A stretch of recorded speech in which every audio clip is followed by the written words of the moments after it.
ఉన్నతిని సాధించాలని BRS party ఆకాంక్షిస్తుంది. రాజకీయ కారణాల రీత్యా కాంగ్రెస్ నాయకులు అవునన్నా కాదన్నా, ఒప్పుకున్నా ఒప్పుకోకపోయినా తెలంగాణ రాష్ట్రం ఆర్థికంగా బలపడడానికి బీఆర్ఎస్ ప్రభుత్వం బలమైనటువంటి పునాదులు వేసింది. సువిశాలమైన ప్రగతి దారులను నిర్మించింది. కొత్త ప్రభుత్వం ఆ దారుల వెంట ముందడుగు వేస్తూ ప్రజలే కేంద్రంగా పనిచేయాలన్నటువంటిది మా కోరికే కాదు, ప్రజల కోరిక కూడా. రాజకీయ కక్షలు చుట్టూ పరిభ్రమించే వైఖరికి భిన్నంగా అభివృద్ధి కక్షలో పరిభ్రమిస్తే వారికి మంచిది, ప్రజాస్వామ్య వ్యవస్థలకు మంచిది, ప్రజలకు కూడా మంచిది అధ్యక్ష. కానీ ఈ సభలో మొన్న ముఖ్యమంత్రి గారు మాట్లాడినటువంటి తీరు కానీ, ఈ శ్వేతపత్రం తీరును చూస్తుంటే ప్రజలు ప్రగతి అనే కోణం కన్నా రాజకీయ ప్రత్యర్థుల మీద దాడి, వాస్తవాల వక్రీకరణ కోణమే కనబడతా ఉంది అధ్యక్ష. ఎందుకంటే అధ్యక్ష, ఈరోజు ఈ ఆర్థిక శ్వేతపత్రం ఒకసారి మనం చూస్తే ఇందులో పేజ్ నెంబర్ 5లో అధ్యక్ష, అంటే చాలా విషయాలు ఉన్నాయి. మేము మాకున్న కొద్ది సమయంలో, ఎందుకంటే ఈ దేశంలోని అనేక రాష్ట్రాల వివరాలు చాలా కన్వీనియంట్గా వాళ్ళకు అవసరమైనటువంటివి ఇందులో పొందుపరిచే ప్రయత్నం చేసినారు. బట్ అధ్యక్ష, ఇందులో పేజ్ నెంబర్ 5లో కర్ణాటక రాష్ట్రానికి సంబంధించి బడ్జెట్ ఎస్టిమేట్స్ అండ్ ఎక్స్పెండిచర్ది మేము కాగ్ రిపోర్ట్ ఇప్పుడే నెట్లో ప్రింట్అవుట్ తీస్తే అధ్యక్ష, బడ్జెట్ ఎస్టిమేట్స్ కర్ణాటకది 2,31,142 కోట్లుంటే ఇక్కడ 2,31,642 కోట్లుగా చూపించారు. ఎక్స్పెండిచర్ విషయంలో కూడా అధ్యక్ష 2,61,932 కోట్లను చూపించారు. కానీ కాగ్ రిపోర్టు నివేదిక ఆధారంగా ఎక్స్పెండిచరు 2,54,525 కోట్లు, అంటే దాదాపు 7,000 కోట్లు ఎక్స్పెండిచర్ ఎక్కువ చూపించినట్టుగా ఈ కాగ్ రిపోర్ట్ను బట్టి చూస్తాం. అంటే మొత్తంగా తప్పుల తడకతోని ఈ వివరాలను వాళ్ళు పొందుపరిచిండ్రు.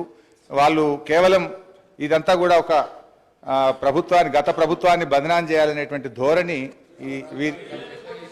కనబడతా ఉంది అధ్యక్ష. అదేవిధంగా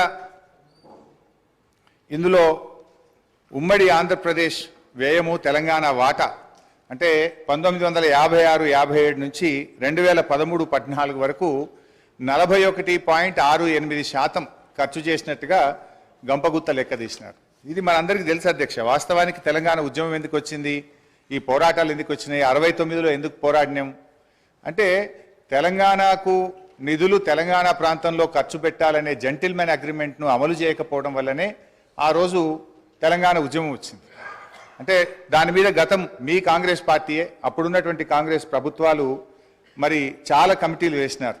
అప్పుడు అప్పటి controller and auditor general Kumar Lalit committee కానీ, సుప్రీంకోర్టు judge Vashishtha Bhargava committee report కానీ, బీపీఆర్ విఠల్ గారి రిపోర్ట్ కానీ, అన్ని రిపోర్ట్లలో కూడా ఏముందంటే తెలంగాణ ఆదాయాన్ని ఆంధ్ర ప్రాంతంలో ఖర్చు పెట్టినారు, తెలంగాణలో ఖర్చు పెట్టలేదని చెప్పి చాలా స్పష్టంగా అనేక రిపోర్ట్లు చెప్పినటువంటి విషయం కూడా మనందరికీ తెలుసు అధ్యక్ష. అందులోనే చూసినట్టయితే ఒకసారి కుమార్ లలిత్ కమిటీ 1956-68 పీరియడ్లో ఒక రిపోర్ట్ ఇచ్చినారు. తెలంగాణ రెవెన్యూ ఇన్కమ్ 102 కోట్లు అయితే మరి Telangana funds spends in Andhra reason 34.09 కోట్లు అని చెప్పి అప్పుడే ఒక రిపోర్ట్ కూడా ఇచ్చారు అధ్యక్ష.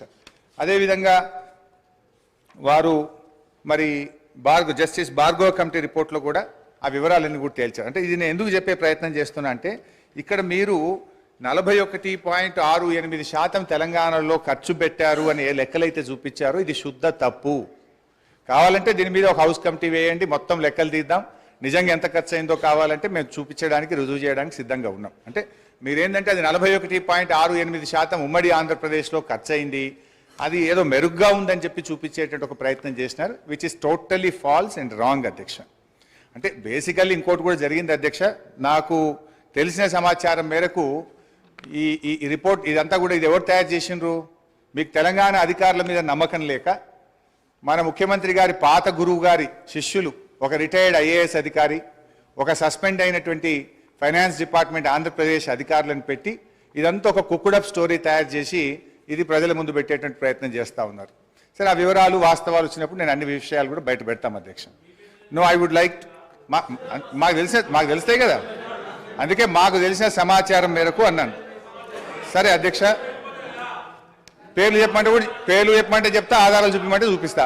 అట్లా నేను ఎందుకంటే అలా బోదలుచుకోలేదు. సో అధ్యక్ష, ఈ మొత్తంగా ఈ report objection sir, objection sir. Sir, సమాచారం పూర్తి స్థాయిలో నిర్ధారణ చేసుకున్న తర్వాత ఫ్లోర్ మీద మాట్లాడితే బాగుంటుంది సార్. వారు సీనియర్ శాసనసభ్యులు నిరాధారమైన అంటే సత్యదూరమైన మాటలు చెప్పి సభను ప్రక్కదారి పట్టించే కార్యక్రమం చేస్తా ఉన్నారు అధ్యక్ష. I would like to request use అధ్యక్ష, ఈరోజు లెక్కల తప్పు ఉంటే తప్పకుండా తప్పో ఒప్పో మా ఫైనాన్స్ మినిస్టర్ గారు తప్పకుండా చెప్తారు. కానీ ఎవరో ప్రిపేర్ చేశారు, ఎవరో ముందు పెట్టారు, ఏదో అపోగలదు. I request honourable member to withdraw the word sir, otherwise expend from the records. Speaker sir, పేర్లు చెప్పమంటారా? మరి పేర్లు కూడా చెప్పమంటారా? అధ్యక్ష, నేను మాకున్నటువంటి సమాచారం మేరకు అని చెప్పానే తప్ప నేను పేర్లు చెప్పలేదు. సో అది ఒకవేళ తప్పైతే మీ సమాధానంలో తప్పని చెప్పండి. నేను I stand on my word అధ్యక్ష. అయితే ఈ రిపోర్ట్లో అధ్యక్ష, ముఖ్యంగా ఈ మొత్తం రిపోర్ట్ చూస్తే అధ్యక్ష, అంటే వాళ్ళు బేసికల్లీ ఏ అంశాల్లో అయితే ప్రభుత్వాన్ని తప్పుపట్టచ్చో లేదా గత ప్రభుత్వాన్ని తప్పుపట్టచ్చో, ఏ అంశాల్లోనైతే మనము మెరుగ్గా ఉన్నామని చెప్పే ప్రయత్నం చేసినారో ఒక కన్వీనియంట్గా దీన్ని తయారు చేసినారు. చాలా రంగాల్లో తెలంగాణ రాష్ట్రం అద్భుతమైనటువంటి గత 10 సంవత్సరాల్లో ప్రగతిని సాధించింది. అనేక విషయాల్లో కూడా మనం చాలా మెరుగ్గా ఉన్నాం అధ్యక్ష. కానీ వీళ్ళు తయారు చేసినటువంటి పట్టికలు చూస్తూ ఉంటే అధ్యక్ష, ఏవైతే వాళ్ళకి కన్వీనియంట్గా ఉంటాయో వాటిని చూపించేటువంటి ప్రయత్నం చేసినారు.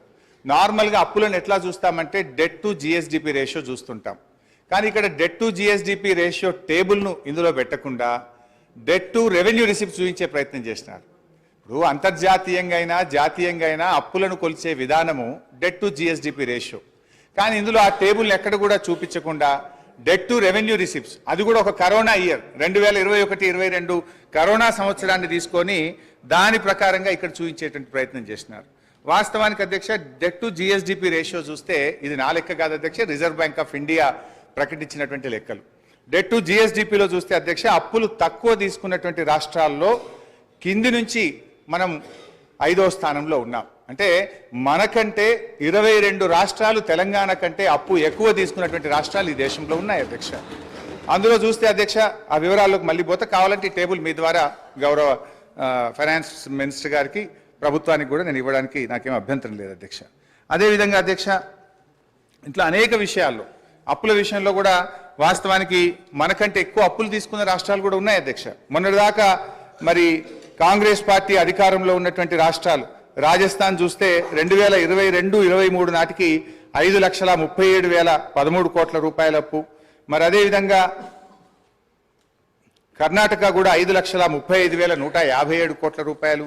కానీ ఇవన్నీ ఏంటంటే వాళ్ళు ఆ డెట్ టు జిఎస్డిపి రేషియోలో కానీ ఆ సంఖ్య పరిమాణం కానీ చూపించకుండా ఒక కన్వీనియంట్గా ప్రజల్ని తప్పుదో పట్టించే విధంగా ఒక కుక్డప్ స్టోరీ తయారు చేసే ప్రయత్నం చేసినారు అధ్యక్ష. అదేవిధంగా క్యాపిటల్ ఎక్స్పెండిచర్లో సరే వాళ్ళు చూపించిన లెక్క ప్రకారమే 54,000 కోట్లు గత 10 ఏళ్లలో క్యాపిటల్ ఎక్స్పెండిచర్ చేసినట్టుగా చూపించారు. కానీ తెలంగాణ రాష్ట్ర ప్రభుత్వం వచ్చిన తర్వాత గత 9 ఏళ్లలో 3,36,916 కోట్ల రూపాయల క్యాపిటల్ ఎక్స్పెండిచర్ జరిగింది.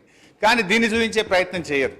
అంటే ఇలా ఎంత క్యాపిటల్ ఎక్స్పెండిచర్ జరిగింది, ఎటుపోయింది డబ్బంతా కూడా అంటే రేపు రాష్ట్ర అవసరాల కోసం, రేపటి భవిష్యత్ తరాల కోసం మేము ఆస్తుల కల్పన చేసేటువంటి ప్రయత్నం చేసినాం.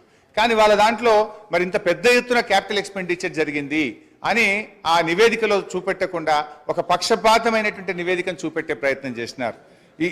ఈ పేపర్ కూడా కావాలంటే మీ ద్వారా వారికి పంపిస్తాను అధ్యక్ష. అదేవిధంగా అధ్యక్ష, SOTR రాష్ట్ర ప్రభుత్వ సొంత ఆదాయ వనరుల అభివృద్ధిలో ఇవాళ దేశానికే తలమానికంగా తెలంగాణ రాష్ట్రాన్ని నిలిపినాం అధ్యక్ష. ఇవాళ దక్షిణ భారతదేశంలో 15.6% వృద్ధి రేటులో తెలంగాణలో స్వంత ఆదాయ వనరుల వృద్ధిలో ఈ దేశంలో తెలంగాణ నంబర్ 1 స్థానంలో నిలిపిన దాన్ని ఎక్కడ ఇందులో చూపించేటువంటి ప్రయత్నం చేయలే అధ్యక్ష. నా దగ్గర 2015-16 నుంచి 2020-21 వరకు SOTRలో రాష్ట్రాల ఆదాయాల వృద్ధిని మరి CAG రిపోర్ట్ అధ్యక్ష, ఇది CAG ఇచ్చినటువంటి రిపోర్ట్ ప్రకారంగా 11.5%తో 2020-21 నాటికి తెలంగాణ మరి మేజర్ స్టేట్స్లో ప్రథమ స్థానంలో ఉన్నటువంటి పేపర్ కూడా మీ ద్వారా వారికి పంపిస్తాం అధ్యక్ష. అంటే మన ఆదాయం ఎట్లా పెరిగింది, మన ఆస్తుల కల్పన ఎట్లా పెరిగింది, మన క్యాపిటల్ ఎక్స్పెండిచర్ ఎట్లా చేసినాము అవేవి చూయించకుండా కన్వీనియంట్గా ఒక మిస్లీడ్ చేసేటువంటి ప్రయత్నం ఈరోజు ప్రభుత్వం చేస్తూ ఉంది అధ్యక్ష. అట్లే మెడికల్ అండ్ హెల్త్ దాని విషయంలో కూడా ఏదో మనం తక్కువ ఖర్చు పెట్టామని. వాస్తవానికి అధ్యక్ష మెడికల్ అండ్ హెల్త్ విషయంలో చూస్తే 2014-15లో మన రాష్ట్ర బడ్జెట్ 2432 కోట్లుంటే ఈ సంవత్సరం మన బడ్జెట్లో పెట్టింది 12,161 కోట్లు, అంటే దాదాపు 6 రెట్లు పెంచినాం అధ్యక్ష. అట్లా డీటెయిల్గా ఇయర్ వైజ్ కూడా ఉంది అధ్యక్ష. 2014-15లో 2432 ఉంటే 15-16 3,344, 16-17 5,130. I don't want to take much time, but finally 12,161 కోట్ల రూపాయలు పెట్టి వైద్య ఆరోగ్య రంగంలో అద్భుతమైనటువంటి ప్రగతిని మనం సాధించినాం అధ్యక్ష. అదేవిధంగా అధ్యక్ష ఇందులో కొన్ని కారణాలు కూడా ఉన్నాయి. వీళ్ళు ఏంటంటే ఎంతసేపు అప్పులు పెరిగినాయని చెప్పి ఒక బురద జల్లేటువంటి ప్రయత్నం చేస్తూ ఉన్నారు. ఇలా కరోనా వచ్చింది అధ్యక్ష. కేంద్ర ప్రభుత్వమే కొన్ని ప్రత్యేక పరిస్థితుల్లో కరోనా వచ్చిన 2 ఆర్థిక సంవత్సరాల్లో అన్ని రాష్ట్రాలని, దేశంలోని అన్ని రాష్ట్రాల్లో కూడా మీరు మరి మీ ఆదాయం తగ్గింది కనుక మీ రుణ పరిమితికి మించి మరి డబ్బు తీసుకొని రాష్ట్రంలో క్యాపిటల్ ఎక్స్పెండిచర్ చేయండి అని చెప్పి కేంద్ర ప్రభుత్వం వెసులుబాటు కల్పించింది అధ్యక్ష. దాంట్లో చూస్తే అధ్యక్ష డిస్కామ్ లోన్స్, ఈ డిస్కామ్ లోన్స్ కేంద్ర ప్రభుత్వం తీసుకోవడం ద్వారా అవి 8,923 కోట్ల రూపాయలు మన అప్పుల్లో జమ చేయడం జరిగింది. అదేవిధంగా ట్యాక్స్ డెవల్యూషన్లో 2019-20 సంవత్సరంలో ట్యాక్స్ డెవల్యూషన్ మీకు ఒక హక్కుగా రాష్ట్రాలకు వచ్చేటువంటి డబ్బు ఈ సంవత్సరం ఇవ్వలేకపోతున్నాం కనుక 1,435 కోట్ల రూపాయల్ని మీరు FRBMలో భాగంగా తీసుకోమని చెప్పారు అధ్యక్ష. అదేవిధంగా 2019-20లో ఫైనాన్స్ కమిషన్ కూడా 0.25% FRBMలో అదనంగా తీసుకోవడానికి అనుమతి ఇచ్చింది అధ్యక్ష. అదేవిధంగా 2020-21లో కరోనా సంవత్సరంలో 1.75% FRBMలో అదనంగా తీసుకోవడానికి, అంటే 17,558 కోట్లు మరి కరోనా వచ్చి దేశంలో ఆర్థిక మాంద్యం ఏర్పడింది. మరి మళ్ళీ ఆర్థిక వ్యవస్థ మెరుగుపడాలంటే దేశంలోని అన్ని రాష్ట్రాలు కూడా మీరు FRBMలో అదనంగా రుణాలు సేకరించి క్యాపిటల్ ఎక్స్పెండిచర్ మీద ఖర్చు పెట్టమని చెప్పి కేంద్ర ప్రభుత్వం వెసులుబాటు కల్పిస్తే ఇది ఒక 17,558 కోట్లు అదనంగా వచ్చింది అధ్యక్ష. అదేవిధంగా అడిషనల్ లోన్స్ ఆన్ 1%, ఇది 2021-22లో కూడా కరోనా సందర్భంగా మరో 10,784 కోట్లు. మొత్తంగా కేంద్ర ప్రభుత్వమే రాష్ట్రాలను కరోనా సందర్భంగా కానీ, ట్యాక్స్ డెవల్యూషన్లో భాగంగా కానీ, ఫైనాన్స్ కమిషన్ కానీ, డిస్కామ్ల ఉదయ్ లోన్స్ కానీ ఒక 41,159 కోట్ల రూపాయలు కేంద్ర ప్రభుత్వ నిర్ణయాల వల్ల ఇది రాష్ట్రాల మీద అదనంగా వచ్చినటువంటి భారంగా మనం చెప్తా ఉన్నాం అధ్యక్ష. అధ్యక్ష ఇలా మేము మా హయాంలో జాగ్రత్తగా చేసినాం. ఒకవైపు కరోనా, మరొక వైపు కేంద్ర ప్రభుత్వం యొక్క వివక్ష. ఈ రెండిటి మధ్య కూడా మేము ఎక్కడ కూడా రాష్ట్రంలో సంక్షేమ కార్యక్రమాలు కానీ, అభివృద్ధి కార్యక్రమాలు కానీ ఎక్కడ కూడా ఆగకుండా మేము ముందుకు పోయినటువంటి పరిస్థితి. ఒకవైపు కేంద్ర ప్రభుత్వం నుంచి అధ్యక్ష మన రాష్ట్రానికి హక్కుగా రావాల్సినటువంటి డబ్బులు ఇవ్వకుండా కేంద్రం వివక్ష చూపుతూ వచ్చింది. మేము అసెంబ్లీలో ఇక్కడ పోరాడినాం, కేంద్రంలో మా ఎంపీలు పోరాడినారు. కానీ ఇదే కాంగ్రెస్ పార్టీ నాయకులు కానీ ఢిల్లీలో ఏ రోజు కూడా ఈ రాష్ట్రానికి రావాల్సిన హక్కుల గురించి, నిధుల గురించి మాట్లాడినటువంటి పరిస్థితి లేదు అధ్యక్ష. అధ్యక్ష ఈరోజు 1,00,000 కోట్ల రూపాయలు పైగా, ఉదాహరణకు అధ్యక్ష ఈరోజు ముఖ్యంగా 15th ఫైనాన్స్ కమిషన్ నుంచి మన రాష్ట్రానికి రావాల్సిన 894 కోట్లు ఇవ్వలేదు అధ్యక్ష. 14th ఫైనాన్స్ కమిషన్ నుంచి 817 కోట్లు, 15వ ఆర్థిక సంఘం నుంచి మనకు, ఇది దేశంలో మొదటిసారి జరిగింది అధ్యక్ష. ఆర్థిక సంఘం ఎప్పుడైనా ఒక రిపోర్ట్ ఇస్తే దాన్ని తూచా తప్పకుండా గత ప్రభుత్వాలు అమలు చేస్తే, ప్రస్తుతం కేంద్రంలో అధికారంలో ఉన్నటువంటి మరి బీజేపీ ప్రభుత్వం 15th ఫైనాన్స్ కమిషన్ 5,374 కోట్ల రూపాయలు సెక్టర్ స్పెసిఫిక్ గా, స్టేట్ స్పెసిఫిక్ గా మన రాష్ట్రానికి ఇవ్వమంటే ఈ డబ్బు ఇవ్వకుండా ఈరోజు కేంద్ర ప్రభుత్వం మన రాష్ట్రానికి అన్యాయం చేసింది అధ్యక్ష. పన్నుల్లో నిజంగా 41% వాటా ఇస్తామని చెప్పారు. కానీ ఎక్కడ కూడా సెస్ల రూపంలో వాళ్ళు కలెక్ట్ చేసుకొని 41% వాటా నిజాయితీగా ఇవ్వకపోవడం వల్ల ఈ రాష్ట్రానికి 44,052 కోట్ల రూపాయలు తక్కువ వచ్చినాయి అధ్యక్ష. ఆంధ్రప్రదేశ్ నుంచి రావాల్సిన విద్యుత్ బకాయిల్లో కేంద్ర ప్రభుత్వం నిర్ణయం తీసుకోక 17,828 కోట్ల రూపాయలు తగ్గినాయి అధ్యక్ష.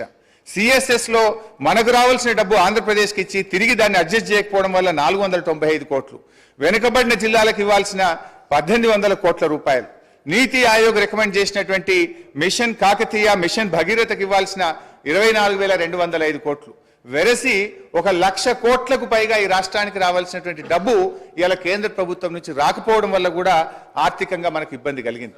నిజంగా ఈ 1,00,000 కోట్ల రూపాయలు రాష్ట్రానికి వచ్చుంటే ఈ రోజు మనకు ఇంకొక 1,00,000 కోట్ల రూపాయలు అప్పు తక్కువ తీసుకునేటువంటి అవకాశం ఉండేది. అధ్యక్ష ఈరోజు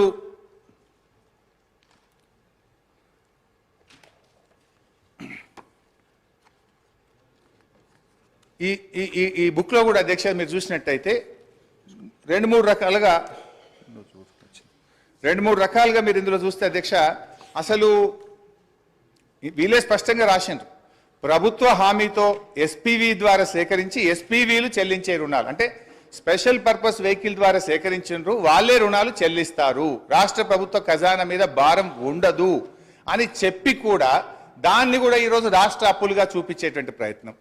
ఇందులో పేజ్ 24లో కూడా ప్రభుత్వం చెల్లించని మరియు ప్రభుత్వం హామీ లేని రుణాలు 59,414 కోట్ల రూపాయలని మీరే రాశారు స్పష్టంగా.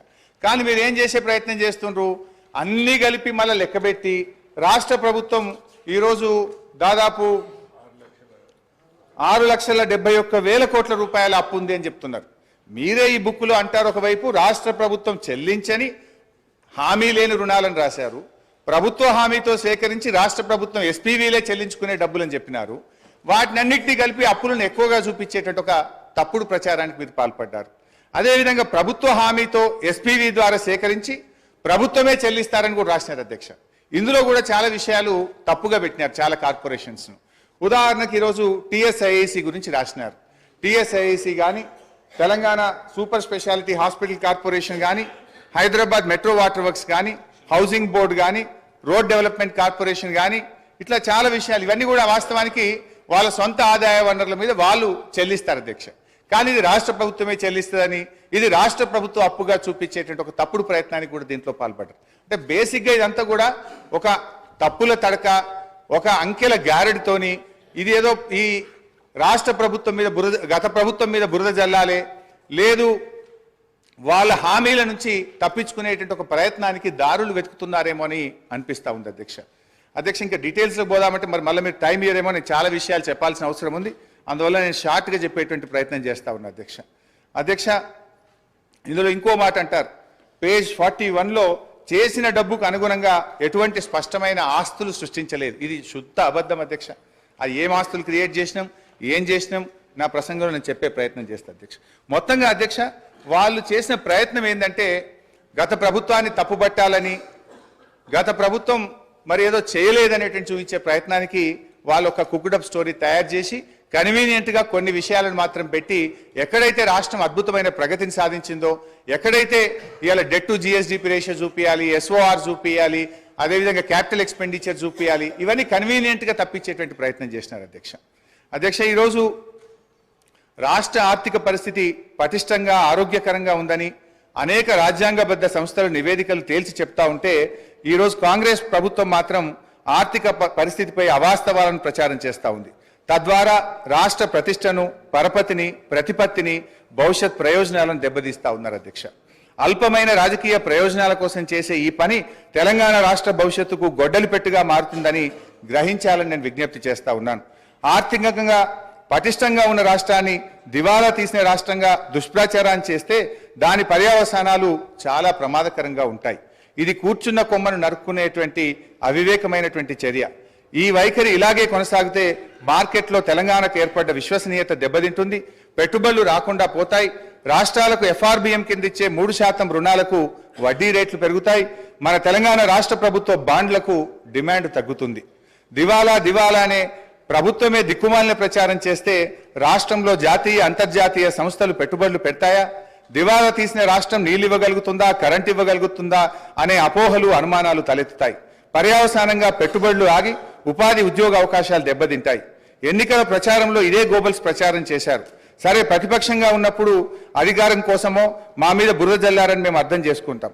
కానీ ఇవాళ మీరే ప్రభుత్వంలోకి వచ్చి రాష్ట్ర భవిష్యత్తును దెబ్బతీయడం అవివేకం, అన్యాయం, మూర్ఖత్వం, ఇది మూఢత్వం. నూతనంగా ఏర్పడినటువంటి రాష్ట్రం బాలారిష్టాలను అధిగమించింది. పెద్ద నోట్ల రద్దు, ఆర్థిక మాంద్యం, కరోనా వంటి సంక్షోభాలను తట్టుకొని బలీయమైన ఆర్థిక శక్తిగా తెలంగాణ నిలిచింది. కేంద్ర వివక్షను తట్టుకొని సొంత వనరులను సమీకరించుకొని అద్భుతమైన ప్రగతిని, సంక్షేమాన్ని ప్రజలకు అందించింది. కరోనా మహమ్మారి దెబ్బకు యావత్ ప్రపంచ ఆర్థిక వ్యవస్థ తలకిందులైనటువంటి తరుణంలో రాష్ట్రంలో ఆదాయం తగ్గి ఖర్చులు పెరిగిన సమయంలో కూడా ఆ సంవత్సరం వానాకాలం పంట కోసం రైతు బంధు సహాయాన్ని సీజన్ కంటే ఆ రోజు మేము అందించినామని చెప్పి మీకు గుర్తు చేస్తా ఉన్నాను అధ్యక్ష. ఆ ఒక్క సంవత్సరమే కాదు అధ్యక్ష, ఇప్పటి వరకు ఈ రాష్ట్రంలో 11 విడతల దాదాపు 72,000 కోట్ల రూపాయల రైతు బంధు సహాయాన్ని ఎప్పుడు కూడా పంట కాలానికి ముందే రైతులకు ఉపయోగపడే విధంగా అందించినామనేటువంటి విషయాన్ని గుర్తు చేస్తున్నాం. 1 రూపాయి 2 రూపాయలు కాదు, 72,000 కోట్ల రూపాయలు రైతు బంధు కింద ఈ రాష్ట్ర ప్రజలకు నేరుగా సకాలంలో నగదు బదిలీ చేసి ఇలా రైతుల పట్ల మాకుండే ప్రేమను మేము చూపించాం అధ్యక్ష. తెలంగాణ రాష్ట్ర కీర్తిని పెంచినాం, పరపతిని పెంచినాం. ఇప్పుడున్న కాంగ్రెస్ ప్రభుత్వానికి తెలంగాణ హృదయం లోపించడం వల్లనే ఆర్థికంగా ఆరోగ్యంగా ఉన్నటువంటి రాష్ట్రాన్ని కేవలం రాజకీయ లబ్ధి కోసం అప్పుల రాష్ట్రంగా, దివాలా రాష్ట్రంగా, ఒక బీమారు రాష్ట్రంగా సృష్టించేటువంటి ప్రయత్నం చేస్తా ఉంది.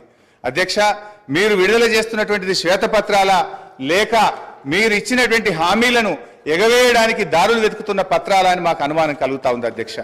మేనిఫెస్టోలో చెప్పిన 6 గ్యారంటీలు ఇంకా అనేక హామీలు నెరవేర్చలేమనే భయంతో ఎగవేతలకు, కోతలకు రంగం సిద్ధం చేసుకోవడమే ఈ శ్వేతపత్రాల అంతర్యమని మీరు చెప్పకనే చెప్తున్నారనిపిస్తా ఉంది అధ్యక్ష. అధ్యక్ష, అయినా ఈ శ్వేతపత్రాల్లో కొత్తగా ఏం చెప్పింది అధ్యక్ష? ఈ వివరాలు ఏవి కొత్త వివరాలు కావు. మీరేదో కొండందవి ఎల్కన్ పెట్టినట్టు కొత్తగా ఏదో చెప్తున్నారు. ఇదే శాసనసభలో అనేక సార్లు చర్చించాము. గౌరవనీయులు నేటి ఉప ముఖ్యమంత్రి గారు ఇక్కడ ఉండి వారు మాట్లాడినారు. ఇవాళ మీ మేనిఫెస్టో కమిటీ చైర్మన్ ప్రస్తుత మంత్రివర్యులు శ్రీధర్ బాబు గారు కూడా ఇక్కడ నుంచి ఈ వివరాలన్నీ సభలో చర్చించినటువంటివే. ఇందులో కొత్త విషయాలేం లేవు. ఇవాళ మీరేంటంటే మా మీద బురద జల్లాలనేటువంటి ఒక ప్రయత్నం అంతే తప్ప ఇందులో కొత్త విషయాలేం కనబడతలేవు అధ్యక్ష. ఎందుకంటే ఆధారాలు కూడా ఉన్నాయి అధ్యక్ష. గౌరవనీయులు బట్టి విక్రమార్క గారు, ఇది శాసనసభ రికార్డు అధ్యక్ష, వారు ఇవాళ ఈ రిపోర్ట్లో ఉన్నటువంటి విషయాలను ఫిబ్రవరి 8, 2023 ఇదే సంవత్సరంలో బడ్జెట్ మీద చర్చ జరిగినప్పుడు ఇవే అంశాలు చెప్పారు అధ్యక్ష. నేను I can read out the details also అధ్యక్ష. అంటే బట్టి గారు ఆ రోజు ఇక్కడి నుంచి ఏం మాట్లాడినరో ఇవాళ ఆర్థిక మంత్రిగా అక్కడ నిలబడి కూడా అవే విషయాలు చెప్పినారు తప్ప ఇందులో పెద్ద కొత్త విషయాలు బయట పెట్టిందో, కొత్త ముచ్చట్లు చెప్పిందో ఏమి లేదు. కాకపోతే కొంత కన్వీనియంట్గా కొన్ని విషయాలను దాచిపెట్టి కేవలం గత ప్రభుత్వం మీద బుర్ర జల్లే విధంగా కొన్ని టేబుల్స్ మీరు తయారు చేసినారు అధ్యక్ష. అధ్యక్ష, ఒక సీనియర్ శాసనసభ్యుడిగా నాకున్న రాష్ట్ర ఆర్థిక మంత్రిగా పనిచేసిన అనుభవంతో చెప్తా ఉన్న అధ్యక్ష, ఈ దేశంలో కానీ ఏ రాష్ట్రంలోనైనా డబ్బులు బీరువాల్లో, అల్మారాల్లో కట్టల రూపంలో ఏ ప్రభుత్వం దగ్గర కూడా నిల్వ ఉండదు అధ్యక్ష. రూపాయి అనేటువంటిది ఖజానాకు రావడం, పోవడం అనేటువంటిది ఒక నిరంతర ప్రక్రియ అధ్యక్ష. ఇది ఆర్థిక సూత్రం. ఈ చక్రం కదిలితేనే ఆర్థిక వ్యవస్థ ఆరోగ్యంగా ఉంటుంది. భారతదేశం ఏర్పడినప్పటి నుంచి ఇప్పటి వరకు ఏ రాష్ట్రంలోనైనా ఇవాళ ప్రభుత్వాలకు పన్నులు, పన్నేతర మార్గంలో ఆదాయం సమకూరుతుంది. ఇవాళ చిప్ప చేతికి ఇవ్వడం వలన దివాలా తీయడం అనేటువంటిది శుద్ధ తప్పు. అంటే 2014లో మేము అధికారంలోకి వచ్చినప్పుడు కూడా మేమేమో మాట్లాడలేదే. ఆ రోజు ఖజానా ఖాళీ అని మేమెక్కడ మాట్లాడలేదే. తెలంగాణని అగ్రగామి రాష్ట్రంగా నిలబెట్టాలనే తపనతో మేము పనిచేసినాం. పగతనాన్ని పక్కన పెట్టి అధ్యక్ష ప్రతిసారి ఇప్పుడు నేను గౌరవ సభ్యుని అడుగుతాను. రాష్ట్రం అంటే ప్రభుత్వం అంటే సార్ వారు అడిగిన దాంట్లో ఒక ప్రశ్న చిన్న అంశం కూడా చెప్తాను. రాష్ట్రం అంటే ప్రభుత్వం అంటే డబ్బులు అలమార్లో ఉంటాయంటే నేను, కానీ జీతాలు 1వ తారీఖు ఇయ్యలేనటువంటి ఆర్థిక పరిస్థితి ఉంది. రాష్ట్రంలో ఆర్థిక పరిస్థితి గురించి చెప్తే ఎందుకు ఆర్పాడతారో తెలియదు. ఆర్పాటానికి, అట్టహాసానికి ఏం ఇబ్బంది లేదు. కానీ వాస్తవంగా ఉన్నటువంటి లెక్కలు తీసుకుంటే మనం ఇవాళ మేము ప్రగతి భవన్ చూపెడతా ఉన్నారు, లేకపోతే డాక్టర్ అంబేద్కర్ భవన్ చూపెడతా ఉన్నారు.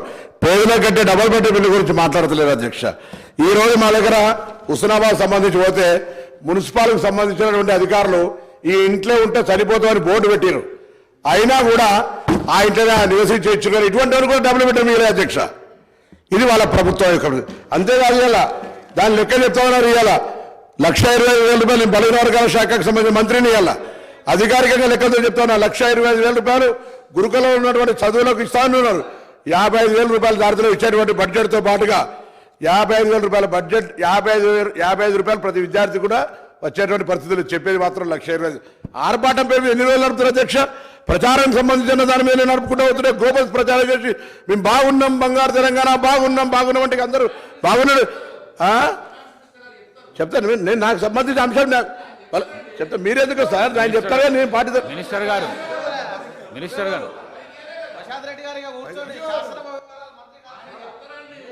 హరీష్ రావు గారు.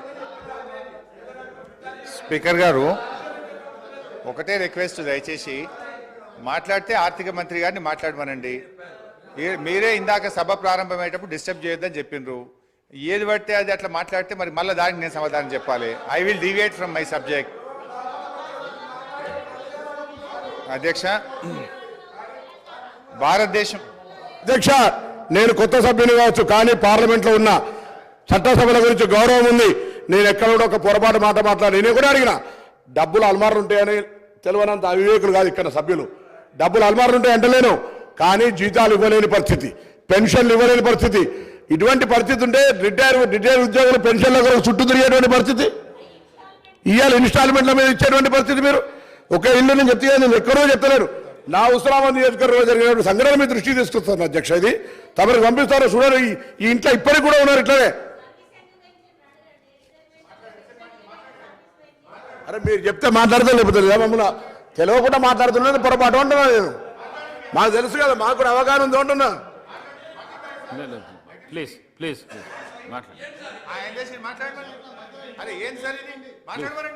ప్లీజ్ మాట్లాడండి హరీష్ రావు, ప్లీజ్ మాట్లాడండి. ఇది పద్ధతి కాదు అధ్యక్ష. మీరు కూడా అట్లా ఇట్లా మీరు ఇంటరప్ట్ చేయడం ఇది సభకు మంచిది కాదు అధ్యక్ష. అధ్యక్ష, ప్రజాస్వామ్యం దేవాలయంగా భావించే పవిత్రమైనటువంటి ఈ శాసనసభ వేదికగా రాష్ట్ర ఆర్థిక పరిస్థితి పటిష్టంగా ఉందని, బీఆర్ఎస్ ప్రభుత్వ హయాంలో ఆర్థిక నిర్వహణ సమర్థవంతంగా జరిగిందని నిరూపించే వాస్తవాలతో కూడిన స్థూల ఆర్థిక వివరాలు మీ ద్వారా ఈ సభ ముందు ఉంచే ప్రయత్నం చేస్తాం అధ్యక్ష. అధ్యక్ష, ఈ వివరాలు కూడా ఎక్కడి నుంచో నేను చెప్తలేను. నిన్నగాక మొన్న కొత్తగా పదవీ బాధ్యతలు చేపట్టినటువంటి మన రాష్ట్ర ఆర్థిక మంత్రివర్యులు ఉప ముఖ్యమంత్రి గారు విడుదల చేసిన నివేదికల నుంచే చెప్తున్నా. ఇదేమి నేను సొంతగా చెప్తున్నది లేదు. This is your own report, this is your own book released by finance minister గారు. అధ్యక్ష, 2013-14 ఆర్థిక సంవత్సరానికి ఉమ్మడి ఆంధ్రప్రదేశ్లో ఆ రోజు 1,61,348 కోట్ల బడ్జెట్ పెడితే అధ్యక్ష, తెలంగాణ ఏర్పాటు కాగానే 2014-15 ఆర్థిక సంవత్సరానికి 10 జిల్లాల తెలంగాణ కోసం 1,637 కోట్ల రూపాయల బడ్జెట్ పెట్టినాం అధ్యక్ష. అదే 2023-24 సంవత్సరానికి 2,90,296 కోట్ల రూపాయల బడ్జెట్ ప్రవేశపెట్టాం. అంటే 9 ఏళ్ల మా ప్రభుత్వ హయాంలో దాదాపు 3 రెట్లు బడ్జెట్ పెరిగిందనేటువంటి విషయాన్ని మీ ద్వారా సభ దృష్టికి తెస్తా ఉన్నాను అధ్యక్ష. అదేవిధంగా జిఎస్డిపి, జీడిపి అధ్యక్ష, తెలంగాణ ఏర్పడే నాటికి రాష్ట్ర ఆర్థిక పరిస్థితి దయనీయంగా ఉండేది. రాష్ట్ర ఏర్పాటుకు ముందు 2 ఏళ్లలో జిఎస్డిపి వార్షిక వృద్ధి రేటు 12% మాత్రమే. ఇది జాతీయ వృద్ధి రేటు అయినటువంటి 13.4% కంటే తక్కువ. రాష్ట్రం ఆవిర్భవించిన తర్వాత మా ప్రభుత్వం అనుసరించిన పటిష్టమైన ఆర్థిక విధానాల వల్ల జిఎస్డిపి క్రమేణా పెరుగుతూ వచ్చింది. 2013-14లో జిఎస్డిపి 4,51,580 కోట్లు, వృద్ధి శాతం 12.4%. 2022-23లో మన రాష్ట్ర జిఎస్డిపి 13,13,391 కోట్లు, వృద్ధి శాతం 16.3గా నమోదైంది. గత 9 ఏళ్లలో తెలంగాణ రాష్ట్ర జిఎస్డిపి 150.6% వృద్ధి రేటును సాధించింది. 4 కోట్ల ప్రజానికం కలిగిన తెలంగాణ చిన్న రాష్ట్రమైన ఆర్థికంగా మిన్న రాష్ట్రంగా నిలిచింది. దేశంలో ఎక్కువ జిఎస్డిపి కలిగిన 8వ రాష్ట్రంగా నిలిచింది. ఇదే సమయానికి దేశ జీడిపి 1,12,33,522 కోట్ల నుంచి 2,72,40,712 కోట్లకు పెరిగింది. అంటే 118% వృద్ధి రేటుకు పరిమితమైంది. 9 ఏళ్ల దేశ జీడిపి 118% వృద్ధి రేటు సాధిస్తే మన రాష్ట్ర జీడిపి మాత్రం 159.6% వృద్ధి రేటును సాధించింది. అంటే 41.6% అధిక వృద్ధి రేటును తెలంగాణ నమోదు చేసి మన మెరుగైనటువంటి ప్రగతిని ఇవాళ నమోదు చేసింది అధ్యక్ష. ఇది ఎక్కడా వాళ్ళ నివేదికలో కనబడదు అధ్యక్ష. దేశ జనాభాలో 2.9% ఉన్న తెలంగాణ దేశ జీడిపికి 4.9% వాటా కాంట్రిబ్యూట్ చేయడం మన రాష్ట్ర ఆర్థిక పటిష్టతకు ఇది తిరుగులేని నిదర్శనం. దేశ ఆర్థిక వ్యవస్థకు ఎక్కువ కాంట్రిబ్యూట్ చేస్తున్న టాప్ 5 రాష్ట్రాల్లో తెలంగాణ ఒకటి. దయచేసి ఈ కీర్తి మసకబారేటట్లు ప్రచారం చేయకండి, అది విజ్ఞత కాదు. ఏ రాష్ట్ర ముఖ్యమంత్రి అయినా తన రాష్ట్ర కీర్తిని ఉన్నదానికంటే పెంచుకోవాలే కానీ ఉన్నదానికంటే తగ్గించుకోవడం ఇది మంచిది కాదు అని చెప్పి మీ ద్వారా తెలియజేస్తా ఉన్నాను అధ్యక్ష. తలసరి ఆదాయం రాష్ట్ర అభివృద్ధిని సూచించే ప్రజల సూచిక తలసరి ఆదాయం. 2013-14లో తలసరి ఆదాయం 1,12,162 రూపాయలు, వృద్ధి రేటు 11%. 2022-23 సంవత్సరంలో తెలంగాణ తలసరి ఆదాయం 3,12,398, వృద్ధి రేటు 15.3%. దేశ తలసరి ఆదాయం 1,72,276 రూపాయల కంటే తెలంగాణ తలసరి ఆదాయం 1,40,122 రూపాయలు ఎక్కువ, అంటే దాదాపు డబుల్ అధ్యక్ష. చిన్న రాష్ట్రాలు సిక్కిం, ఢిల్లీ మినహా తలసరి ఆదాయంలో తెలంగాణ దేశంలో నంబర్ 1 స్థానంలో ఉంది. ఇది శ్వేతపత్రాలతోనో రాతపత్రాలతోనో చెరిపేయలేనటువంటి సత్యం, ఇది నిజం. కానీ ఇది ఎక్కడ మీ శ్వేతపత్రంలో కనబడదు. రాష్ట్రం యొక్క ప్రతిష్టను తగ్గించే ప్రయత్నం చేసింది తప్ప రాష్ట్రం సాధించిన విజయాలను శ్వేతపత్రంలో జాగ్రత్తగా దాచిపెట్టినారు అధ్యక్ష. 2014లో 10వ స్థానంలో ఉన్న తెలంగాణ ఇప్పుడు మొదటి స్థానానికి ఎగబాకింది అధ్యక్ష. స్వంత పన్నుల రాబడి అధ్యక్ష, నిన్నగాక మొన్న మరి ఆర్బీఐ విడుదల చేసిన తాజా report A state finances A study of budgets మొన్ననే ఈ మధ్యనే రిలీజ్ అయింది. కావాలంటే మీ ద్వారా గౌరవ మంత్రి గారు కూడా పంపిస్తాను అధ్యక్ష. ఇవాళ సొంత పన్నుల రాబడి నుండి ఇవాళ 84.2% రెవెన్యూ ఎక్స్పెండిచర్ చేస్తున్నటువంటి రాష్ట్రాల్లో ఇవాళ దేశంలోనే ద్వితీయ స్థానంలో నిలిచిన అధ్యక్ష. మొదటి స్థానంలో హర్యానా 86.9%తో ఉండగా 84.2%తో తెలంగాణ దేశంలో 2వ స్థానంలో నిలిచిందని ఈ నెల 11న ఆర్బీఐ ఇచ్చినటువంటి రిపోర్ట్లో స్పష్టంగా చెప్పినారు అధ్యక్ష. అదేవిధంగా అధ్యక్ష, అప్పుల విషయంలో కూడా ఇవాళ వాళ్ళు తప్పుదో పట్టించే ప్రయత్నం చేస్తూ ఉన్నారు అధ్యక్ష. ఇవాళ 25% దాటిందని కూడా ఒక దగ్గర నివేదికలు చెప్పినారు అధ్యక్ష. యాక్చువల్లీ అది ఎందుకు దాటిందో కూడా ఆ రోజు ఇదే ఆర్థిక శాఖ అధికారులు ఉన్నారు, ఇవాళ ఇదే ఆర్థిక శాఖ అధికారులు ఉన్నారు. కాకపోతే మీరు చెప్పినట్టుగా వాళ్ళు కన్వీనియంట్గా చేసి ఉండొచ్చు. ఈరోజు కరోనా వల్ల, కేంద్ర ప్రభుత్వ నిర్ణయాల వల్ల, ఉదయ్ స్కీమ్స్ కేంద్ర ప్రభుత్వం తీసుకోవడం వల్ల ఇవి కొంత మనం ఆ 25% దాటినటువంటి విషయం ఇది ప్రభుత్వానికి తెలుసు, అధికారులకు దృష్టిలో కూడా ఉంది అధ్యక్ష. అయినా అప్పులు అనేటువంటివి ఏ రాష్ట్రమైనా ఇష్టారీతిన చేసేటువంటి అవకాశం ఉండదు అధ్యక్ష. భారత రాజ్యాంగంలో ఆర్టికల్ 293 ప్రకారం కేంద్ర అనుమతి లేకుండా రాష్ట్రాలు అప్పులు తీసుకోజాలు. Physical responsibility and budget management అనే యాక్ట్ ఉంది, దీన్నే మనం FRBM అని పిలుస్తూ ఉంటాం. ఈ చట్టానికి లోబడి ఫైనాన్స్ కమిషన్ నిబంధనలకు లోబడి మాత్రమే రాష్ట్రాలు అప్పులు తీసుకోవడం సాధ్యమవుతుంది. తెలంగాణ రాష్ట్రం FRBM చట్ట పరిధిలో దాటకుండా ఆర్థిక క్రమశిక్షణ పాటించింది, పరిమితి మేరకు మాత్రమే రుణాలు తీసుకుంది. ఈ వాస్తవాన్ని కప్పిపుచ్చేందుకు ఇవాళ ప్రభుత్వ పెద్దలు ప్రయత్నం చేస్తూ ఉన్నారు అధ్యక్ష. ఇంకా నిజంగా మేము అప్పులు తీసుకోవాలని అనుకుంటే ఆ రోజు ఎలక్ట్రిసిటీ రిఫార్మ్స్ విషయంలో కేంద్ర ప్రభుత్వం 0.5% మీకు అదనంగా 5 ఏళ్ల పాటు FRBMలో మీకు వెసులుబాటు కల్పిస్తాం, మీరు తీసుకోండి అని చెప్తున్నారు అధ్యక్ష. నిజంగా మాకు అప్పులే తీసుకోవడం అవసరం అనుకుంటే, రాష్ట్ర ప్రయోజనాల కంటే అప్పులు ముఖ్యమని మేము అనుకునుంటే మాకు మరో 35,000 కోట్ల రూపాయలు ఇవాళ అదనంగా వచ్చేది. ఇదే శాసనసభలో అక్కడి నుంచి గౌరవనీయులు ఆనాటి ముఖ్యమంత్రి కేసీఆర్ గారు ఒక మాట చెప్పినారు అధ్యక్ష. ఈ 0.5 FRBM తీసుకోవాలంటే కేంద్ర ప్రభుత్వం పెట్టిన షరతులు ఏంది అధ్యక్ష?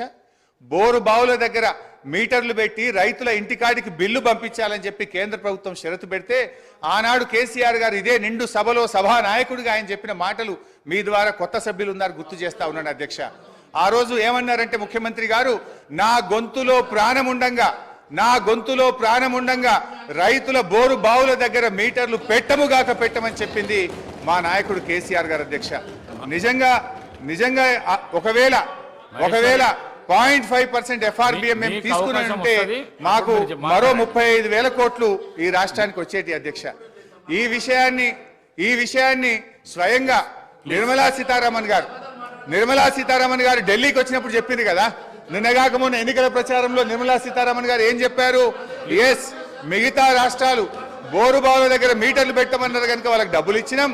తెలంగాణ మీటర్లు పెట్టలేదు కనుక తెలంగాణ రాష్ట్రానికి డబ్బులు ఇవ్వలేదని చెప్పి గౌరవనీయులు నిర్మలా సీతారామన్ గారే స్పష్టంగా చెప్పారు అధ్యక్ష. అయితే నేను ఈ సందర్భంగా గౌరవ సభా నాయకుడికి ఆర్థిక మంత్రి గారికి కూడా ఒక విజ్ఞప్తి చేయాలనుకుంటున్నా అధ్యక్ష. ఎందుకంటే కాంగ్రెస్ పాలిత రాష్ట్రాలు కూడా ఈ 0.5 సార్ నాకు ఇంకొక 45 నిమిషాలు కావాలి సార్. సో అధ్యక్ష 0.5 అరే ఇది చాలా ఒక్క నిమిషం సార్, ఇది చాలా ముఖ్యమైనటువంటి సబ్జెక్టు. ప్రభుత్వానికి మనకు సూచనలు గౌరవ హరీశ్వరరావు గారు మీకు 30 నిమిషాల టైం కేటాయించబడింది. 30 నిమిషాలు ఇవ్వకండి, ఆయన తీయకండి. ఎందుకు సరిగా 30 మాట్లాడడం కూర్చుంటాం. 30 నిమిషాల లోపల మీరు మాట్లాడద్దు అంటే కూర్చుంటాం సార్. మరి వాళ్ళని మాట్లాడుకోండి, బయట పోయి మాట్లాడుకుంటాం. If you don't want to give us the mic, మొన్న కూడా మీరు మైక్ కట్ చేసిండ్రు, ప్రొటెస్ట్ కూడా అవకాశం ఇవ్వలేదు. మా గొంతు నొక్కుతాం, మీకు మైక్ ఇవ్వమంటే కూర్చుంటాం సార్.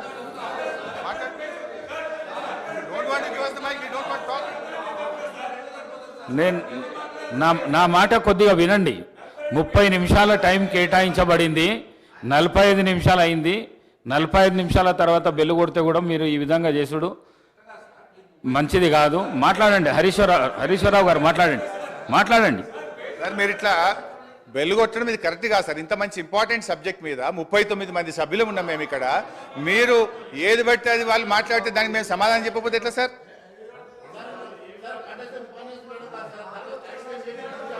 సో అధ్యక్ష, మేము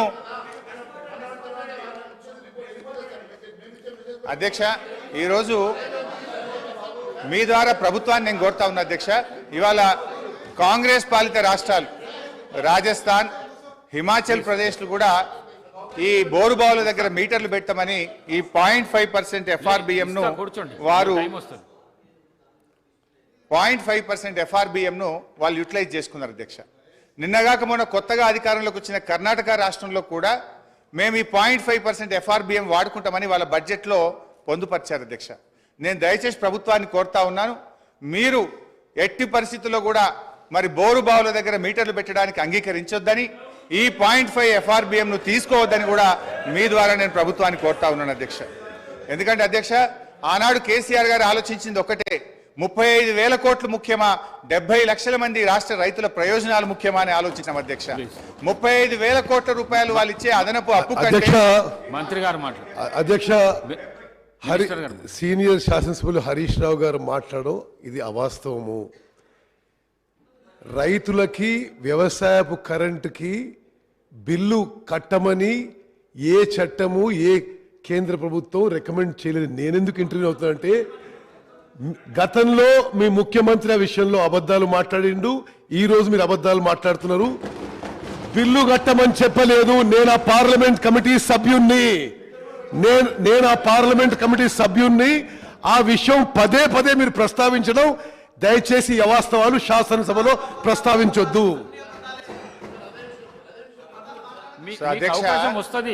మహేశ్వర్ రెడ్డి గారు అవకాశం వస్తుంది. బోరుబావుల దగ్గర మీటర్లు పెట్టాలని చెప్పింది నిజమా కాదా? ఉత్తమ్ కుమార్ రెడ్డి గారిని అడుగుతున్నా, బోరుబావుల దగ్గర మీటర్లు పెట్టాలని నిజమా కాదా? అధ్యక్ష, ఒకవేళ రైతుల నుంచి బిల్లు వసూలు చేయాలని చెప్పి ఆ రిఫార్మ్స్ లో ఉన్నట్టుగా హరీష్ రావు గారు శాసనసభలో ఇప్పుడే చెప్పారు. ఆ రిఫార్మ్స్ లో రైతుల నుంచి బిల్లు వసూలు చేయమని చెప్పి ఎక్కడా లేదు అని ఆ పార్లమెంట్ కమిటీ సభ్యుడిగా మీకు చెప్తున్నా. అధ్యక్ష నేను స్పష్టంగా ఉత్తమ్ కుమార్ రెడ్డి గారిని అడుగుతున్నా, బోరు బావుల దగ్గర మీటర్లు పెట్టాలి, ఎంత కరెంటు కాల్చిండ్రో లెక్క తేల్చాలని ఆ రిపోర్ట్ లో ఉందా లేదా అది చెప్పండి. అధ్యక్ష, నేను చాలా స్పష్టంగా చెప్తున్నా, ఉచిత వ్యవసాయానికి ఉచిత విద్యుత్తులో వాళ్ళు ఏమన్నారు, రైతులు బిల్లు కట్టాలని చెప్పి రిఫార్మ్స్ లో ఉందని, ఆ రిఫార్మ్స్ లో రైతులు బిల్లు కట్టాలి లేదు అని నేను ఆ పార్లమెంట్ కమిటీ సభ్యులు మీకు చెప్తున్నా. ఇప్పుడు ఉత్తమ్ గారికి ధన్యవాదాలు. మీటర్లు పెట్టాలని మాత్రం వారు అంగీకరించారు, దాని మీద వాళ్ళు క్లారిటీ ఇవ్వలేదంటే వారు అంగీకరించారు, వారికి ధన్యవాదాలు. ఒకటి, రేపు సరే విద్యుత్ మీద డిస్కషన్ ఉంది, మా జగదీష్ రెడ్డి గారు డీటెయిల్ గా చెప్తారు. అధ్యక్ష ఎందుకంటే అధ్యక్ష ఈ కేంద్రంలో ఉన్న బీజేపీ వైఖరి ఎట్లా ఉందంటే గతంలో గ్యాస్ సిలిండర్ల విషయంలో ఏం చేసింది అధ్యక్ష, డబ్బులు మీరు కట్టి ఫుల్ సిలిండర్ తీసుకోండి, సబ్సిడీ మీ అకౌంట్లో వేస్తామని అలాగ దించిండ్రు. దించినాక ఏం చేసిండ్రు అధ్యక్ష, సబ్సిడీ సిలిండర్ ధర 1000 రూపాయలు అయింది, సబ్సిడీ మాత్రం ఎత్తేసిండ్రు అధ్యక్ష. ఇది కూడా అట్లనే ఉంటుంది అధ్యక్ష. రేపు మీటర్లు పెడతారు, ఎల్లుండి బిల్లులు పంపించి కడితేనే చేస్తామని చెప్పి మెలిక పెట్టేటువంటి ప్రభుత్వం ఉన్నది అధ్యక్ష. ఈరోజు జాతీయ అంతర్జాతీయంగా చూస్తే జిఎస్డిపి వర్సెస్ డెట్ రేషియోలోనే అప్పులు చూస్తారు అధ్యక్ష. ఇందాకనే నేను చెప్పినట్టు ఆర్బీఐ స్టేట్ ఫైనాన్షియల్ బడ్జెట్ ప్రకారంగా అప్పులు తక్కువగా తీసుకున్న రాష్ట్రాల్లో తెలంగాణ దేశంలో 22 రాష్ట్రాలు తెలంగాణ కంటే ఎక్కువగా ఉన్నాయి. ఒకసారి జిఎస్డిపి టు డెట్ రేషియో ప్రకారం కొన్ని రాష్ట్రాల రుణాలు చూస్తే పంజాబ్ 48.7%, రాజస్థాన్ 40.6%, కేరళ 38.9%, ఉత్తరప్రదేశ్ 36.4%, తమిళనాడు 31.5%, మధ్యప్రదేశ్ 29.8%, ఛత్తీస్గఢ్ 28.6%. కానీ తెలంగాణ తీసుకున్న రుణం కేవలం 28.2%. ఇది ఆర్బీఐ తేల్చినటువంటి లెక్క అధ్యక్ష. ఈ పట్టిక కావాలంటే గౌరవ సభ్యులందరికీ కూడా నేను పంపిస్తాను అధ్యక్ష. ఈ అత్యధిక రుణాలు తీసుకున్న పంజాబ్, రాజస్థాన్ రెండు కూడా నిన్న మొన్నటి దాకా కాంగ్రెస్ పార్టీ అధికారంలో ఉన్న రాష్ట్రాలే అధ్యక్ష. అదేవిధంగా అధ్యక్ష, దేశంలో ఎప్పటి నుంచో ఉండి స్థిరపడ్డ రాష్ట్రాలు, ఆర్థికంగా బలపడ్డ రాష్ట్రాలు తెలంగాణ కంటే ఎక్కువ అప్పులు తీసుకున్నాయి. వివక్షతో, విద్రోహంతో విధ్వంసమైన తెలంగాణ పునర్నిర్మాణం కోసం, ప్రజల ఆకాంక్షల్ని వేగవంతంగా తీర్చడం కోసం తెలంగాణ అప్పు వాటికన్నా చాలా తక్కువగా ఉన్నది అధ్యక్ష. తెలంగాణ రాష్ట్రానికి ఎక్కువ శాతం రుణాలు దీర్ఘకాలిక రుణాలు. ఈ రుణాలు 58% 10 ఏళ్ల తర్వాత చెల్లించాల్సినవి. రీపేమెంట్ ఒత్తిడి కూడా తక్కువగా ఉన్న రాష్ట్రం మనది. ఇది ఆర్బీఐ చెప్పిన లెక్క. ఆర్థిక పరిపుష్టి ఉన్న రాష్ట్రం కావడం వల్లనే రీపేమెంట్ కెపాసిటీని దృష్టిలో ఉంచుకొని అప్పు ఇచ్చిన సంస్థలు కూడా తక్కువ వడ్డీకే రుణాలు చెల్లించేందుకు ముందుకు వచ్చాయి. వడ్డీ చెల్లింపుల విషయంలో తెలంగాణపై ఉన్న ఒత్తిడి కూడా తక్కువనే అధ్యక్ష. అవి చూస్తే ఒకసారి పంజాబ్ 24.4%, హర్యానా 23.5%, బెంగాల్ 20.6%, తమిళనాడు 20%, గుజరాత్ 15.1%, తెలంగాణ కేవలం 15% మాత్రమే అధ్యక్ష. అదేవిధంగా అధ్యక్ష, ఇవాళ వాళ్ళు నేను ఇందాక చెప్పే ప్రయత్నం చేసిన అప్పుల పరిమాణాన్ని ఎక్కువగా చూపించేందుకు కార్పొరేషన్ లోన్లను కలిపి ఇదంతా ఎక్కువగా తీసుకున్నారని చూపేటువంటి ప్రయత్నం చేస్తున్నారు. ఉదాహరణకు సివిల్ సప్లైస్ కార్పొరేషన్ ఉంటుంది అధ్యక్ష. సివిల్ సప్లైస్ కార్పొరేషన్ ద్వారా మనం అప్పు ఎందుకు తీసుకుంటాం అధ్యక్ష? It is a temporary arrangement. రైతులకు మనము 2 రోజుల్లోగా డబ్బు చెల్లించాలని, తీసుకున్న వడ్లకు వెంటనే డబ్బులు ఇవ్వాలని మనము లోన్ తీసుకొని రైతులకు పేమెంట్ చేస్తాం అధ్యక్ష. మనకు ఎఫ్సిఐ నుంచి డబ్బులు వచ్చిన తర్వాత ఆ డబ్బు తిరిగి బ్యాంకులకు మనం కట్టడం జరుగుతుంది అధ్యక్ష. అదేవిధంగా కేంద్ర ప్రభుత్వం నుంచి కూడా డబ్బులు రావడానికి కొంత టైం పడుతుంటుంది. అది మనం ఆ టైం పీరియడ్లో మనము అప్పు తీసుకొని అటు రైతులకు ఇబ్బంది కాకుండా మనం ముందుకు పోతూ ఉంటాం. కానీ ఏంటంటే వీళ్ళు ఇదంతా కూడా ఇదేదో రాష్ట్ర ప్రభుత్వ అప్పుల కుప్పైందని చెప్పి చూపించేటువంటి ప్రయత్నం. అట్లే విద్యుత్ కార్పొరేషన్ల విషయంలో కూడా రేపు మంత్రి గారు డీటెయిల్గా చెప్తారు, నేను వాళ్ళకి పోను కానీ అధ్యక్ష.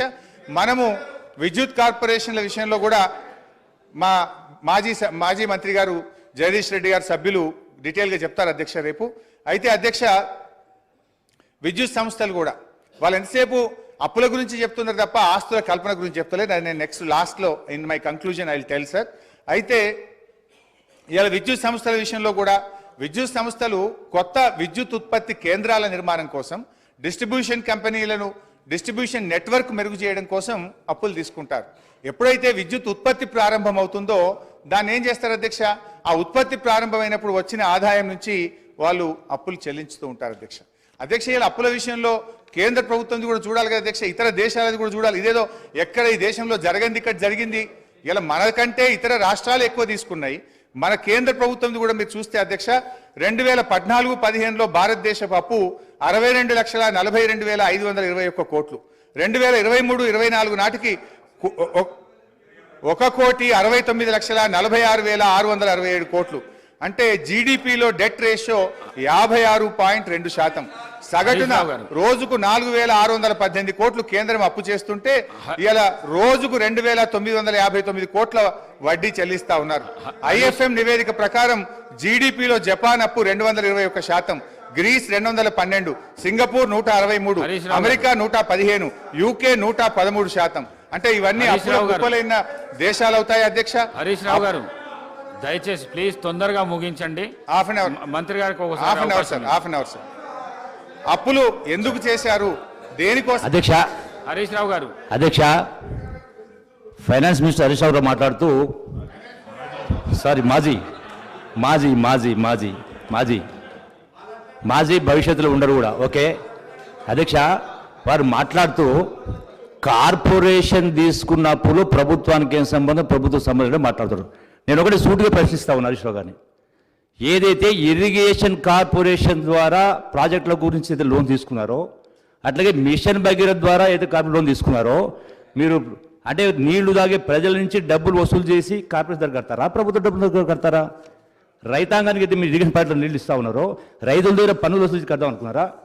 అంటే directly or indirectly is it not the responsibility of the government?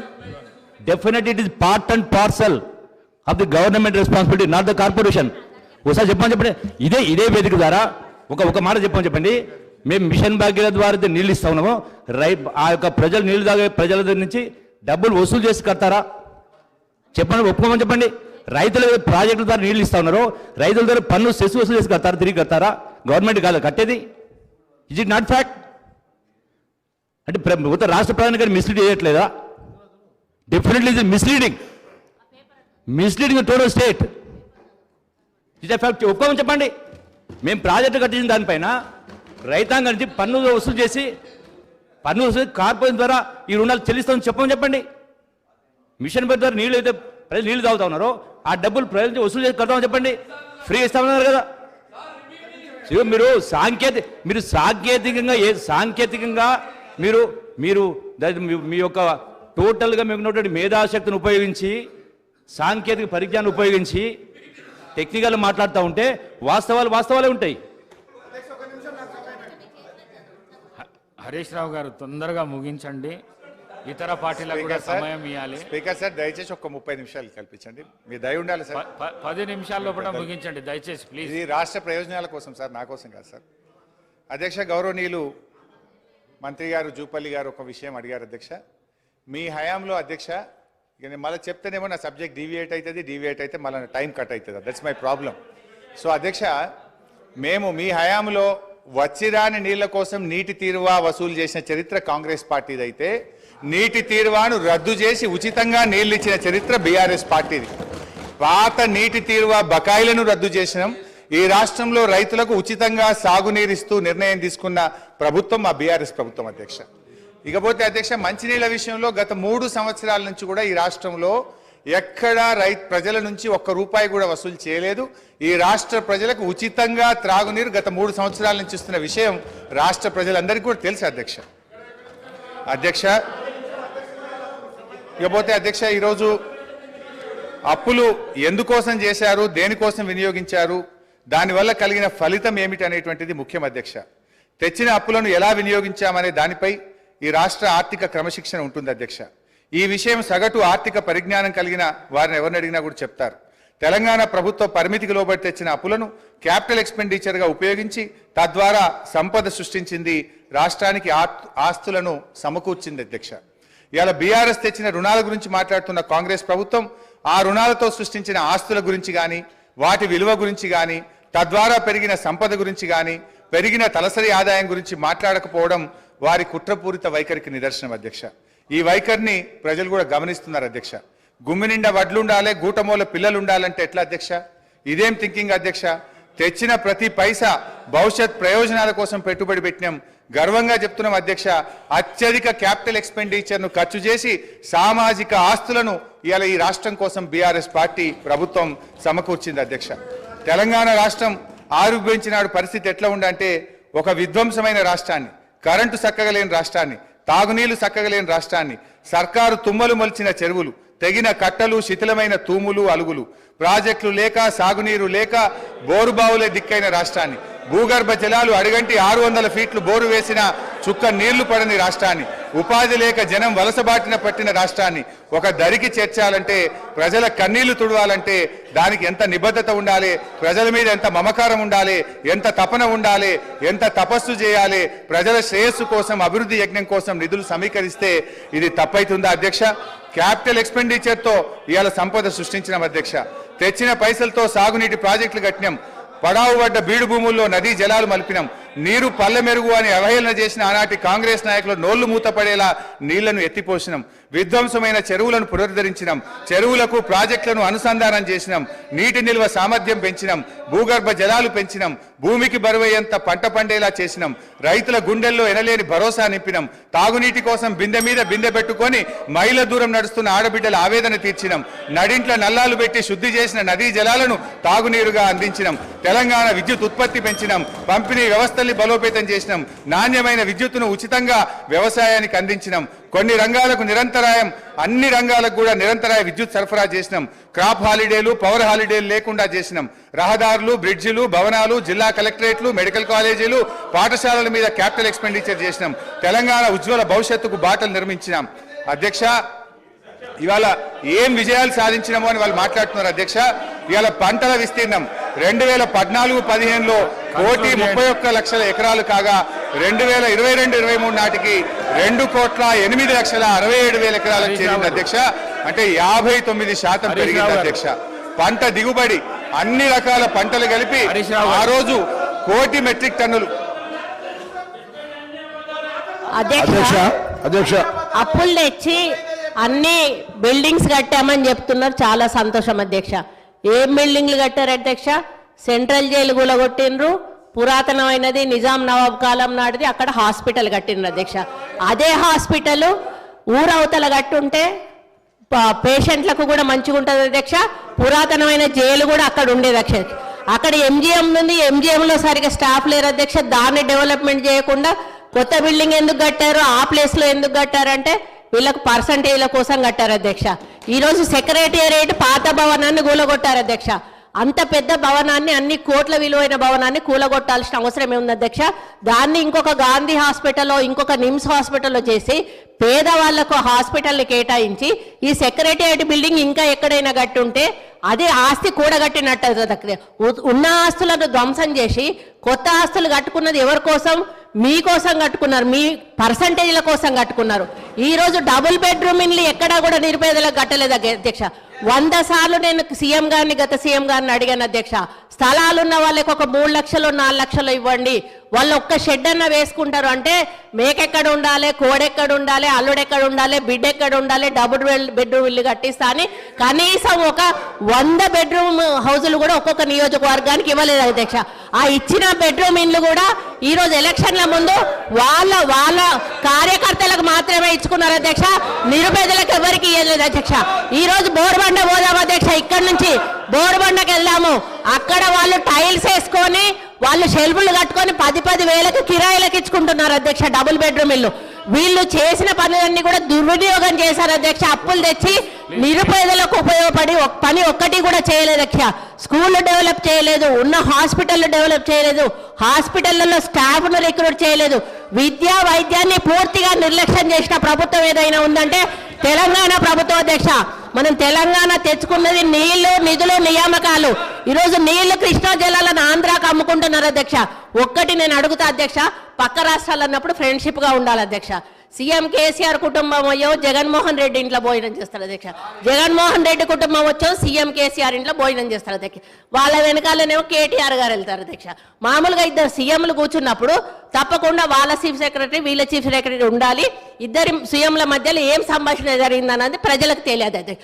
ఇన్నిసార్లు వీళ్ళు కలిసినా కూడా వీళ్ళు ఏం మాట్లాడుకున్నారు అనేది ప్రజలకు తెలియదు అధ్యక్ష. మళ్ళీ వచ్చినాక ఆంధ్ర మీద బయట తిడతారు అధ్యక్ష, లోపల మాత్రం భోజనాలు చేసుకుంటారు.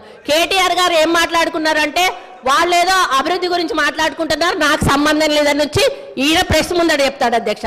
ఈ రోజు సెంట్రల్లో నీటి వనరుల గురించి మీటింగ్ పెట్టినప్పుడు ఎంతమంది ఇక్కడ నుంచి పోయారు, ఎవరెవరు పోయారు, ఎప్పుడు సీఎం పోయారు, అది ఒకసారి చెప్పమన్నాను అధ్యక్ష. ఈరోజు కేంద్రాన్ని ఎందుకు బద్నాం చేస్తున్నారు అధ్యక్ష? ఈ రోజు మోడీ గారితో మీరు సత్సంబంధాలు ఎందుకు పెట్టుకోలేదు? ఈ రోజు యాదాద్రి విషయంలో చిన్నజీయర్ స్వామిని ఎంకరేజ్ చేశారు. ఈ రోజు ఆయన ఎక్కడో ఒకటి కట్టుకుంటే అక్కడ మోడీని పిలిచిండని ఈ రోజు మోడీని పక్కకు పెట్టేసి మోడీతో సంబంధాలు లేకుండా సెంట్రల్ ఫండ్స్ తెచ్చుకోకుండా ఈ రోజు కేంద్రం ఇవ్వడం లేదని బద్నాం చేయడం తప్ప అధ్యక్ష. ఈ రోజు కేంద్రాన్ని దూరం పెట్టింది వీళ్ళు, కేంద్రం ఫండ్స్ ఉపయోగించుకోండి వీళ్ళు, చాలా ఫండ్స్ ఈ రోజు రిటర్న్ పోయినాయి అధ్యక్ష, కేంద్ర ప్రభుత్వ నిధులు. దాని వైఫల్యం పూర్తిగా గత ప్రభుత్వాన్ని నేను చెప్తా ఉన్నాను అధ్యక్ష. దయచేసి ప్రగల్భాలు పలగకండి. ఈరోజు తెలంగాణ లాభాల బాటలో ఉన్న తెలంగాణను కాంగ్రెస్ పార్టీ మీకు అప్పచెప్పింది. నష్టాల బాటలోకి వెళ్ళి నిరుపేదల జీవితాలు మీరు బాగు చేయలేదు. కేవలం పెద్దవాళ్ళని బాగు చేశారు, పేదోళ్ళని ఎక్కడున్న వాళ్ళని అక్కడ ఉంచారు. ఈ వాస్తవాలను ఒప్పుకోవాల్సిన బాధ్యత మీ మీద ఉందని ఈ సందర్భంగా గుర్తు చేస్తా ఉన్నాను అధ్యక్ష. ఏంది అధ్యక్ష ఇట్లా ఇంతమంది మంత్రులు మధ్య మధ్యలో వేస్తే మేము ఎట్లా మాట్లాడగలుగుతాం అధ్యక్ష? వాట్ ఈస్ దిస్ అధ్యక్ష?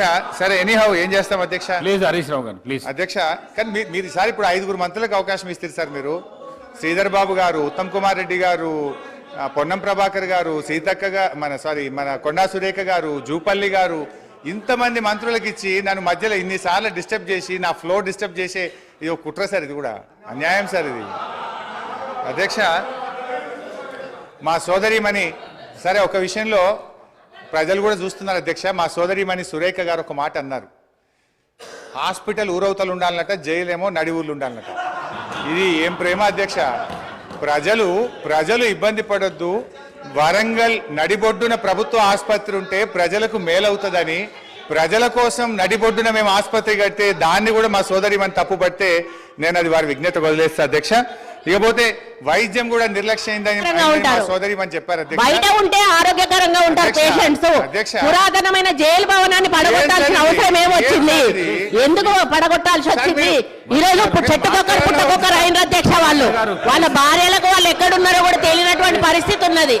హరీష్ రావు గారు సార్ ఏం సార్ ఇది? వారు మాట్లాడితే నేను సమాధానం చెప్పాలి కదా అధ్యక్ష. ముగించండి. ఎట్లా ముగించాలి సార్? మీరు 8 మంది 1/2 మంది మంత్రులకు మధ్యలో ఇంటరప్ట్ చేస్తే నేను ఎట్లా మాట్లాడాలి సార్? అధ్యక్ష మా సోదరిమణి వైద్యం నిర్లక్ష్యమైందన్నారు. ఆనాడు కాంగ్రెస్ ప్రభుత్వ హయాములో నేను రాను బిడ్డో సర్కారు దవాఖానకనే పాటలు వస్తే మా హయాములో పోదాం పద బిడ్డ సర్కారు దవాఖానకనంత గొప్పగా ప్రభుత్వ ఆసుపత్రులు చేశాం. ఆ రోజు ప్రభుత్వ ఆసుపత్రుల్లో డెలివరీలు 30% అయితే ఈ రోజు 78% ప్రభుత్వ ఆసుపత్రుల్లో డెలివరీలు జరుగుతూ ఉన్నాయి. ఇది మా ప్రభుత్వ పనితీరు నిదర్శనం. సో నేను మాటకు చెప్పగలుగుతాను కానీ I don't want to deviate. అధ్యక్ష కన్క్లూడ్ చేయండి ప్లీజ్.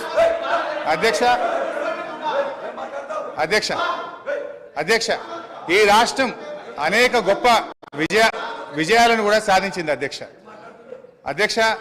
2014-15లో 1,30,00,000 ఎకరాలు సాగైతే అధ్యక్ష ఈ సంవత్సరం 2,08,67,000 ఎకరాలు అంటే 59% అదనంగా సాగు సాధించాం అధ్యక్ష. వానకాలంతో పోటీ పడేలా యాసంగి సాగు జరుగుతూ ఉంది. పక్క రాష్ట్ర కూలీలు వచ్చి ఇవాళ తెలంగాణలో ఉపాధి పొందుతున్నటువంటి పరిస్థితి అధ్యక్ష. గత సంవత్సరం వరి ఉత్పత్తి 2,58,16,487 మెట్రిక్ టన్నులకు పెరిగింది అధ్యక్ష. పౌర సరఫరాల సంస్థ ద్వారా 2014-15లో 24 లక్షల మెట్రిక్ టన్నుల ధాన్యం సేకరిస్తే 2020-21లో 1,41,00,000 మెట్రిక్ టన్నుల ధాన్యం సేకరించాం అధ్యక్ష. 2014-15లో 3,392 కోట్ల విలువైన ధాన్యం మాత్రమే కొనుగోలు చేస్తే ఇప్పుడు అదే సంస్థ గత సంవత్సరం 27,037 కోట్ల విలువైనటువంటి ధాన్యాన్ని కొన్నది అధ్యక్ష. అంటే 483% వడ్ల కొనుగోలులో వృద్ధి సాధించిన అధ్యక్ష.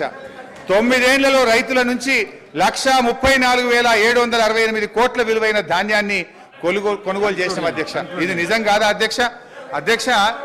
అన్ని రకాల పంటలు కలిపి మేము అధికారంలోకి వచ్చిన నాడు కోటి మెట్రిక్ టన్నుల పంట దిగుబడి వస్తే ఇవాళ 4 రెట్ల అధ్యక్ష 4 కోట్ల మెట్రిక్ టన్నుల పంట దిగుబడి వచ్చింది అధ్యక్ష. ఇరిగేషన్ లో దాదాపు వాళ్ళ విజ్ఞత లేకపోతే వాళ్ళకు వదిలేద్దాం. మీరు కొద్దిగా నిశ్శబ్దంగా పీపుల్ ఆర్ అబ్జర్వింగ్. వాళ్ళ విజ్ఞతకు వదిలేద్దాం. స్పీకర్ గారు సభానాయకుడు చూసుకుంటారు. LA మినిస్టర్ గారు కంట్రోల్ చేసుకోవాలి అధ్యక్ష. నిజాలు చెప్తుంటే వినే ఓపిక లేకపోతే ఎట్లా అధ్యక్ష? వాళ్ళకు మీరు కన్క్లూడ్ చేయండి ప్లీజ్ అధ్యక్ష. 15 నిమిషాలు అధ్యక్ష, 15 minutes అధ్యక్ష. ఇరిగేషన్ లో దాదాపు అధ్యక్ష 200 TMCల కొత్త రిజర్వాయర్ల సామర్థ్యాన్ని ఇలా మేము రాష్ట్రంలో ఏర్పాటు చేసినాం అధ్యక్ష. 200 TMC అంటే టీఎంసీల రిజర్వాయర్లు కొత్తగా ఈ రాష్ట్రంలో రావాలంటే దానికి డబ్బు ఖర్చు కాదా అధ్యక్ష ఒక కాళేశ్వరం కానీ పాలమూరు ఎత్తిపోతల పథకం కానీ మిడ్మానేర్ కానీ గౌరవెల్లి కానీ కల్వకుర్తి నెట్టంపాడు భీమా తుమ్మిళ్ళ ఈ పెండింగ్ ప్రాజెక్టులను పూర్తి చేయడం దాదాపు 200 టీఎంసీల కొత్త రిజర్వాయర్ల సామర్థ్యం తెచ్చిన అధ్యక్ష. అదేవిధంగా విద్యుత్ స్థాపిత సామర్థ్యం 7,778 మెగావాట్ల నుంచి 18,567 మెగావాట్లకు పెంచిన అధ్యక్ష. కొత్తగా 33 జిల్లా కలెక్టరేట్లను 1,649 కోట్ల రూపాయలతో చేపట్టి 25 కలెక్టరేట్లు పూర్తి చేసిన అధ్యక్ష. రోడ్ల అధ్యక్ష కొత్తగా 8,218 కిలోమీటర్ల డబుల్ లైన్ రోడ్లు, 321 కిలోమీటర్ల 4 లైన్ రోడ్లు, 39 కిలోమీటర్ల 6 లైన్ రోడ్లు, 382 బ్రిడ్జిలు పూర్తి చేసి ఈ రాష్ట్రానికి ఆస్తిని క్రియేట్ చేసిన అధ్యక్ష. గురుకులాల అధ్యక్ష ఆ రోజు కాంగ్రెస్ పాలనలో 293 గురుకులాలుంటే 1,022 గురుకులాలకు పెంచిన అధ్యక్ష. అంగరంగ వైభవంగా 1,200 కోట్లతో యాదాద్రి దేవాలయం కట్టినాం. ఈ రాష్ట్రంలో దేవాలయాల అభివృద్ధికి 2,800 కోట్లు ఖర్చు పెట్టాం. ఐటీ ఉత్పత్తులు 57,000 కోట్ల నుంచి 2,41,000 కోట్లకు 4 రెట్లు పెంచినాం అధ్యక్ష. ఐటీ ఉద్యోగాలు 3,23,000 నుంచి 9 లక్షలకు దాదాపు 3 రెట్లు ఐటీ ఉద్యోగాలు పెంచాం అధ్యక్ష. మెడికల్ హెల్త్ డిపార్ట్మెంట్ లో నీతి ఆయోగ్ ఆ రోజు 11వ ర్యాంక్ ఇస్తే ఇవాళ 3వ ర్యాంక్ వచ్చింది అధ్యక్ష. మాతృ మరణాలు 92 నుంచి 43కు తగ్గించాం. శిశు మరణాలు 39 నుంచి 21కి తగ్గించాం. ఐసీయూలు 5 నుంచి 80కి పెంచాం. డయాలసిస్ సెంటర్లు 3 నుంచి 82కి పెంచాం. 500 బస్తీ దవాఖానాలు పెట్టాం. ఇలా బ్రహ్మాండంగా వరంగల్ హెల్త్ సిటీ టిమ్స్ ఆసుపత్రులు కట్టాం. మిషన్ భగీరథ ప్రతి ఇంటికి స్వచ్ఛమైన శుద్ధి చేసిన త్రాగునీరు అందించి ఫ్లోరైడ్ రహితంగా ఈ రాష్ట్రాన్ని మార్చాం. వర్షాకాలంలో అంటురోగాలు లేకుండా ప్రజల జీవన ప్రమాణాలు పెంచాం. మిషన్ కాకతీయ ద్వారా చెరువులు బాగా చేసి ఇవాళ నీటి సామర్థ్యాన్ని పెంచాం. ఆయకట్టును పెంచాం. పోలీస్ కమాండ్ కంట్రోల్ ను మన జిల్లాల్లో పోలీస్ కేంద్రాలు కట్టాం. గ్రౌండ్ వాటర్ టేబుల్ ఈ రోజు 56% గ్రౌండ్ వాటర్ టేబుల్ పెరిగింది.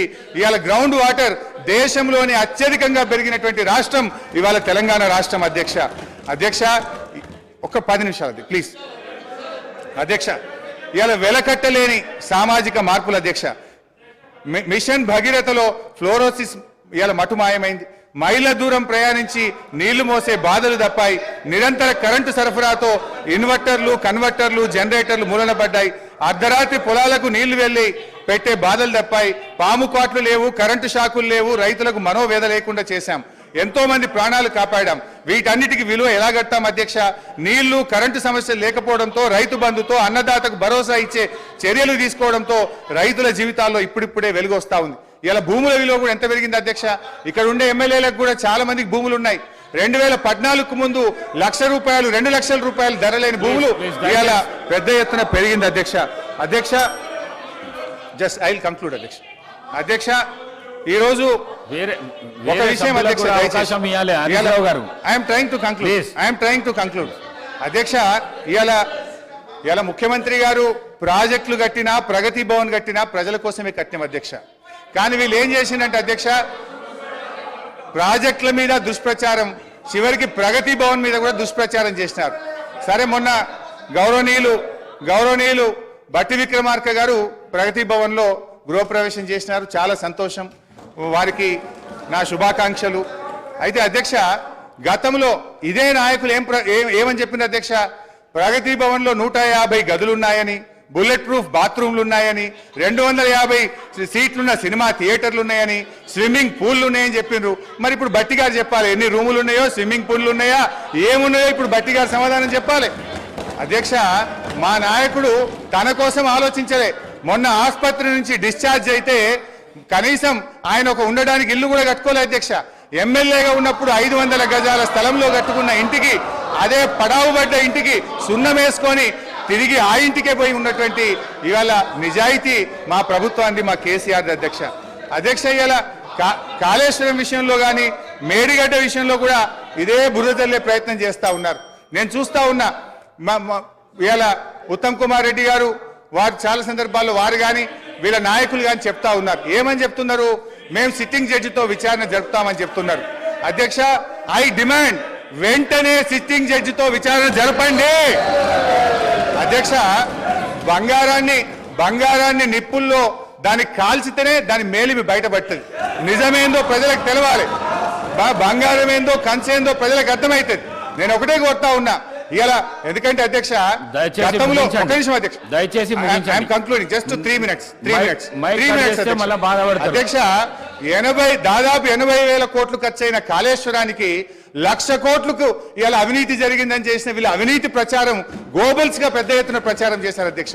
దురదృష్టవశాత్తు ప్రజలు కూడా కొంత నమ్మిండ్రు అధ్యక్ష. ఇవాళ నిజం నిలకడమే తెలుస్తుంది. తప్పకుండా ఇవాళ మీరు మేడిగడ్డ మీద వేస్తారా, సుందిల మీద వేస్తారా, సిట్టింగ్ జడ్జితో విచారణ తక్షణమే వేయండి. మేము రెడీగా ఉన్నాం.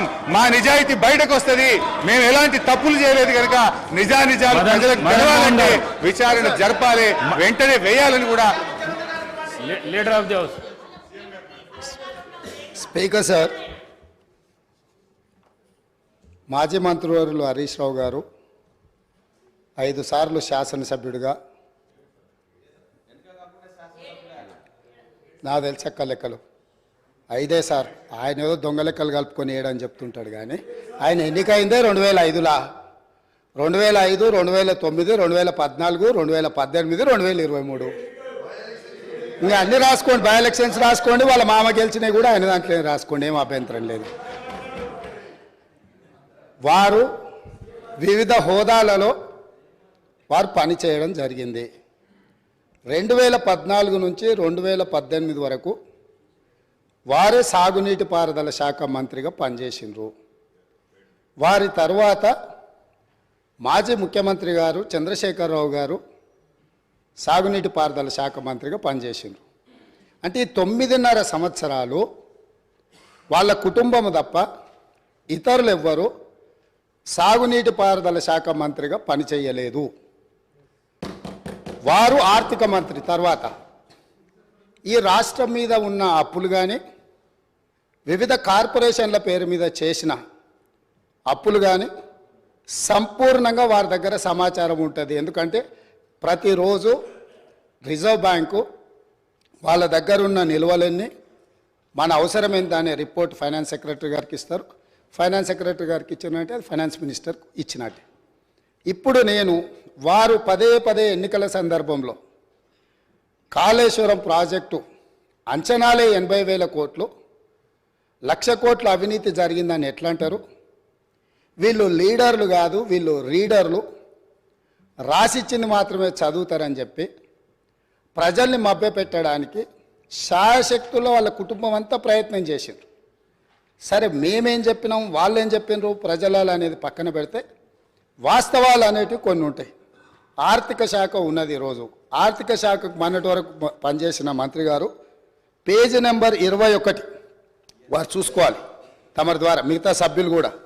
ఇప్పుడు ప్రభుత్వం ఇచ్చిన నివేదిక ఏదైతే ఉందో పేజీ నెంబర్ 21లో ప్రభుత్వ హామీతో ఎస్పీవీల ద్వారా సేకరించబడి ప్రభుత్వమే చెల్లింపులు చేయబడతాయి అని చెప్పిన దాంట్లో మొట్టమొదటి Kaleshwaram irrigation project corporation limited sanctioned loan 97,000 కోట్ల 449 97,449 కోట్ల రూపాయలు రుణం మంజూరైంది. ఇందులో లోను విడుదలయ్యింది 79,287 కోట్ల రూపాయలు. నేనిప్పుడు తమరి ద్వారా ఆర్థిక మంత్రి గారిని సూటిగా ప్రశ్నించదలుచుకున్నా. మాజీ వాళ్ళు అనుకోవాలి, ఆ భ్రమలలోనే ఉంటే బయటికి పోతారు. అయితే ఈరోజు అధికారిక లెక్కలు ఇవి కార్పొరేషన్ ద్వారా లోన్లు చేయబడిన అప్పు 97,449 కోట్లు. ఇవి కాకుండా కాళేశ్వరం ప్రాజెక్టుకు రాష్ట్ర ప్రభుత్వం ఖర్చు పెట్టింది. వాటి వివరాలను కూడా తీసుకొని మేము ఇస్తాము.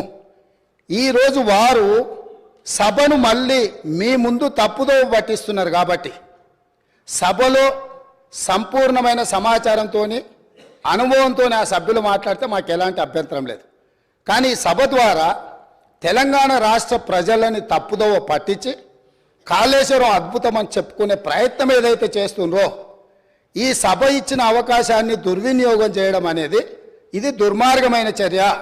కాళేశ్వరం ప్రాజెక్టు పూర్తి అంచనాలు నేను ఆర్థిక శాఖకు ఆదేశాలు ఇచ్చిన, రేపు మా సాగునీటి పారుదల శాఖ మంత్రి గారు మాట్లాడేటప్పుడు టోటల్గా వేసిన అంచనా ఎంత, అందులో కార్పొరేషన్ పేరు మీద మంజూరైన లోన్లు ఎంత, మంజూరైన లోన్ల నుంచి ఇప్పటి వరకు వినియోగించుకున్న నిధులెన్ని, అదేవిధంగా రాష్ట్ర ప్రభుత్వం తన బడ్జెట్ నుంచి ఖర్చు పెట్టిన నిధులెన్ని, వీటన్నిటిని వివరాలను మళ్ళీ అక్కడ చెప్తాం. కాబట్టి ఇప్పుడు నేనేం చెప్పదలుచుకున్నా అంటే, వారు మాట్లాడుతున్నది లోపభూయిష్టమైన అబద్ధము. కాళేశ్వరం ప్రాజెక్టు యొక్క అంచనాలు 80,000 కోట్లు కాదు, లోన్లే 97,449 కోట్ల రూపాయలు ఆల్రెడీ లోన్లు మంజూరు తెచ్చుకున్నారు. రాష్ట్ర ప్రభుత్వం ఖర్చు పెట్టింది. మొత్తానికి వీళ్ళు వేసి అంచనా లెక్కలేస్తే అది ఎక్కడికో వెళ్తుంది. అదొకటి అధ్యక్ష. రెండవది, ఇంతకుముందు మంత్రులు జూపల్లి కృష్ణారావు గారు మాట్లాడబోతుంటే పాపం వారిని దబాయించే ప్రయత్నం చేస్తున్నారు. నేను 2 విషయాలు ఇక్కడ చెప్పదలుచుకున్నా. ఆర్థిక మంత్రి గారే కాళేశ్వరం మీద పెట్టిన నివేదికలో, రాష్ట్ర ప్రభుత్వం ఇచ్చిన నివేదికలో వీళ్ళు చెప్పింది కాళేశ్వరం ప్రాజెక్టు కట్టడం ద్వారా ఆ నీళ్లు రైతులకు అమ్ముతాము, ఆ నీళ్లు ఇండస్ట్రీస్కి అమ్ముకుంటాము, ఇట్లా ఈ ప్రాజెక్టు ద్వారా నీళ్ళన్నీ పైసలకే అమ్ముతాం, ఉచితంగా ఎవరికి ఇయ్యము. వ్యవసాయంతో సహా ఏం చూపించిండ్రు? ఒక్క సంవత్సరానికి ఆదాయం 5,199 కోట్ల రూపాయల ఆదాయం వస్తుంది. కాళేశ్వరం ప్రాజెక్టు కట్టి వ్యవసాయానికి నీళ్ళు అమ్ముతాం, పరిశ్రమలకు నీళ్ళు అమ్ముతాం, తాగడానికి నీళ్ళు అమ్ముతాం, మొత్తం వ్యాపారమే చేస్తాం. మా ప్రభుత్వం ఉన్నదే వ్యాపారం చేయడానికి. మా ప్రభుత్వం సేవ చేయదు, మా ప్రభుత్వం ప్రజలకు సహాయం చేయదు, వ్యాపారం చేస్తాము. ఆ వ్యాపారం ద్వారా 5,199 కోట్ల రూపాయల ఆదాయం వస్తుందని చూపించి వీళ్ళు ఈ అప్పులు చేసింది. ఈ సంతకాలు పెట్టింది ఎవరు? ఈరోజు అక్కడ కూర్చొని మాట్లాడుతున్న మాజీ ఆర్థిక మంత్రి గారు. ఇది మొదటి విషయం. రెండవది, మిషన్ భగీరథ. మిషన్ భగీరథ మీద కూడా ఈరోజు మేము ఇంటింటికి నల్లాలు ఇచ్చినాం. అసలు మీరు పుట్టినప్పుడు ఇటు ఉన్నోళ్ళని అందరిని అడుగుతున్నా, వారిని కూడా అడుగుతున్నా. 2014 కంటే ముందు మన మంచినీళ్ళు తాగలేదా అధ్యక్ష? మన గ్రామాలలో నల్లాలు లేవా? మన గ్రామాలలో నీళ్ళ ట్యాంకులు లేవా? వీరొచ్చినాకనే శివుడి తల మీద ఉన్న గంగను భూమి మీదకి తెచ్చి, భూమి మీద ఉన్న గంగను కాళేశ్వరంలోకి పారిచ్చి, కాళేశ్వరం ఉన్న గోదావరి జలాలను మన ఇంట్లల్లో నల్ల ద్వారా ఇచ్చి మన జీవితాలు ధన్యమైనట్టు, అదేదో వీళ్ళు అద్భుతం చేసినట్టు, అదేదో ఉచితంగా ఇస్తున్నట్టు, ఈ ఉచితంగా ఇవ్వడం ద్వారా తెలంగాణనే దేశానికి నెంబర్ 1గా ఆదర్శంగా ఉన్నట్టు ఈ సభలో నించొని, బయట రాజకీయ ఉపన్యాసాలు ఏమి ఇచ్చుకున్నా మనకేం అభ్యంతరం లేదు అధ్యక్ష, కానీ సభను మిస్లీడ్ చేసే విధంగా శాసనసభ వ్యవహారాల శాఖ మంత్రిగా గతంలో పనిచేసి ఆ అనుభవాన్నంతా ఉపయోగించి సత్యదూరమైన వార్తల్ని ఇక్కడ చెప్పడానికి ప్రయత్నం చేస్తున్నాడు. అందుకే మిషన్ భగీరథ మీద కూడా నేను చెప్పదలుచుకున్నా అధ్యక్ష.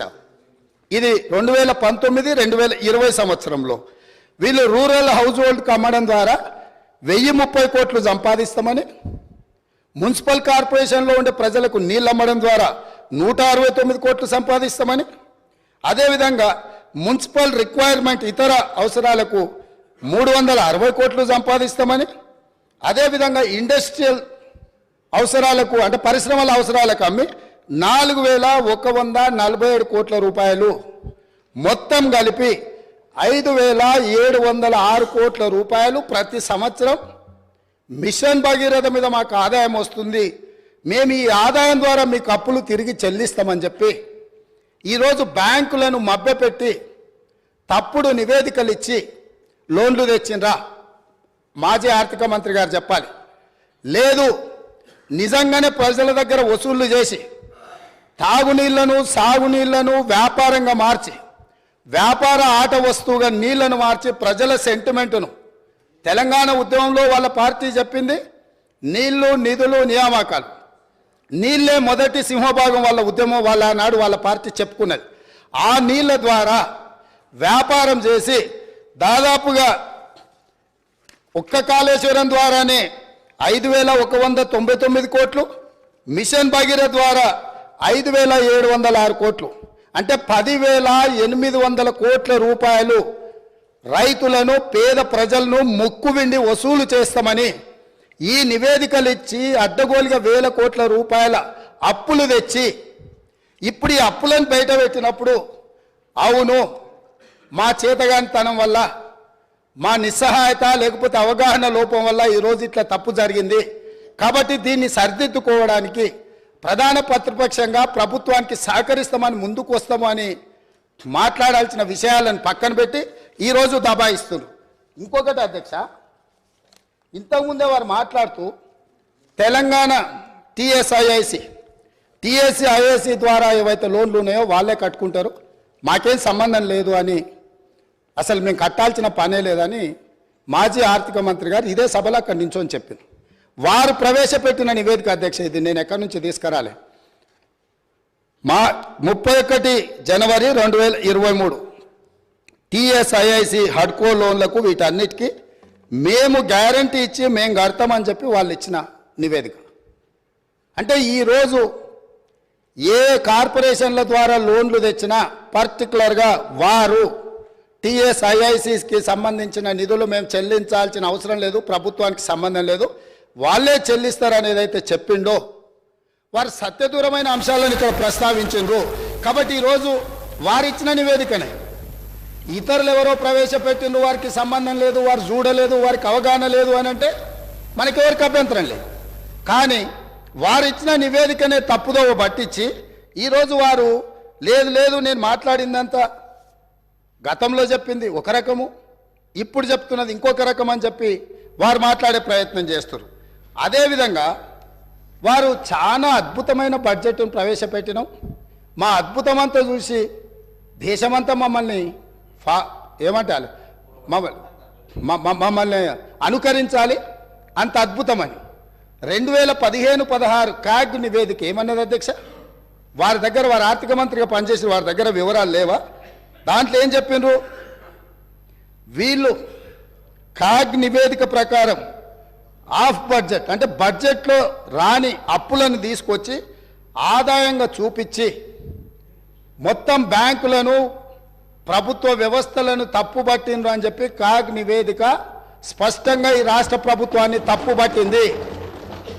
ఈ ప్రభుత్వం ఉద్దేశపూర్వకంగా ఆర్థిక సంస్థలన్నిటిని కూడా తప్పుదోవ పట్టించి అత్యధిక వడ్డీతో రుణాలు తీసుకొచ్చి ఈ రాష్ట్రాన్ని అప్పుల కూపంగా తయారు చేసిందని క్యాగ్ నివేదిక 2015-16లో ఇచ్చిన లేఖ అధ్యక్ష ఇది.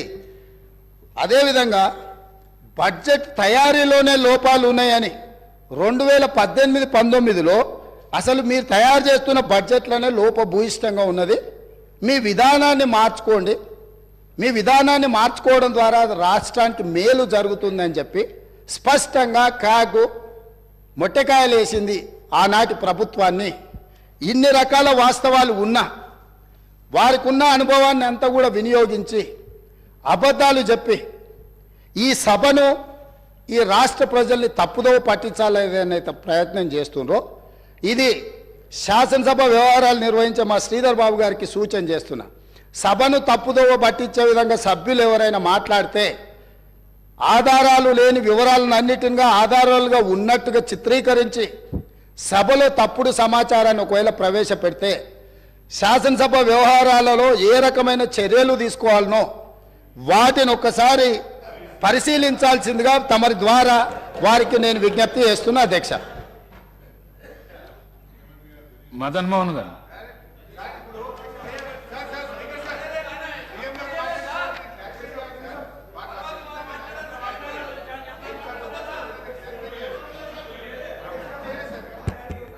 సార్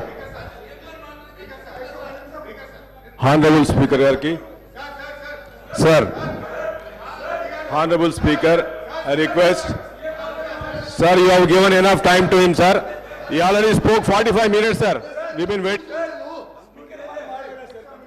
సార్ ఒక్క నిమిషం sir. Speaker sir, first of all నేను కంక్లూడ్ చేయలేదు, మధ్యలో ముఖ్యమంత్రి గారు లేచి ఒక నిమిషం సార్ ముఖ్యమంత్రి గారు లేచి మాట్లాడినారు అధ్యక్ష. నేను I want to set right the record. CM గారు నిజానికి నేను సభను తప్పుదో పట్టించలేదు, గౌరవ సభానాయకుడు గారే తప్పుదో పట్టించారు. నేను ఐ వాంట్ టు క్లారిఫై. ఏంటంటే అధ్యక్ష, ఇవాళ ముఖ్యమంత్రి గారు కూడా వినాలి, నేను అఫ్కోర్స్ వాడిని తప్పనను, కొత్తగా ముఖ్యమంత్రి అయినరు, టైం పడుతుంది విషయాలు తెలుసుకోవడానికి, నేను తప్పనట్లేదు. అయితే అధ్యక్ష, ముఖ్యమంత్రి గారు మీ ద్వారా గౌరవ సభానాయకుడి దృష్టికి తీసుకుపోతున్న ఏంటంటే అధ్యక్ష, కాళేశ్వరం కార్పొరేషన్లో కేవలం కాళేశ్వరం ప్రాజెక్టుకే రుణాలు తీసుకోలేదు అధ్యక్ష, పాలమూరు లిఫ్ట్ ఇరిగేషన్కు కూడా కాళేశ్వరం కార్పొరేషన్ ద్వారా తీసుకున్న రుణాలను ఖర్చు పెట్టాము. It's not that Kaleshwaram corporation తీసుకున్న అప్పంతా కాళేశ్వరంకే ఖర్చు పెట్టారని ముఖ్యమంత్రి గారు చెప్పారు. ఇది సత్యదూరమైంది. నంబర్ 1. నంబర్ 2, నేను అంచనాలు అనలేదు. ఖర్చు పెట్టిందే 83 వేల కోట్లు దాటకపోతే ₹1,00,000 అవినీతి జరిగిందని, 1,00,000 కోట్ల రూపాయల అవినీతి జరిగిందని మా మీద బురద జల్లారు అని నేను చెప్పాను. ఖర్చు పెట్టింది అన్నారు, దాని ముఖ్యమంత్రి గారు అంచనాలు అన్నారు. సో నీళ్ల విషయంలో మా పాలసీ ఏందో 3 ఏళ్ళు ప్రభుత్వం ప్రజలు చూశారు. మేము మంచినీళ్లు రాష్ట్ర ప్రజలకు ఉచితంగా, ఈ రాష్ట్ర ప్రజలకు గత 3.5-4 సంవత్సరాలుగా మిషన్ భగీరథ పూర్తి చేసిన తర్వాత త్రాగునీరు ఇచ్చాం. గత ప్రభుత్వం నీటి తీరువ నాగార్జున సాగర్ ప్రాజెక్ట్ కింద ఎస్ఆర్ఎస్పి కింద నీటి తీరువ వసూలు చేస్తే మేము ₹1 కూడా తీసుకోకుండా ఉచితంగా సాగునీళ్లు అందించిన మా విధానం రాష్ట్ర ప్రజలకు తెలుసు అధ్యక్ష. ఇకపోతే టీఎస్ఏఐసి విషయంలో ముఖ్యమంత్రి గారు అన్నారు ఇవాళ రాష్ట్ర ప్రభుత్వమే కడుతుంది. ఎస్ అధ్యక్ష, టెంపరీగా మనం కట్టినా, ఇప్పుడు ఉదాహరణకు మేము ఏం చేసినాం, ఆ డబ్బులు నిమ్స్కులో ల్యాండ్ ఎక్విజిషన్కు, ఫార్మాసిటీలో ల్యాండ్ ఎక్విజిషన్కు ఆ డబ్బులు ఖర్చు పెట్టినాం. ఒకసారి ఇండస్ట్రియలిస్టులకు ఫార్మాసిటీలో భూమిలు కేటాయించిన, నిమ్స్లో ఇండస్ట్రీలకు భూమి కేటాయించిన తర్వాత డబ్బులు వస్తాయి టీఎస్ఏఐసికి, then they will give it back to the government. ఇది ఒక పాలసీ అధ్యక్ష. సో ముఖ్యమంత్రి గారు ఇలా మమ్మల్ని దబాయించాలని చూడడం కరెక్ట్ కాదు. నేను ఇంకా టైం ఇస్తేనే చాలా డీటెయిల్గా చెప్పగలుగుతా కానీ, సో నేను క్లారిఫై చేసే ప్రయత్నం చేస్తున్నాను. I'm going to conclude sir. మీ సమయం అయిపోయింది. సార్ నేను కంక్లూడ్ చేస్తాను సార్, కంక్లూడ్ చేస్తాను. నేను ఎక్కువ చెప్పండి sir, just 5 minutes I will conclude please. 5 minutes అధ్యక్ష. రాష్ట్రం అప్పుల కుప్పైతే అంతర్జాతీయ సంస్థలు రావు అధ్యక్ష. ఎక్కడైతే ఇన్ఫ్రాస్ట్రక్చర్ ఉంటుందో, ఎక్కడైతే పీపుల్ పర్చేస్ పవర్ ఉంటుందో, ఎక్కడైతే స్టేబుల్ గవర్నమెంట్ ఉంటుందో, ఎక్కడైతే ఏబుల్ లీడర్షిప్ ఉంటుందో అక్కడికే అంతర్జాతీయ పెట్టుబడులు వస్తాయి అధ్యక్ష. అధ్యక్ష, ఇవాళ చిన్నప్పుడు కూడా మనం సుమతి శతకంలో చదువుకున్నాం అధ్యక్ష, ఎప్పుడు సంపద కలిగినా అప్పుడే బంధువులు వత్తురది ఎట్లన్నన్, దెప్పలుగా చెరువు నిండిన కప్పలు 10,000 చేరుగదరా సుమతి. సంపద వసతులున్న చోటికే కంపెనీలు వస్తాయి, ఉద్యోగ ఉపాధి అవకాశాలు వస్తాయి అధ్యక్ష. అధ్యక్ష, నేను ఐ వాంట్ టు కంక్లూడ్ అధ్యక్ష. నేను ప్రభుత్వానికి ఒక విజ్ఞప్తి అధ్యక్ష. I'm just appealing to the government అధ్యక్ష. అధ్యక్ష, ఈరోజు ఫైనల్గా నేను గవర్నమెంట్ చేసే అప్పీల్ అధ్యక్ష, ఇవాళ ప్రజల నిర్ణయం శిరోధార్యం వహించాలి. ప్రజలకు వాళ్ళకి అవకాశం ఇచ్చిండ్రు, మమ్మల్ని ఇక్కడ కూర్చోబెట్టినారు. వి యాక్సెప్ట్ దట్ అధ్యక్ష. నేను ఒకటే అంటే, సంపూర్ణ మెజార్టీతో ప్రజలు మీకు అవకాశం ఇచ్చినప్పుడు మీ తెలివితేటల్ని, మీ విజ్ఞతను ప్రదర్శించి నిధులు సమకూర్చుకోండి, రాష్ట్రాన్ని ముందుకు నడపండి. అంతేగాని మమ్మల్ని బదనాం చేయాలని, మమ్మల్ని తిట్టుకుంటూ బతికే ప్రయత్నం చేయొద్దు. ఏమర్థమైతుంది, మేమంటే మీకు అంత భయమా? మమ్మల్ని అప్రతిష్ట పాలు చేస్తేనే మీకు రాజకీయ భవిష్యత్తు ఉంటుంది అన్నట్టుగా మీరు భావిస్తున్నట్టుగా ఇలా ప్రజలు అనుకుంటా ఉన్నారు అధ్యక్ష. అధ్యక్ష, మేము మంచినీళ్ళ సమస్య ఇచ్చినాం, ప్రతి బస్తీకి నీళ్ళు ఇచ్చినాం, ప్రతి గ్రామానికి ఇచ్చినాం. మీరు 24 గంటలు మంచినీళ్ళు ఇచ్చి మాకంటే మంచి పేరు తెచ్చుకోండి, శబాష్ అనిపించుకోండి, మేము వద్దంటామా? వి అప్రిషియేట్ అధ్యక్ష. మేము కరెంట్ సరఫరా చేసినాం, నాణ్యమైన కరెంట్ ఇచ్చినాం అధ్యక్ష. మీరు ఇలా ప్రజలకు ఉచిత విద్యుత్ ఇస్తామన్నారు. 90 లక్షల తెల్ల రేషన్ కార్డుదారులకు 200 యూనిట్ల ఉచిత విద్యుత్ కోతలు లేకుండా అందించి ప్రజలకు ఇచ్చిన మాట నిలబెట్టుకునే ప్రయత్నం చేయండి. ఇలా గ్యాస్ సిలిండర్ ఇస్తామన్నారు. ప్రతి తెల్ల రేషన్ కార్డు ద్వారాకి సంవత్సరానికి 12 గ్యాస్ సిలిండర్లు ఇచ్చి మీరు ఇచ్చిన మాట నిలుపుకొని ప్రజల్ని ఒప్పించే ప్రయత్నం చేయండి అధ్యక్ష. అధ్యక్ష, లాస్ట్ క్లోజ్ చేస్తాం అధ్యక్ష. వ్యక్తులుగా మనం ఉంటాం పోతాం, ప్రజల ప్రయోజనాలు ముఖ్యం. రాష్ట్ర భవిష్యత్తును దెబ్బతీసే పద్ధతి వద్దు. రాష్ట్ర పరపతిని దిగదార్చే దుష్ప్రయత్నాలను మానుకోండి. ఒక చిన్న పుకార్తో స్టాక్ మార్కెట్ కుప్పకూలిన సంఘటనలు చూసాం. మీరు మన రాష్ట్ర ఆర్థిక పరిస్థితి మీద అధికారికంగా పుకార్లు సృష్టించి రాష్ట్ర భవిష్యత్తును ప్రశ్నార్థకం చేయకండి. ఈ శ్వేతపత్రాలు రాష్ట్ర ఆర్థిక ప్రగతికి కోత పత్రాలు అవుతాయి. దేశానికి దిక్సూచిగా ఉన్న తెలంగాణను దివాలా అనే ముద్ర వేయకండి. సంపద ఉన్నది, సమృద్ధి ఉన్నది, వృద్ధి రేటును పెంచండి, మరింత పకడ్బందీగా రెవెన్యూ లీకేజీలను అరికట్టండి, రాష్ట్ర అభివృద్ధిని చేయండి. అంతేగాని ఈ దుర్మార్గపు దుష్ప్రచారాలతోని దయచేసి బురద జల్లే ప్రయత్నం చేయొద్దు. This is my sincere and honest appeal to the government. Thank you.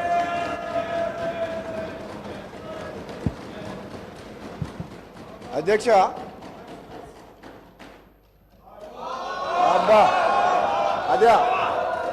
అధ్యక్ష అధ్యక్ష అధ్యక్ష కూర్చోండి చెప్తాను. అధ్యక్ష, మన హరీష్ రావు గారికి హరీష్ రావు గారికి గంట సమయం ఇచ్చినా కానీ హరీష్ రావు గారికి గంట సమయం ఇచ్చినా కానీ సమయం సరిపోలేదని అంటున్నారు. అధ్యక్ష సార్ కూర్చో సార్ హరీష్ రావు గారు అధ్యక్ష హరీష్ రావు గారు హరీష్ రావు గారికి గంట సమయం ఇచ్చినా ఆయన తృప్తిగా లేరు అధ్యక్ష. ఎందుకంటే వాళ్లకు మన ఊళ్ళలో ఏమంటారు అధ్యక్ష, మేనమామ సాలు వచ్చిందంట అధ్యక్ష. అంటే ఆయనకు మాటలు చెప్పడంలా, అబద్ధాలను నిజం మాట్లాడలా. ఆ కేసీఆర్ గారు ట్రైనింగ్ మాత్రం కేసీఆర్ కుటుంబ సభ్యులకు మేనల్లునికి మాత్రం చాలా పోలికలు వచ్చినాయి అధ్యక్ష. ఇంత సమయం ఇచ్చిన తర్వాత కూడా మరి గవర్నమెంట్ని ఇట్లా మాట్లాడడం అంటే ఏంటి అధ్యక్ష ఇదంతా? అధ్యక్ష నేను ఎందుకు చెప్తున్నా అంటే మన వ్యక్తిగతంగా నా పేరు తీసుకుంటా అధ్యక్ష. వ్యక్తిగతంగా నన్ను ఏమన్నాడు, నేను ప్రసంగానికి అడ్డు తగులితే ఏమన్నాడు, నువ్వు ఎంత మొత్తుకున్నా నీకు మంత్రి పదవి రాదు అని అన్నాడు అధ్యక్ష. సభా సాక్షిగా మైక్లో ఏమన్నాడు, నేను అడ్డుకుంటుంటే నువ్వు లేచి నిలబడితే మంత్రి పదవి రాదు, కూర్చో అన్నాడు అధ్యక్ష. అన్నాడు.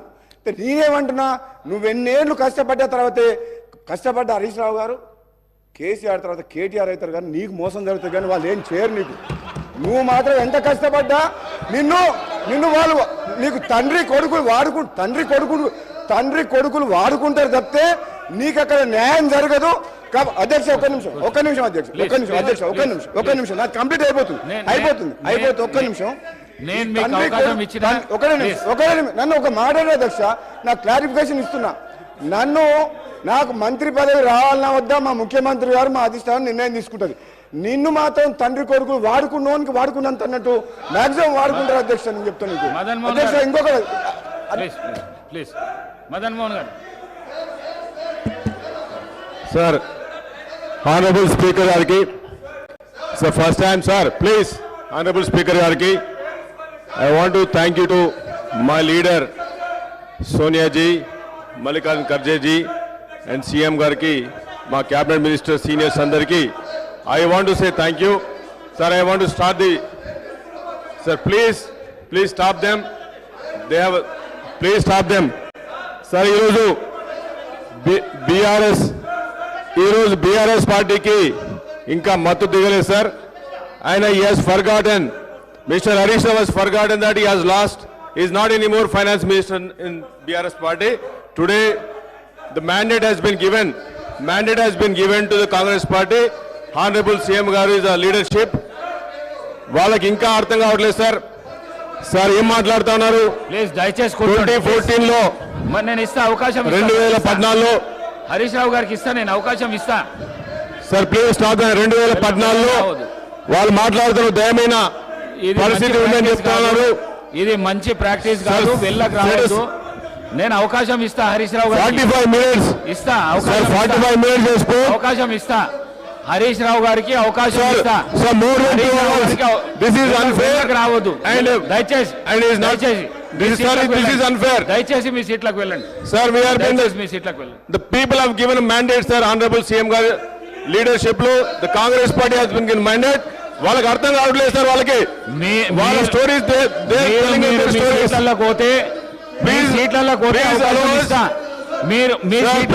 అవకాశం ఇస్తా. ప్లీజ్ దయచేసి పోండి.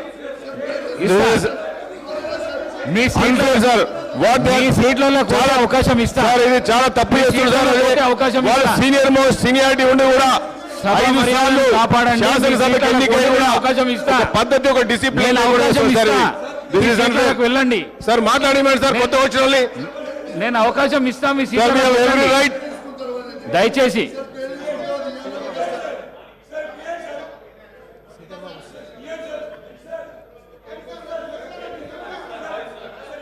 అధ్యక్ష.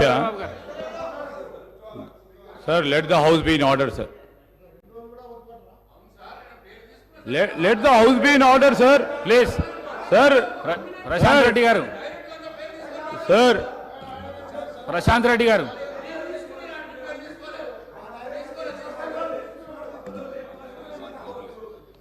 సార్, అనేక సందర్భాల్లో వారి ప్రభుత్వంలో ఉన్నప్పుడు పేర్లు తీసుకున్నారు సార్. తీసుకున్నప్పుడు వీలున్నప్పుడు అధ్యక్ష స్థానంలో ఉన్న పెద్దలు శ్రీనివాసరెడ్డి గారు అవకాశం ఇచ్చేవారు. అనేక సందర్భాల్లో తీసుకున్నప్పుడు ఒకటిసారో రెండోసారి 2 రోజులైంది ప్రభుత్వం ఏర్పాటయ్యి. ఈరోజు ప్రభుత్వంపై ఈ విధంగా ఎదురు దాడి చేయడం, స్పీకర్ చైర్పై అస్పర్షన్ క్రియేట్ చేయడం, స్పీకర్ చైర్ దగ్గరకు వచ్చి స్పీకర్ని ఇబ్బంది పెట్టడం, స్పీకర్ గారి చైర్కు సంబంధించి కొత్తగా ఎంపికైన శాసనసభ్యులు వచ్చి బెదిరించడం ఇది సరికాదు సార్. ఇది సరికాదు sir. This is against legislative rules procedure sir. మేము కోరుతా ఉన్నాం అధ్యక్ష, హరీష్ రావు గారికి అవకాశం ఇవ్వండి క్లారిఫికేషన్ అప్పుడు. ఎట్లయినా వారు మాట్లాడతారు కదా సార్ క్లారిఫికేషన్ అప్పుడు వారు మాట్లాడతారు sir. Let him speak sir. Already sir record చూడండి, 1 hour 50 minutes మాట్లాడారు sir. 1 hour 50 minutes he spoke sir. నేను దయచేసి చెప్తా ఉన్నాను, పెద్దలు హరీష్ రావు గారిని కూడా కోరుతా ఉన్నాను, క్లారిఫికేషన్ సందర్భంలో వారికి మాట్లాడే అవకాశం ఇవ్వండి, వారు చెప్పదలుచుకునే విషయాలు చెప్పమనండి. కానీ మా సభ్యుడు మాట్లాడుతూ ఉన్నప్పుడు మళ్ళా తిరిగి ఈ విధంగా మొత్తం వారి టీఆర్ఎస్ పార్టీకి సంబంధించిన శాసనసభ్యులు వచ్చి మరి చైర్ పైన ఉన్న మిమ్మల్ని కూడా బెదిరించడం సరిగా సరి. సార్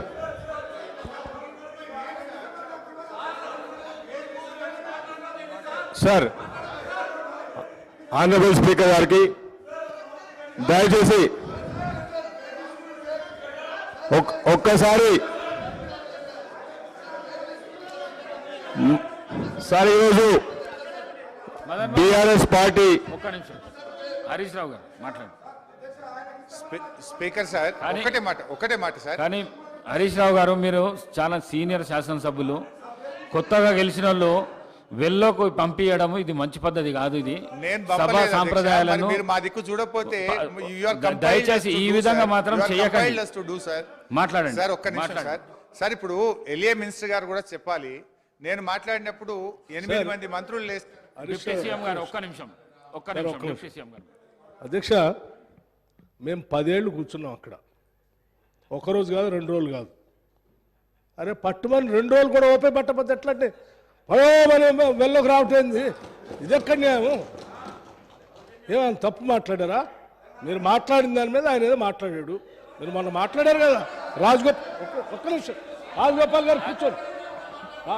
రాజగోపాల్ రెడ్డి గారు మొన్న రాజగోపాల్ గారి పేరు తీసుకొని మాట్లాడిండు. మైక్ అడిగాడా? మీరు ఇచ్చారా? ఇవ్వలేదు కదా మొన్న. ఉన్నాడు, ఇవ్వలేదు కదా మొన్న మైక్. ఇవ్వలేదు ఆయనకి, మొన్న ఇవ్వలేదు మైక్ ఆయనకి. అంటే పేరు తీసుకున్నారు కాబట్టి మైక్ అంటే 10 ఏళ్ళు బస్సు కొన్ని 100 సార్లు మా పేర్లు అన్నీ తీసుకొని ఉంటారు. ఎప్పుడే మైకేమి ఇవ్వలేదు. ఇది బుల్డోజ్ చేసే విధానం, ఇది కరెక్ట్ కాదు. పట్టుమని 2 రోజులు కూడా మీకు ఓపిక లేకుండా వెళ్ళలోకి వచ్చి సభాపతి గారిని బెదిరిస్తూ అడ్డగోలుగా మాట్లాడేది ఇది పద్ధతి కాదు సార్. మీరు దయచేసి వీఆర్ నాట్ హీల్డింగ్. ఈ ప్రెజర్ టాక్టిక్స్కి మేమేమో హీల్డ్ కావటానికి సిద్ధంగా లేవు. గౌరవ సభ్యులు మాట్లాడేది ఉంది, మాట్లాడించండి. వాళ్ళు ఏమైనా సమాధానం చెప్పాలంటే క్లారిఫికేషన్లో చెప్పాలి. No let us not yield, sir.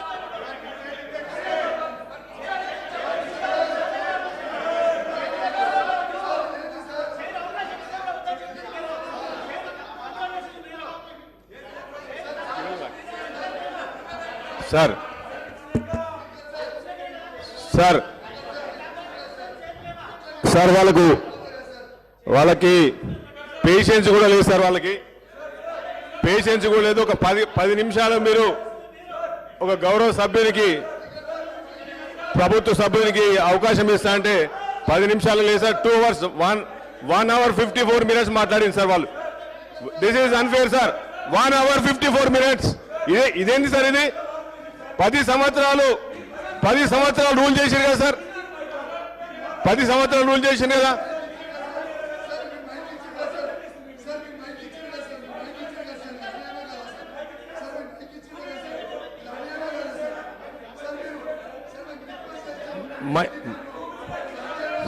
Sir ఈరోజు హరీష్ రావు గారు మాట్లాడుతూ శ్రీధర్ బాబు గారు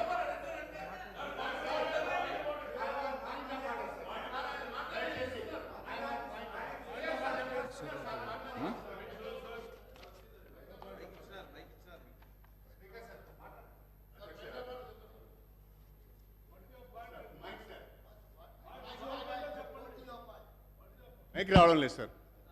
అధ్యక్ష, అదే చెప్తున్నాను. పాయింట్ ఆఫ్ ఆర్డర్ వినరా? ఓపిక లేదా? I'm coming to that point.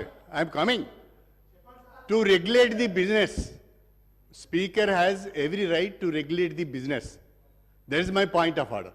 నేనేమంటా sir అంటే, లెజిస్లేటివ్ అఫేర్స్ మినిస్టర్ గారు మాట్లాడుతూ వారు చాలా స్పష్టంగా ఒక సజెషన్ ఇచ్చారు, హరీష్ రావు గారికి టైం ఇవ్వమని.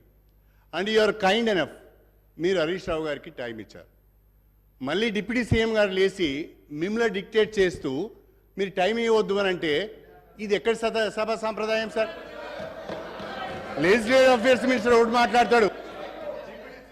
మీరు దయచేసి సభని మిస్గైడ్ చేస్తున్నారు. నేనేం డిక్టేట్ చేయాలి, నేనేం చెప్తున్నంటే no sir, that's not correct.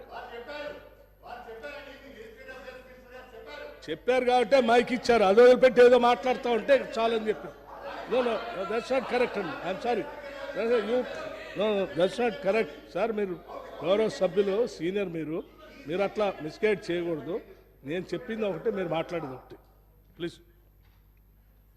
Madan Mohan గారు.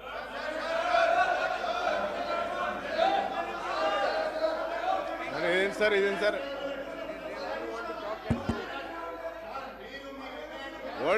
What is this sir?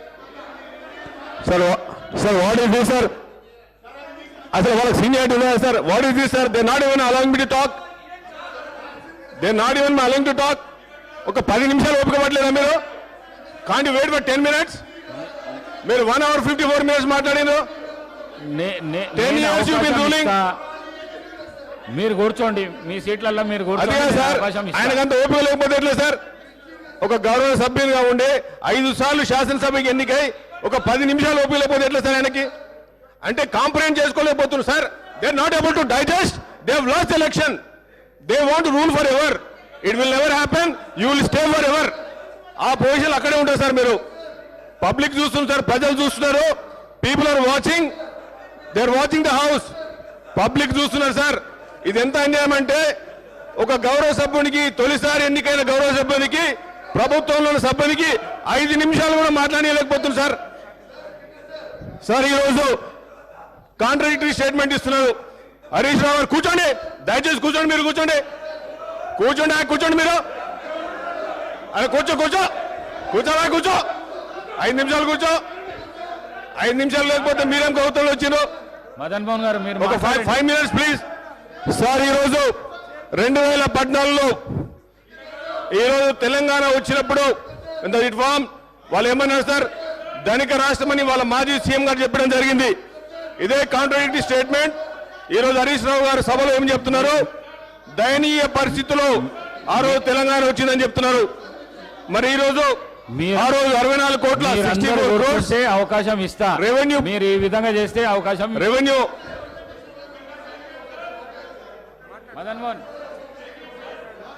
Madan Mohan గారు మాట్లాడండి సార్. వాళ్ళకి వాళ్ళు ఎట్లా అందరు వెరీ సర్ప్రైజ్ సార్. అవకాశం ఇస్తా. I'm astonished, I'm surprise sir. 10 years ఎట్లా రూల్ చేసింది సార్? అప్పుల కుప్పం చేసి పడేసారు. 10 నిమిషాలు ఓపిక లేదు సార్ వాళ్ళకి. 10 నిమిషాలు they can't even wait for. ఒక గౌరవ సభ్యునిగా ఫస్ట్ టైం ఎన్నికై ఈ ప్రజాస్వామ్యం. ఒక్క నిమిషం మదన్ మోహన్ గారు, ఒక్క నిమిషం సార్. ఇప్పుడు మీరు దయ తెలిసి నాకు మైక్ ఇచ్చారు అధ్యక్ష. అటు నుంచి దబాయించగానే కట్ చేస్తే ఎట్లా అధ్యక్ష? ఎవరు దబాయించలేదు హరీష్ రావు గారు. మీరు ఇచ్చి కట్ చేస్తారు కదా సార్. ఎవరు దబాయించలేదు. 1 minute సార్. ఇప్పుడు మీరు గౌరవనీయులు రాజగోపాల్ రెడ్డి గారికి మైక్ ఇచ్చారు. నేను ఆయన పేరు తీసుకోలేదు, సందర్భం లేకుండా మీరు ఆయనకు మైక్ ఇచ్చారు అధ్యక్ష. సరే అధ్యక్ష, ఆయనకు మైక్ ఇచ్చినప్పుడు he took my name, he made derogatory comments. మరి దాన్ని క్లారిఫై చేసుకోవాలి కదా అధ్యక్ష. మీరు మా దిక్కు కూడా చూడకుండా మైక్ అయిపోతే అన్యాయం అవుతుంది అధ్యక్ష. ఇలా గౌరవనీయులు రాజగోపాల్ రెడ్డి గారు నా పేరు తీసుకొని నా మీద కామెంట్ చేశారు. నేను ఒక విషయం చెప్పదలుచుకున్న రాజగోపాల్ రెడ్డి గారికి, ఆ పార్టీకి, మీ పార్టీ లాగా 50 కోట్ల రూపాయలు ఇచ్చి పిసిసి అధ్యక్ష పదవి కొనుక్కునే కర్మ మాకు అక్కర్లేదు. ఇది ఎవరు చెప్పిండ్రు? స్వయంగా Komatireddy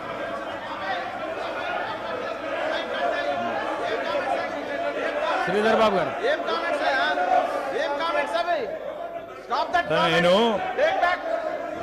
Sir, he has to take back his word, sir. Sir, he has to take back his word, sir. Sir, he has to take back his word, sir. Hey, Srinivas. Hey, Srino.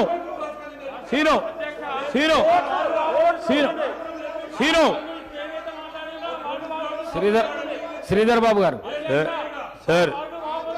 Sir,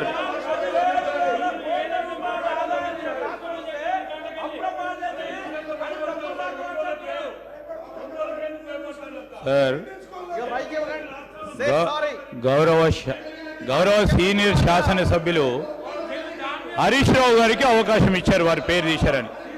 నేను వారిని కోరుతా ఉన్నా, ఎందుకు కొత్తగా వచ్చిన శాసనసభ్యులకి ఒక direction ఇచ్చే విధంగా వారి ఆచరణలో ఉండాలి అధ్యక్ష. కానీ వారు మాట్లాడిన తీరు, వారు మాట్లాడిన మాటలు వెంటనే మేము వారిని కోరుతా ఉన్నాం, మీ ద్వారా వారిని కోరుతా ఉన్నాం, వెంటనే వారు మాట్లాడిన మాటలు విత్డ్రా చేసుకోవాలని కోరుతా ఉన్నది. ఎందుకంటే అధ్యక్ష, వారు సభా మర్యాదలను పాటించి కొత్తగా వచ్చిన శాసనసభ్యులకు ఆదర్శంగా ఉండాలి. ఈరోజు నేను కోరుతా ఉన్నది ఒకటే అధ్యక్ష, మీరు అవకాశం ఇస్తా అన్నారు, మీ ప్రెరోగేటివ్ మీరు ఇచ్చారు అధ్యక్ష. సరైన విధానంలో వారికి ఉపయోగించుకోవాలి. ఈరోజు వారు మళ్ళా మా పార్టీపై, మా సభ్యులపై, మా అధ్యక్షులపై మాట్లాడటం సరికాదు. ఇది మేము ఖచ్చితంగా దీనికి ఖండిస్తూ ఉన్నాం. ఖచ్చితంగా వారు వాపసు తీసుకోవాల్సిందే, లేకుంటే ఎక్స్ప్లెయిన్ చేయండి అధ్యక్ష. ఇవన్నీ కూడా సరికాదు. Let's stand as an example. Now let's stand as an example. No, let's stand as an example, sir. Why are you Rajgopal Reddy? Withdraw చేసుకోండి హరీష్ రావు గారు. విత్డ్రా చేసుకోండి దయచేసి విత్డ్రా చేసుకోండి. అధ్యక్ష, ఇప్పుడు శ్రీధర్ బాబు గారు మాకు సలహా ఇచ్చారు, సంతోషం. మరి వారి సభ్యులు కూడా మా మీద నోటికొచ్చినట్టు మాట్లాడినరు, వారిని విత్డ్రా చేసుకోమని చెప్పండి. I'm ready to withdraw. ఇంకోటి, ఈ కామెంట్స్ నేను చేసినవి కావు, వాళ్ళ కోమటిరెడ్డి బ్రదర్సే వీడియో ఫుటేజ్ ఉంది.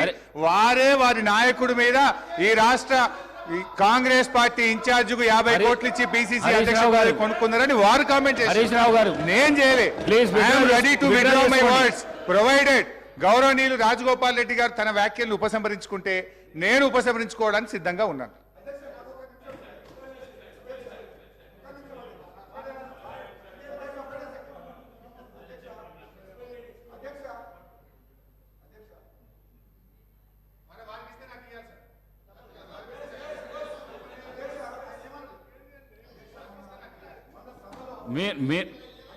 మీకు ఇచ్చిన సమయం 1.5 hours ఇచ్చిన దాని లోపల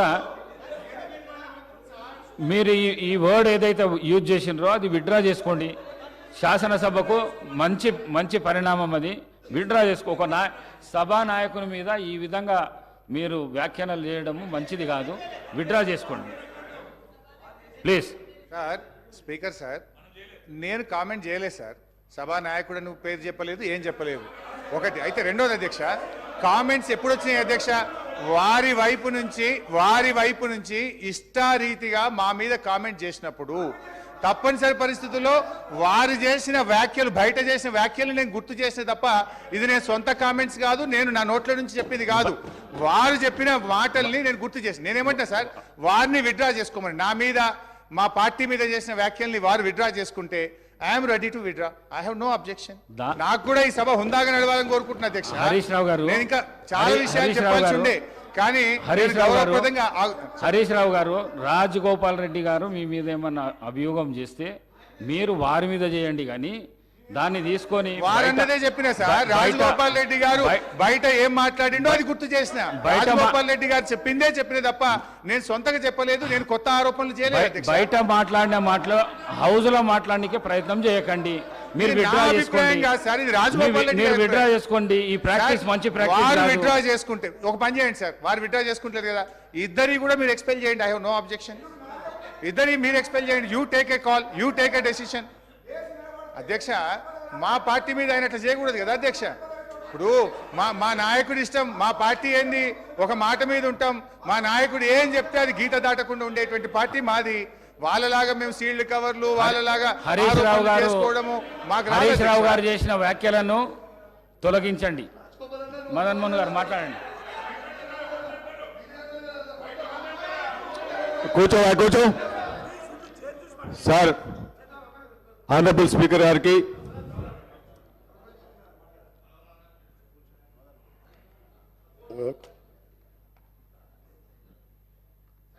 సార్ గౌరవ నేను మన కేటీఆర్ గారు కూడా అన్నారు. మన కేటీఆర్ గారు కూడా ఇదే వాడు చేసాం. ఒకసారి గౌరవ సభ్యుడు హరీష్ రావు గారికి మీరు మొన్న కేటీఆర్ గారు కూడా మాట్లాడిన ఆ రోజు నేను హాస్పిటల్ రాలేదు. మీకు మా ఇంటర్నల్ పార్టీ విషయంలో అయిపోయింది ఎప్పుడో పట్టుకొని అదే అది కాదు ఆయన గురించి మాట్లాడలేదు. అదే మీరు ఆల్రెడీ ఒకటి ఇవ్వండి. ఇప్పుడు మా కాంగ్రెస్ పార్టీ నేషనల్ పార్టీ ఒక సిద్ధాంతం, నాయకుని ఎన్నుకున్నాం. ముఖ్యమంత్రి గారు రేవంత్ రెడ్డి గారు ఉన్నారు. ఆయన నాయకత్వంలో ఇలా మంత్రివర్గం ఏర్పడి గవర్నమెంట్ ఏర్పడింది. మీకేం పని లేదా? మీరు ఏం చేసిన 10 ఏళ్లలో ఏ విధంగా పెట్టిను, ఎట్లా దోసుకున్నారో ఇవాళ ప్రజల ముందు బయట పెడుతుంటే మీరు పాటు పట్టుకుంటా. నీకేమైనా ఉంటే 10 ఏళ్లలో నువ్వు ఏం చేసినావు? ఒక ఉద్యోగం ఇచ్చినావా, ఒక ఇల్లు కట్టినావా? అది చెప్పకుండా ఎంతసేపు మాట్లాడు. నేను చెప్పాలా మీ బాబు ఎట్లా కొట్లాడుకుంటూ చెప్పాలా? ఆ విషయం ఉన్నప్పుడు అది క్లోజ్ అయిన మ్యాటర్. అది దాన్ని పట్టుకొని ప్రతిరోజు ఈ విధంగా మాట్లాడు. సార్ ఇది సీరియస్ కామెంట్, సీరియస్ గా వార్నింగ్ ఇస్తాను.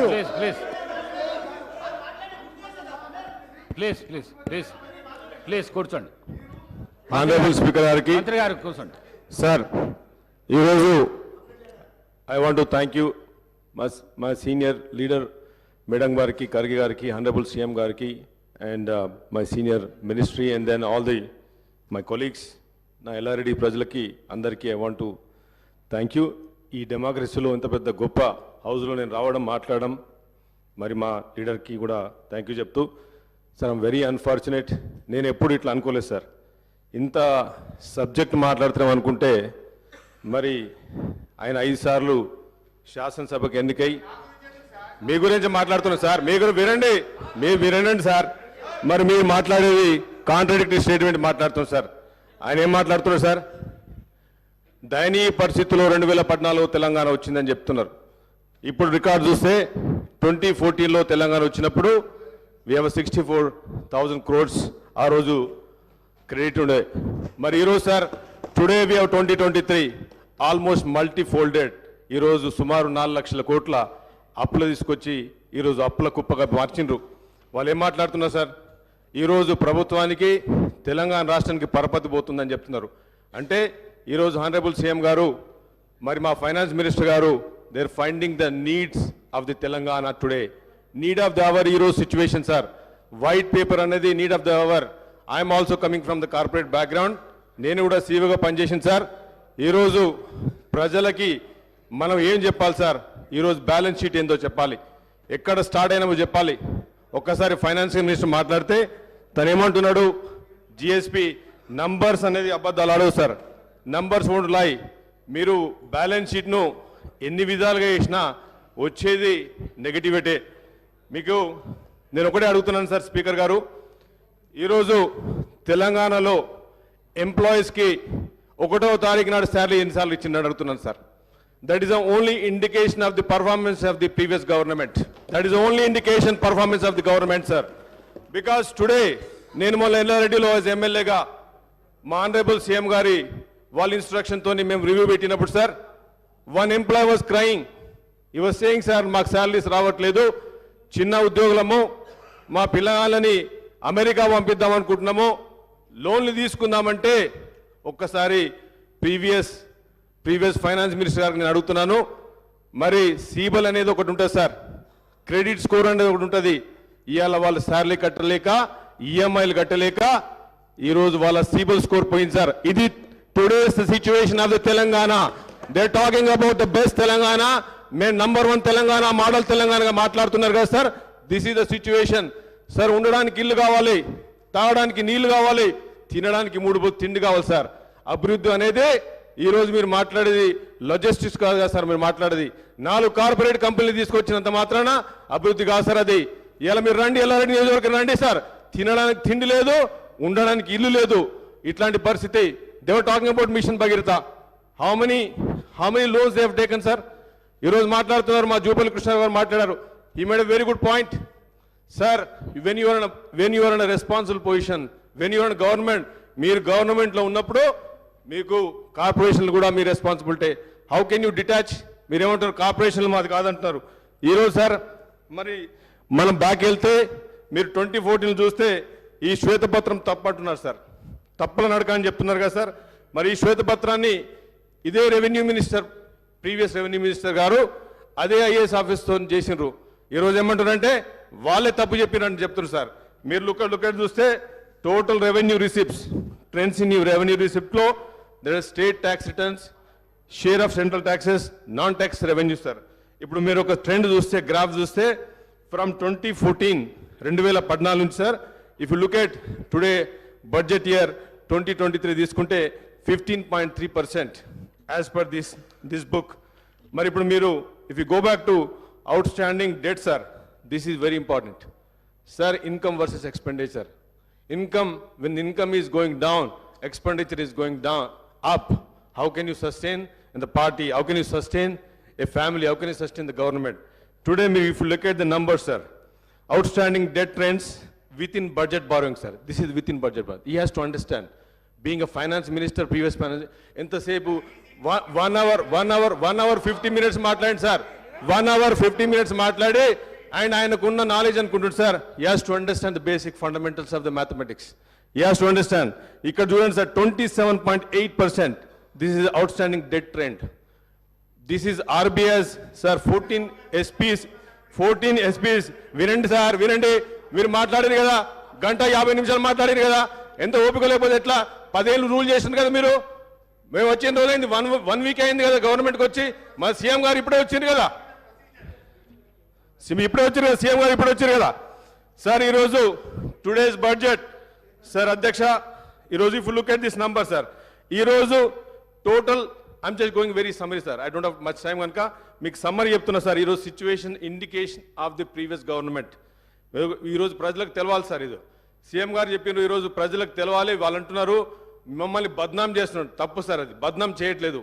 మీరు ఒక కంపెనీ టేక్ ఓవర్ చేసినప్పుడు కానీ, ఒక ఫ్యామిలీ బాధ్యతలు తీసుకున్నప్పుడు కానీ, ఒక గవర్నమెంట్ బాధ్యతలు వచ్చినప్పుడు, గవర్నమెంట్ అనేది ప్రజాస్వామ్యంలో మేము ప్రజల సేవకులం.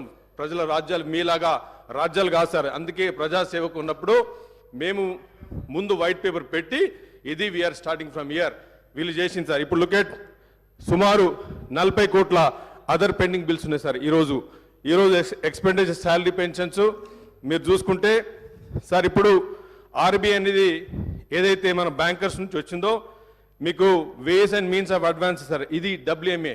దీన్ని ఓవర్ డ్రాఫ్ట్ కిందకి వెళ్ళిపోయినాం సార్. ఈరోజు తెలంగాణ వెంట ఓవర్ డ్రాఫ్ట్.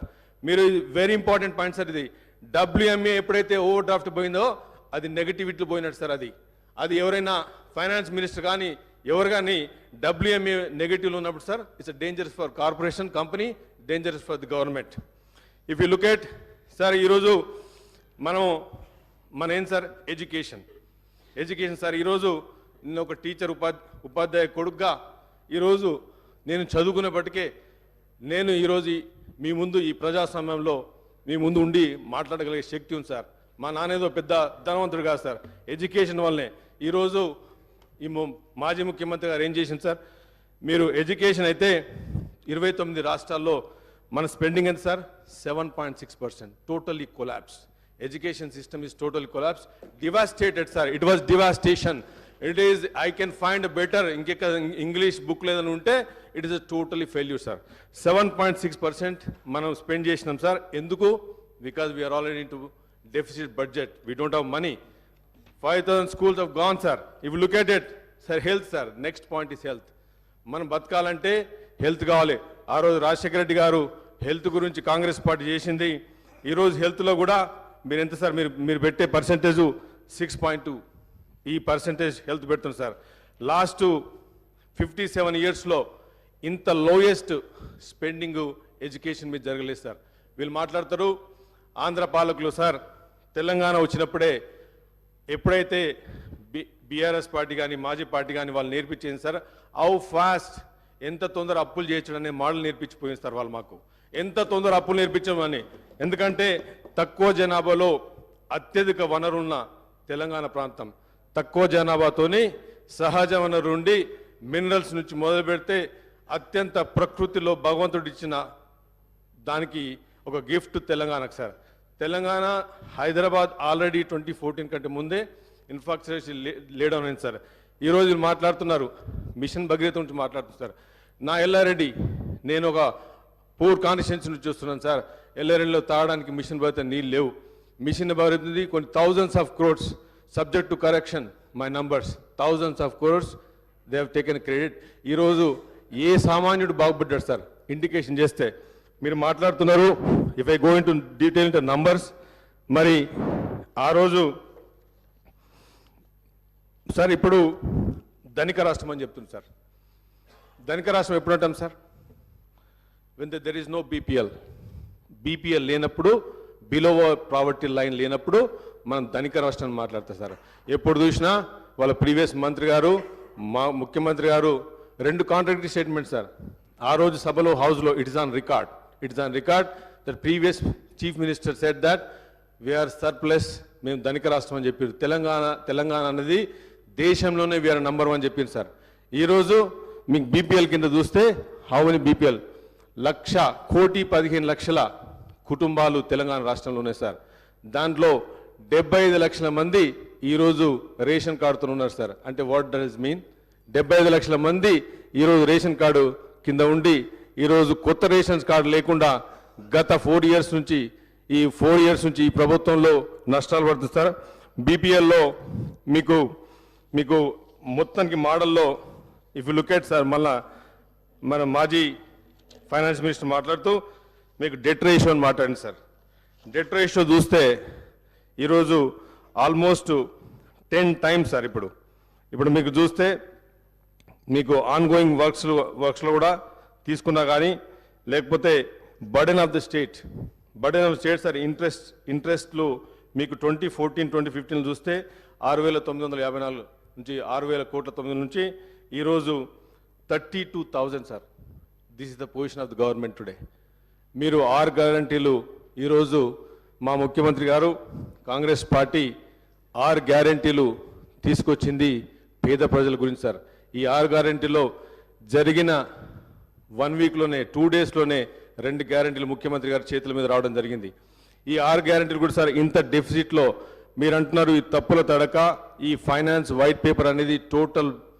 టోటల్ ఫేక్ అని చెప్పి వాళ్ళు మాట్లాడుతూ స్పీచ్లో మాట్లాడుతున్నప్పుడు మరి సార్ ఈ వైట్ పేపర్స్ నుంచే 6 గ్యారంటీలను మిగతా 4 గ్యారంటీలు కూడా పేద ప్రజలకు చేయాలనే ఉద్దేశంతోనే ఈరోజు ఈ శ్వేతపత్రం రిలీజ్ అయింది ఆ 2 గ్యారంటీ పథకాలు కూడా తొందరనే చేస్తాం మీకు ఓపిక ఉంటే మీరే అన్నారు నేను ఒక మీడియాలో చదివిన మా లీడర్ చెప్పిండు ఒక 3 నెలలు వేచి చూద్దాం ప్రభుత్వాన్ని వేచి చూద్దాం అన్నారు మీకు 3 రోజులు కూడా పేషెన్స్ లేదు 3 రోజులు కూడా లేదు 5 సార్లు మీరు ఎన్నికైన వాళ్ళు కూర్చుండి ఒక 15 నిమిషాలు మాట్లాడడానికి ఈ ప్రజాస్వామ్యంలో డెమోక్రసీలో everybody has the right sir అంటే మీరు మాట్లాడితే మాట్లాడు వేరే వాళ్ళు మాట్లాడద్దు మీరు మాట్లాడితే మేము తెలంగాణ ద్రోహులం మీరు మాట్లాడితే మాత్రం మీరు తెలంగాణ ప్రోస్ మేము యాంటీ తెలంగాణ ఈరోజు సార్ ధనిక రాష్ట్రం అని చెప్పి ఒక మిత్ క్రియేట్ చేసింది సార్ ఇదంతా టోటల్ మిత్ ఈరోజు ధనిక రాష్ట్రం కాదు సార్ ఇది వాళ్ళ కుటుంబం ఎవరైతే ధనిక రాష్ట్రం వజ్రాలు వచ్చినాయి సార్ మా కుటుంబంలో రాలేదు సామాన్యుడిగా మిగిలిపోయింది sir this is a very unbalance situation very pathetic situation of Telangana today 4 బిల్డింగ్లు చూసి ఫైనాన్షియల్ డిస్ట్రిక్ట్ చూసి తెలంగాణ నంబర్ 1 అని చెప్పుకుంటే మాత్రం it is absolutely ruthless it's absolutely wrong sir ఎందుకంటే సామాన్యుడు ఈరోజు నీళ్లు తాగలేకపోతున్నాడు రోడ్లు లేవు ఉండడానికి ఇల్లు లేవు సార్ ఈరోజు మీరు మాట్లాడుతుంటే పర్ క్యాపిటా మాట్లాడుతుంది sir what is GST sir what is GDP ఇవన్నీ నంబర్స్ సార్ పేపర్ మీద ఇలా సామాన్యునికి రియల్ జీడిపి రానప్పుడు పర్ క్యాపిటా అన్నప్పుడు మాట్లాడుతున్నాం తెలంగాణ నంబర్ 1 మాట్లాడుతున్నాం ఇలా గ్రామాల్లో ఇలా సర్పంచులు ఆత్మహత్య చేసుకుని చచ్చిపోయింది సార్ ఇది వాస్తవం కాదా is it on record sarpanch ఒక ఫైనాన్షియల్ స్ట్రగుల్తోని ఫైనాన్షియల్ డిఫికల్ట్తోని ఒక మనిషి చచ్చిపోతున్నాడు అంటే ఆ రోజు పంచాయతీల బిల్లులు లేకుండా ఈరోజు మీరు టర్న్ చేసిన ఇరిగేషన్ ప్రాజెక్టులు కానీ ఇవన్నీ డిపార్ట్మెంట్లు కానీ డెఫిసిట్లో ఉండి మీకు ఈరోజు ఫైనాన్సెస్ నుంచి ఇంట్రెస్ట్ రేట్స్ ప్రిన్సిపల్స్ అన్ని బర్డెన్ అయిపోయింది సార్. ఈరోజు ఈ పొజిషన్లో కాంగ్రెస్ పార్టీ తీసుకోవడం, హానరబుల్ సీఎం గారు ఈరోజు తీసుకోవడం, మరి ఈ పార్టీ మేము వచ్చింది ప్రజల గురించి 10 సంవత్సరాలు మేము వెయిట్ చేసినాం సార్. 10 సంవత్సరాలు వెయిట్ చేసిన తర్వాత కూడా మమ్మల్ని పెసులుబాటు లేనియకుండా హౌస్లో కానీ మేము చెప్పలేకుండా సార్ ఈరోజు ఈ సభను ప్రజలు వినాలి సార్, ప్రజలు చూడాలి, ప్రజలకు అర్థం కావాలి. నథింగ్ ఈజ్ రాంగ్ సార్, తప్పేం లేదు. ఏ గవర్నమెంట్ మీద ఫాల్స్ అలిగేషన్ చెప్పినప్పుడు ఎవ్రీ రైట్ మాకుంది సార్ ప్రజెంటేషన్ ఇచ్చి. ఈరోజు మీరు అనుకుంటున్నారు కార్పొరేట్స్ కంపెనీస్ రావు, వాళ్ళ స్పీచ్లో మాట్లాడుతున్నారు మీరు తప్పుడు చేస్తున్నారు, కావాలని అలిగేషన్ చేస్తున్నారు, మమ్మల్ని పక్క పెట్టడానికి ట్రై చేస్తున్నారు, మీకు చాలా ఇబ్బంది, చాలా కార్పొరేట్స్ కంపెనీస్ రావు, ఐటీ ఎక్స్పోర్ట్స్ రావు. సార్ 2014లో I'm also coming from IT background. I have done IT sir, 25 years of IT experience. 54,000 crores నుంచి ఈరోజు మీరు అంటున్నారు 2.5 crores, 2.5 lakhs crores ఎక్స్పోర్ట్స్ అంటున్నారు sir. It is like overall expansion sir. Overall world has increase their exports sir, not only Hyderabad definitely has done. But మీరు చెప్పేది 2.5 lakhs crores అనేది ఈరోజు పేదవాడికి అంతలేదు సార్. ఈరోజు పేదవాడికి లేదు. సర్పంచ్ ఆత్మహత్యలు చేసుకుంటున్నాడు. ఇలా 80%, 75% నుంచి 80% వరకు గ్రామాల్లో ఉంటున్నారు సార్. మీరు చూస్తుంటే ఈ డెఫిసిట్లో, ఇంత డెఫిసిట్లో 32,000 crores sir. How you can survive with 32,000 crores? మీ principal income versus expenditure is behind the expansion sir. You are not in a negative, you're in red, you're in negative.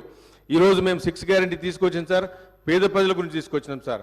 ఈరోజు మేము రైతులు ఆత్మహత్య చేసుకుంటారని కాంగ్రెస్ పార్టీ ఆలోచించి 2 లక్షల రుణాల మాఫీ తీసుకొచ్చింది సార్. ఈరోజు మహిళలకు గ్రామాల్లో రెవెన్యూ సిస్టమే లేదు సార్.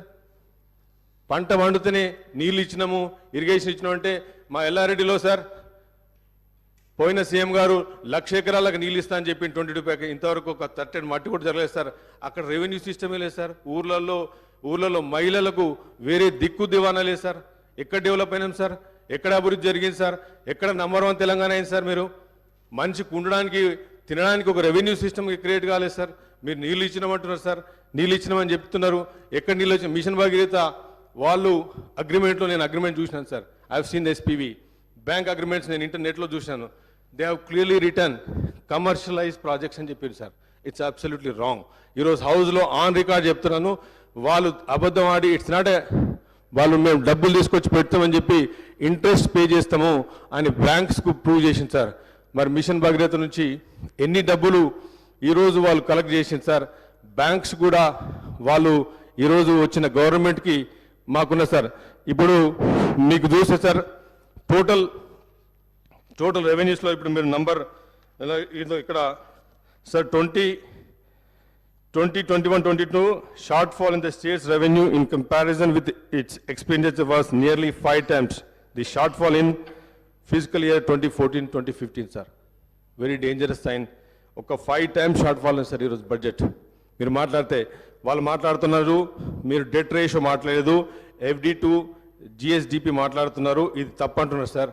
సార్ నంబర్స్ను ఏ విధంగా వేసినా కానీ మీరు లెఫ్ట్కి వేసినా రైట్కి వేసినా GSDP వేసినా OST వేసినా డెట్ రేషియో చేసినా కానీ it's basically the shortfall is 5 times which is dangerous. If it's not negative sir. ఇది ఇప్పుడు మీరు చూస్తే అకౌంటింగ్ ఇర్రెగ్యులారిటీస్లో the state understand it's physical deficit is 7,636 crores sir in 2015-21. మరి ఈరోజు మీరు ఏ పర్సెంటేజ్లో మనం ఇంక్రీజ్ చేసినాం? ఈరోజు మీరు చూసే sir, if you go back to ఈ వైట్ పేపర్లో సార్ గవర్నమెంట్ గ్యారంటీ లోన్స్ తీసుకున్నారు సార్. 14 SPVC తయారు చేసింది సార్ ఇన్స్టిట్యూషన్స్. ఈ 14 SPVలో they have raised around 1,18,000 crores, 557 crores sir off budget. ఇది కూడా off budget borrowing sir. As of today total outstanding debt in this category is 95,000 crores సార్. This is 97 crores. This is the non-guaranteed loans which are raised and serviced by SPVC corporations institutions. ఇదే ఇంతకుముందు మా మంత్రి గారు మాట్లాడుతున్నారు sir. దీని గురించి మాట్లాడుతున్నప్పుడు మరి అప్పుడు వాళ్ళు క్వశ్చన్ చేసిండ్రు. ఈరోజు సార్ ఈ టోటల్ 17 SPVsలో దే హ్యావ్ రేస్డ్ మళ్ళీ 1,85 lakhs. Sir, outstanding debt trend, sir. Rising expenditure in Telangana, not matched by a proportionate increase in revenues, have led to increasing fiscal deficit. Sir ఇప్పుడు మీకు చూస్తే ఇంతకంటే ఇంకా మీరు ఎంత ఆర్గ్యూ చేసినా సార్, ఎంత ఆర్గ్యూ చేసినా కానీ మీకు రెవెన్యూ కంటే మీ ఫిజికల్ డెఫిసిట్ ఇక్కడ కనిపిస్తుంది సార్. ఈరోజు మాట్లాడుతూ ఉంటే మరి sir debt to GSDP ratio state was one of the lowest in the country. ఎప్పుడు సార్? 2015లో మన రేషియో సార్ 15.7%. టుడే మీ ఇప్పటికే 27%కి వెళ్ళిపోయింది సార్. సో ఇది టుడేస్ ది సిచ్యువేషన్. అండ్ ఈరోజు మరి కాంగ్రెస్ పార్టీ ఆనరబుల్ సీఎం గారి ఆధ్వర్యంలో మరి మినిస్టర్ గారు మరి ప్రతి డిపార్ట్మెంట్లో కూడా ఏం జరుగుతుంది, ఏం జరిగింది అనేది కూడా మేము దీన్ని ఒక శ్వేతపత్రంగా పెట్టి మరి రాబోయే ఈ 3 నెలల్లో కూడా మరి సమ్మరిగా మరి పేద ప్రజలకి. ఇంకోటి సార్, ఈరోజు unemployment how many times sir? ఎన్నిసార్లు నోటిఫికేషన్ వచ్చింది, నోటిఫికేషన్ పోయింది సార్. ఎన్నిసార్లు కోర్టులో పోయి స్టే తెచ్చుకున్నారు. వాళ్ళ పిల్లల జీవితాల మీద స్టే ఇచ్చారు సార్. వీళ్ళు 10 సంవత్సరాల పిల్లల జీవితాల మీద స్టే ఇచ్చింది సార్. ఏది ఈరోజు కాంగ్రెస్ పార్టీ ఈ స్టేను రిలీజ్ చేయబోతున్నారు సార్. అన్ఎంప్లాయ్మెంట్ రిలీజ్ చేయబోతున్నాం. We're going to release the unemployment. The Congress party is going to release the stay. Sir 16 question papers leak అయిపోయినాయి సార్. ఈరోజు తెలంగాణ ఎందుకు వచ్చిందిరా బాబు అన్న పొజిషన్కి వచ్చింది సార్. ఈరోజు పరిస్థితి గ్రామాల్లో మేము ఎందుకు తెచ్చుకున్నాం? నిధులు అని చెప్పిండ్రు, నియామకాలు అని చెప్పిండ్రు. మరి నిధులు ఎక్కడ పోయినాయి, నియామకాలు ఎక్కడ పోయినాయి, నీళ్ళు ఎక్కడ పోయినాయి? ఎప్పుడు మాట్లాడితే సస్యశాలం అని చెప్తున్నారు సార్. మరి పిల్లల ఉద్యోగాలు ఎక్కడైనా సార్? ఈరోజు ఇదే హరీష్ రావు గారిని, కేటీఆర్ గారిని నేను అడుగుతున్నాను, నాతో మీరు ఉస్మాన్ యూనివర్సిటీకి వస్తారా అని అడుగుతున్నాను. మేము కాంగ్రెస్ పార్టీ అందరం తీసుకెళ్తాం సార్, మేమందరం తీసుకెళ్తాం సార్. సార్ ఈరోజు మరి మాట్లాడుతుంటే సార్ మనం అప్పుడు మాట్లాడిన ఏవైతే 6 గ్యారంటీస్ ఉన్నాయి సార్, తప్పకుండా 6 గ్యారంటీస్లో మేము తీసుకున్నది ఇప్పుడు మళ్ళీ హెల్త్ గురించి మాట్లాడితే ప్రైమరీ హెల్త్ సెంటర్స్ గురించి నా కాన్స్టిట్యూన్సీలో అయితే ఇట్స్ కంప్లీట్లీ డిస్ఫంక్షన్ సార్. అక్కడ స్టాఫ్ లేదు, నర్సెస్ లేరు. మరి నాకైతే తెలియదు sir. I'm the new MLA, I will just joint the house. నాకైతే తెలుసు సార్. పిహెచ్సి సార్ మరి ఇంతకుముందు మాజీ మంత్రి గారు మాట్లాడుతూ ఉన్నారు. మరి ఆ మాట్లాడడంలో పిహెచ్సి సెంటరు బస్తీ దవాఖానలు అని చెప్తున్నారు.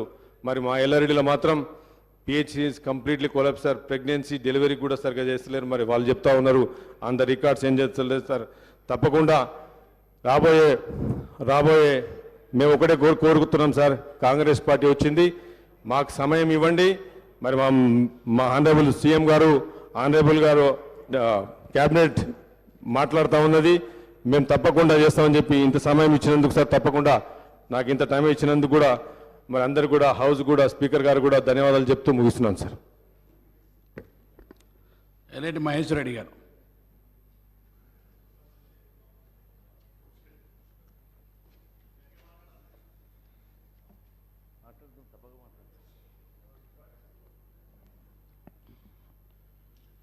ఆనరబుల్ స్పీకర్, గతంలోనే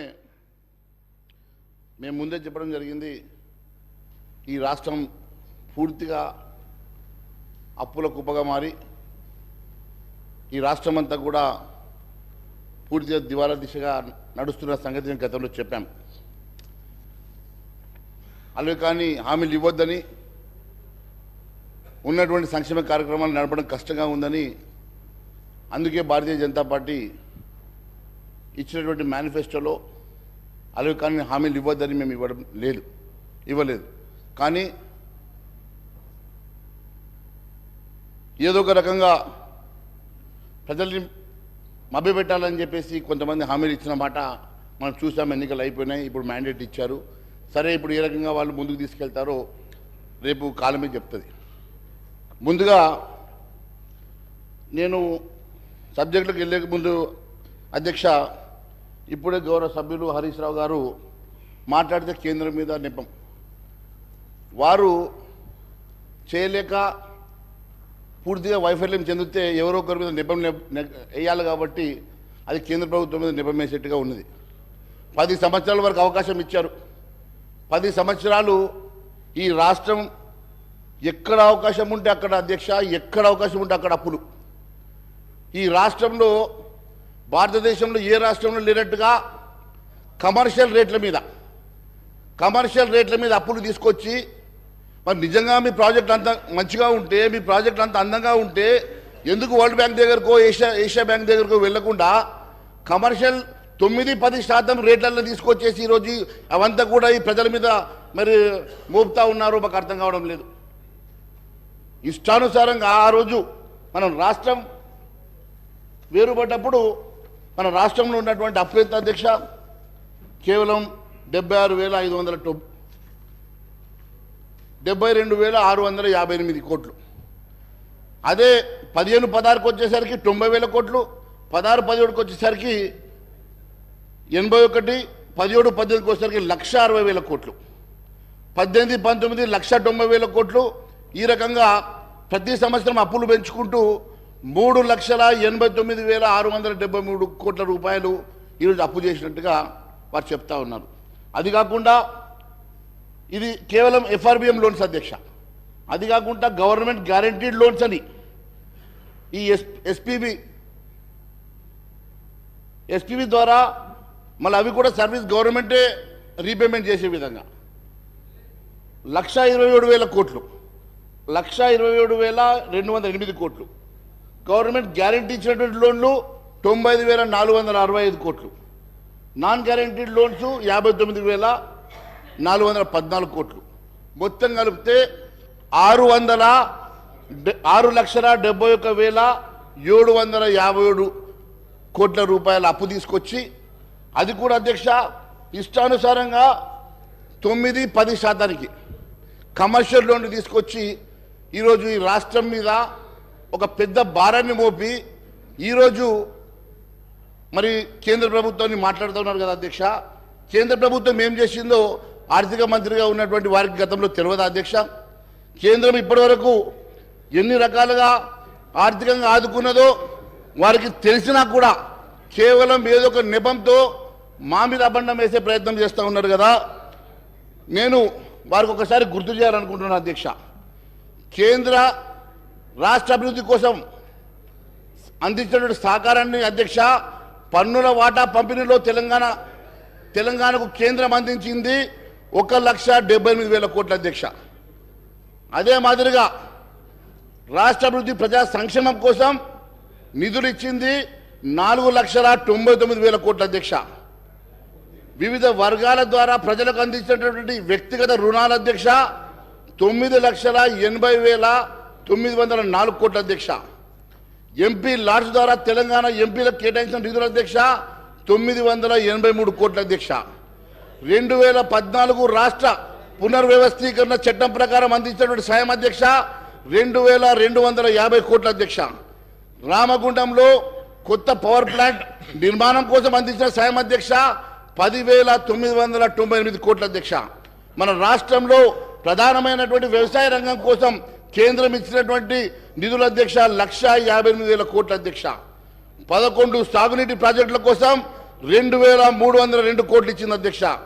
రైతులకు ఇప్పటిదాకా ఎరువుల సబ్సిడీ కింద 33,000 కోట్ల రూపాయల అందించింది అధ్యక్ష. అదే మాదిరిగా మోడీ గారి ప్రభుత్వం ప్రతి యూరియా బస్తాకు 2,236 రూపాయల చొప్పున, డిఏపి బస్తాకు 2,422 చొప్పున సబ్సిడీ కూడా ఇస్తుంది అధ్యక్ష. ప్రతి రైతుకు ఏటా ఒక పంట పండించడానికి ఒక ఎకరానికి అవసరమైనటువంటి బస్తాకి సబ్సిడీ రూపంలో 9,316 రూపాయలు. ఒక ఏడాదిలో ఒక రైతు 2 పంటలు పండిస్తే ఆ లెక్కన 18,632 రూపాయలు కిసాన్ సమ్మాన్ యోజన నగదు బదిలీ కింద 6,000 రూపాయలు. ఈ రకంగా ఆర్థిక సాయం మొత్తం కలిపితే అధ్యక్ష ఒక్కొక్క రైతుకు ఒక ఎకరానికి 24,632 రూపాయలు అందిస్తుంది అధ్యక్ష. ఈ రకంగా రాష్ట్రంలో 39,50,000 మంది రైతులు లబ్ధి పొందిన సంగతి నేను తెలియజేస్తా ఉన్నా అధ్యక్ష.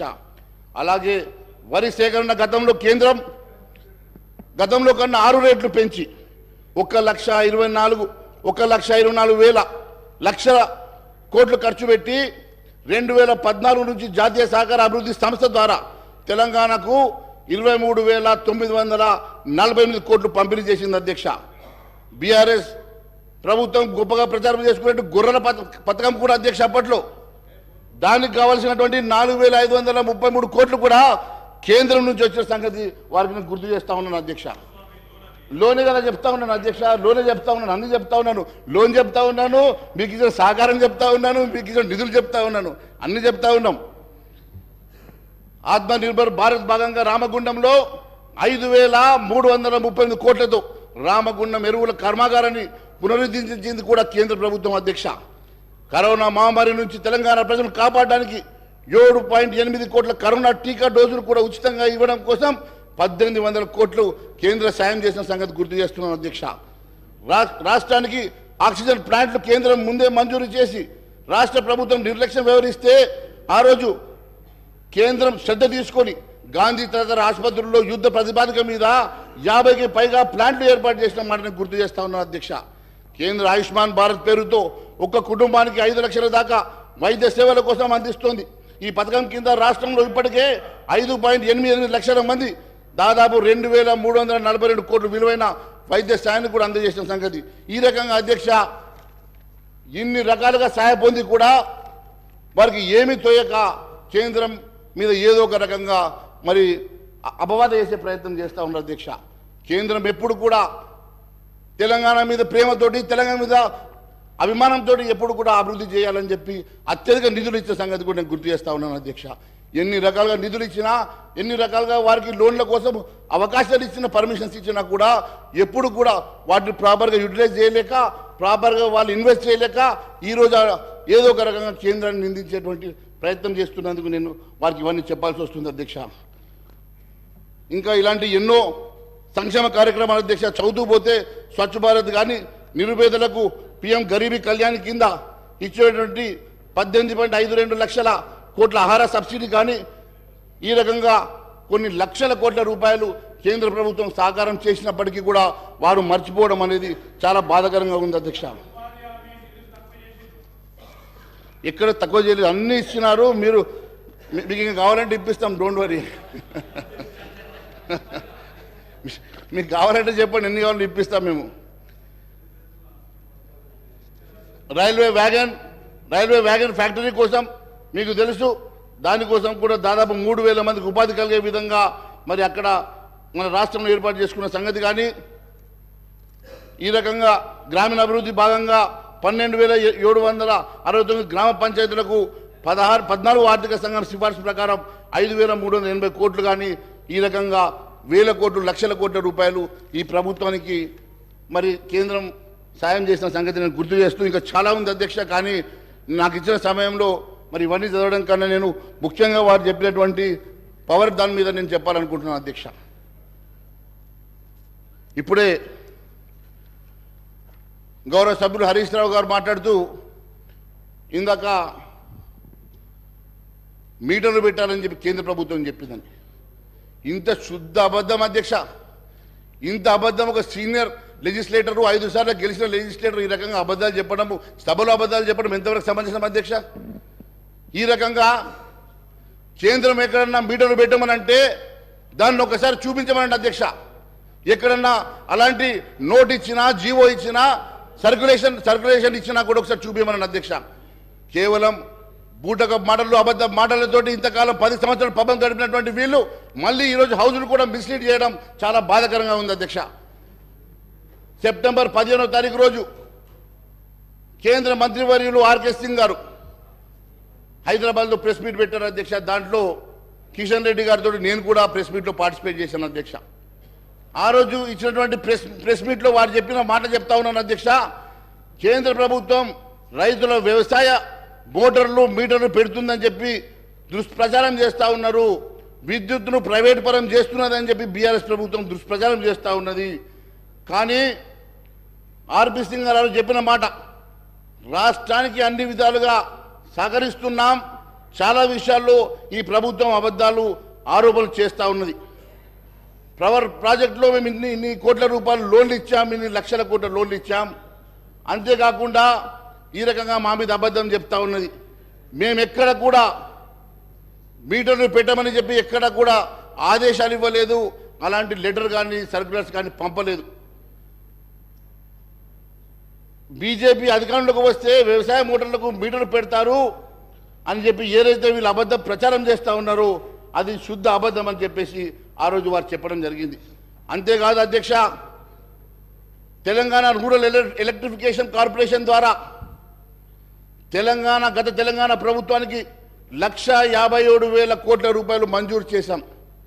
దాంట్లో కేవలం 19,700 కోట్ల మినహా దాదాపు 1,40,000 కోట్ల రూపాయలు ఆల్రెడీ వాళ్ళు వాడుకున్నారని చెప్పి సెప్టెంబర్ 15వ తారీఖు రోజు కేంద్ర మంత్రి గారు ఇచ్చినటువంటి నివేదిక అధ్యక్ష. మరి అంతేకాకుండా పవర్ ఫైనాన్స్ కార్పొరేషన్ ద్వారా 1,08,000 కోట్ల రూపాయలు రుణాలు మంజూరు చేశాం. దాంట్లో 91,000 కోట్ల రూపాయలు ఆల్రెడీ దాంట్లో వాడుకున్నారని చెప్పి. మరి ఇన్ని లక్షల కోట్ల రూపాయలు కేంద్ర ప్రభుత్వం ద్వారా సహాయ పొంది కూడా కేంద్ర ప్రభుత్వం మీద ఈ రకంగా నెపం పెట్టడం, కేంద్ర ప్రభుత్వం మీద అబద్ధాలు చెప్పడం ఇది ఎంతవరకు మరి సమంజసమని చెప్పి అడుగుతా ఉన్నాను. కేంద్ర ప్రభుత్వం ఎక్కడ కూడా మీటర్ల విషయం చెప్పలేదు, కేంద్ర ప్రభుత్వం ఎక్కడ మీటర్ బిగిస్తామని చెప్పలేదు. కానీ కేంద్ర ప్రభుత్వం మీద భారతీయ జనతా పార్టీ మీద ఈ రకమైనటువంటి అబద్ధపు ప్రచారాలు చేయడం మానుకోవాల్సిందిగా నేను మీ ద్వారా వారిని సూచిస్తూ ఉన్నాను. అంతేకాకుండా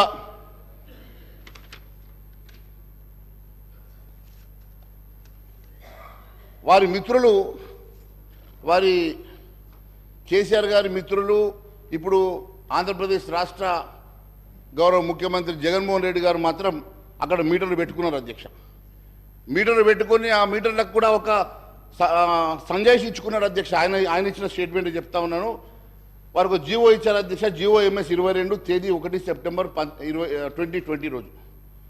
ఆ ప్రభుత్వ ఉత్తర్వుల ప్రకారం చెప్తున్నాం అధ్యక్ష, అంటే మీటర్ల ఏర్పాటు రైతుకు ₹1 కూడా చెల్లించాల్సిన అవసరం లేదు. రైతులు ఎన్ని యూనిట్లు వినియోగిస్తారో దానికి అయ్యే ఖర్చు మొత్తం ప్రభుత్వమే భరిస్తుంది. రైతులు ప్రత్యేక ఖాతాల్లో డైరెక్ట్ బెనిఫిట్ ట్రాన్స్ఫర్ ద్వారా డైరెక్ట్ ఇది జమ అయిపోతాయి కాబట్టి డబ్బులు నేరుగా రైతుల ద్వారా డిస్కీమ్లకు బదిలీ అవ్వడం వల్ల డిస్కీమ్లు ప్రశ్నించే అధికారం ఉంటుంది. లీకేజీలు ఉండవు. దాంట్లో ఏదన్నా లీకేజీలు ఉన్నా అది మనము సేకరించవచ్చు అని చెప్పి వారు చెప్పినటువంటి బహుశా స్టేట్మెంట్ని వారు మా మీద పెట్టే ప్రయత్నం చేస్తూ ఉన్నారు. ఇది ఆంధ్రప్రదేశ్ రాష్ట్ర బిజినెస్ జీవో అధ్యక్ష. కానీ ఎక్కడ కూడా కేంద్ర ప్రభుత్వం కానీ భారతీయ జనతా పార్టీ కానీ ఎక్కడ కూడా చెప్పినటువంటి దాఖలాలు లేవు అధ్యక్ష. అంతేకాదు అధ్యక్ష,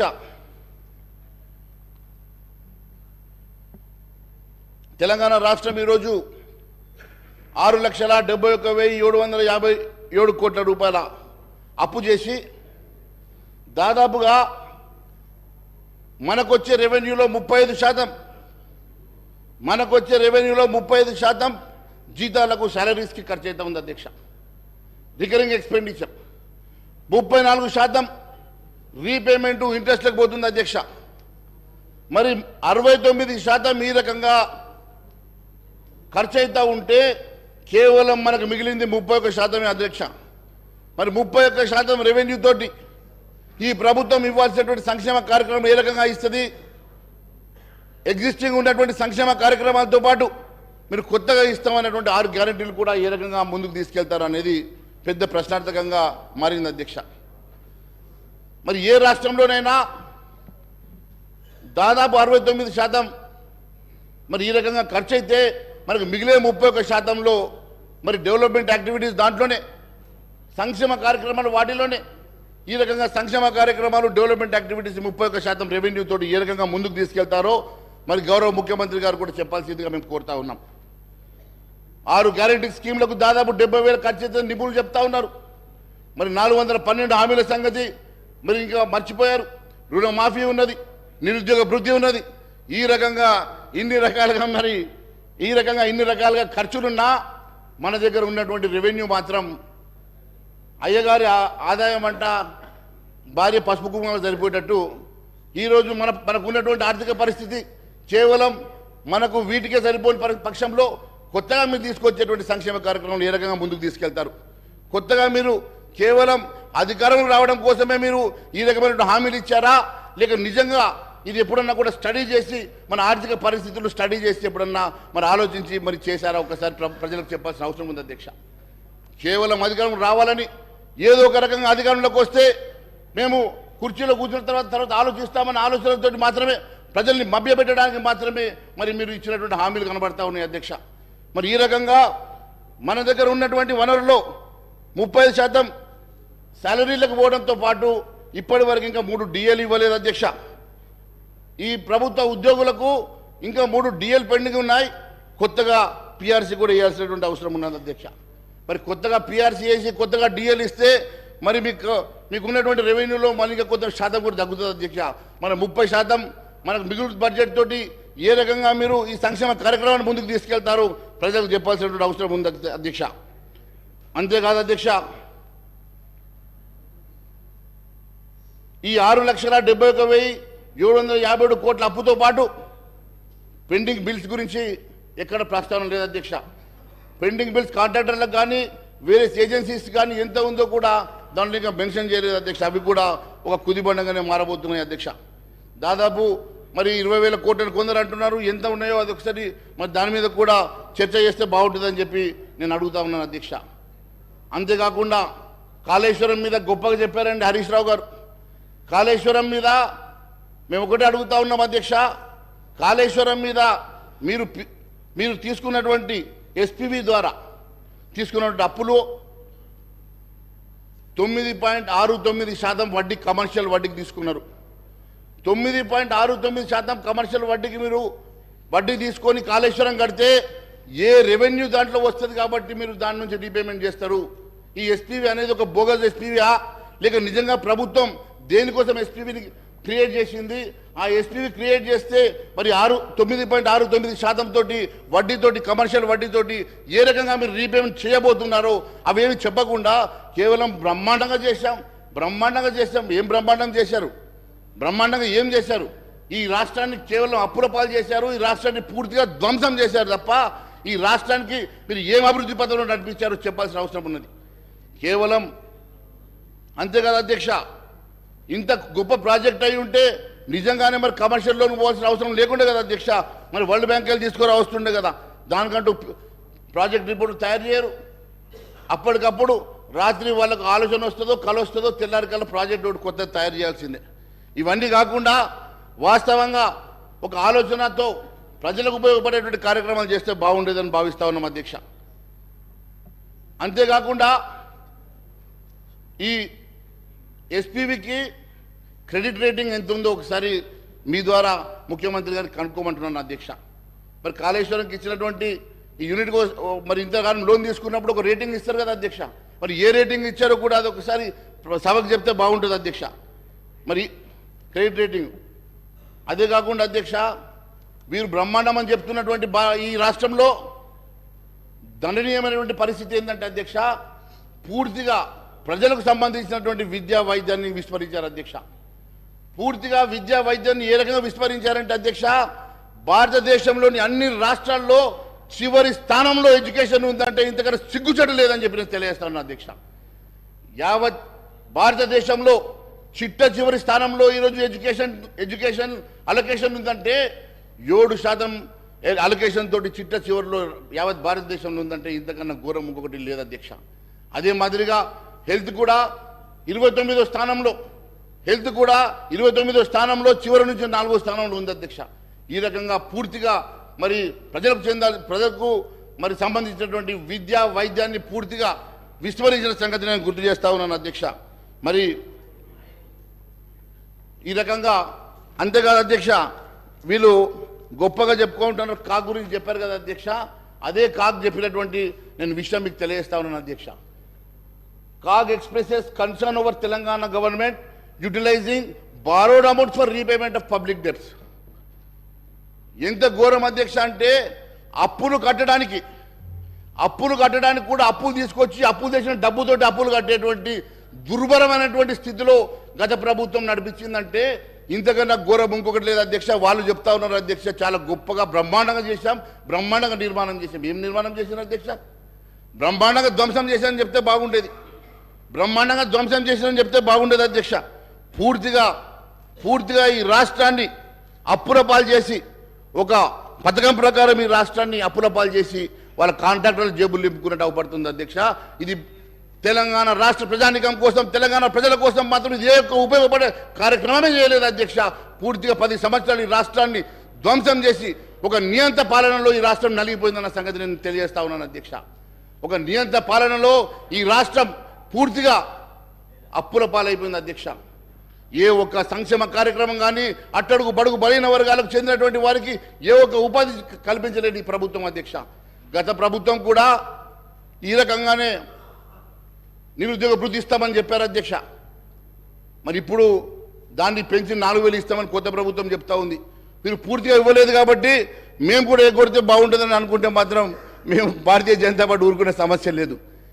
మీ భారతీయ జనతా పార్టీ తరఫున గౌరవ ముఖ్యమంత్రి గారికి, మీ ద్వారా గౌరవ ముఖ్యమంత్రి గారికి కూడా నేను విన్నవిస్తా ఉన్నాను అధ్యక్ష. ఖచ్చితంగా మీరు కేవలం 6 గ్యారంటీ స్కీమ్లే కాదు 412 హామీలను కూడా నెరవేర్చాల్సిందే అధ్యక్ష. మరి మీకున్న నిధులు కేవలం యావత్ రెవెన్యూలో మీకున్న మిగులు కేవలం 31% అధ్యక్ష. 35% శాలరీస్కి పోగా 34% రీపేమెంట్స్ అండ్ ఇంట్రెస్ట్కి పోయిన తర్వాత మిగిలే 31%లో ఏ రకంగా మీరు కొత్త సంక్షేమ కార్యక్రమం నడిపిస్తారు, పాత సంక్షేమ కార్యక్రమాలని కంటిన్యూ చేసుకుంటూనే కొత్త సంక్షేమం ఇచ్చినటువంటి హామీలు నెరవేరుస్తారో ప్రజలకు చెప్పాల్సిన అవసరం ఉంది అధ్యక్ష. కేవలం అదే మీరు ముందే అడిగితే బాగుండేది కదా. మీరు ముందు అడగకపోతే మీరు మేనిఫెస్టో తయారు చేసేప్పుడు అడిగి ఉంటే మనందరం కలిసి కేవలం ఈ రకంగా కేవలం అధికార దాహంతో మాత్రమే మరి కాంగ్రెస్ వాళ్ళు కూడా ఇలాంటి హామీలు ఇచ్చినట్టుగా మేము భావిస్తున్నాం అధ్యక్ష. ఎట్టి పరిస్థితుల్లో వారికి 100 రోజుల సమయం ఇవ్వాలని చెప్పి ముందే చెప్పాం. 100 రోజుల సమయం ఇస్తాం. 100 రోజుల తర్వాత వీరు ఇచ్చినటువంటి హామీలు నెరవేర్చకపోయినా, ప్రజా సంక్షేమ కార్యక్రమం ముందుకు నడిపేయకపోయినా ఖచ్చితంగా ప్రజా గొంతుకై భారతీయ జనతా పార్టీ నిలబడుతుందని తెలియజేస్తా ఉన్నాం అధ్యక్ష. చేస్తే మంచిదే కదా, చేయాలని కోరుకుంటున్నాం.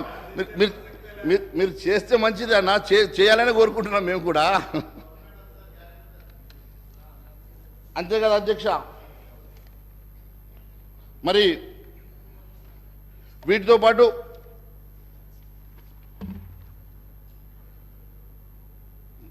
పాత పాలకుల వైఫల్యాలను ఎండగడుతూ ఎన్నికల్లో ప్రచారానికి వెళ్ళి అధికారానికి వచ్చినటువంటి ఈ ప్రభుత్వం మరి ఏ రకంగా ముందుకు వెళ్తుందో, ఏ రకంగా నిధులు సమకూర్చుకుంటుందో, ఏ రకంగా ఇవన్నీ సంక్షేమ కార్యక్రమాలు మరి తీసుకొని మరి ప్రజలకు అందిస్తుందో అన్న సంగతి ఇప్పటి వరకు వాళ్ళు చెప్పలేకపోయినారు అధ్యక్ష.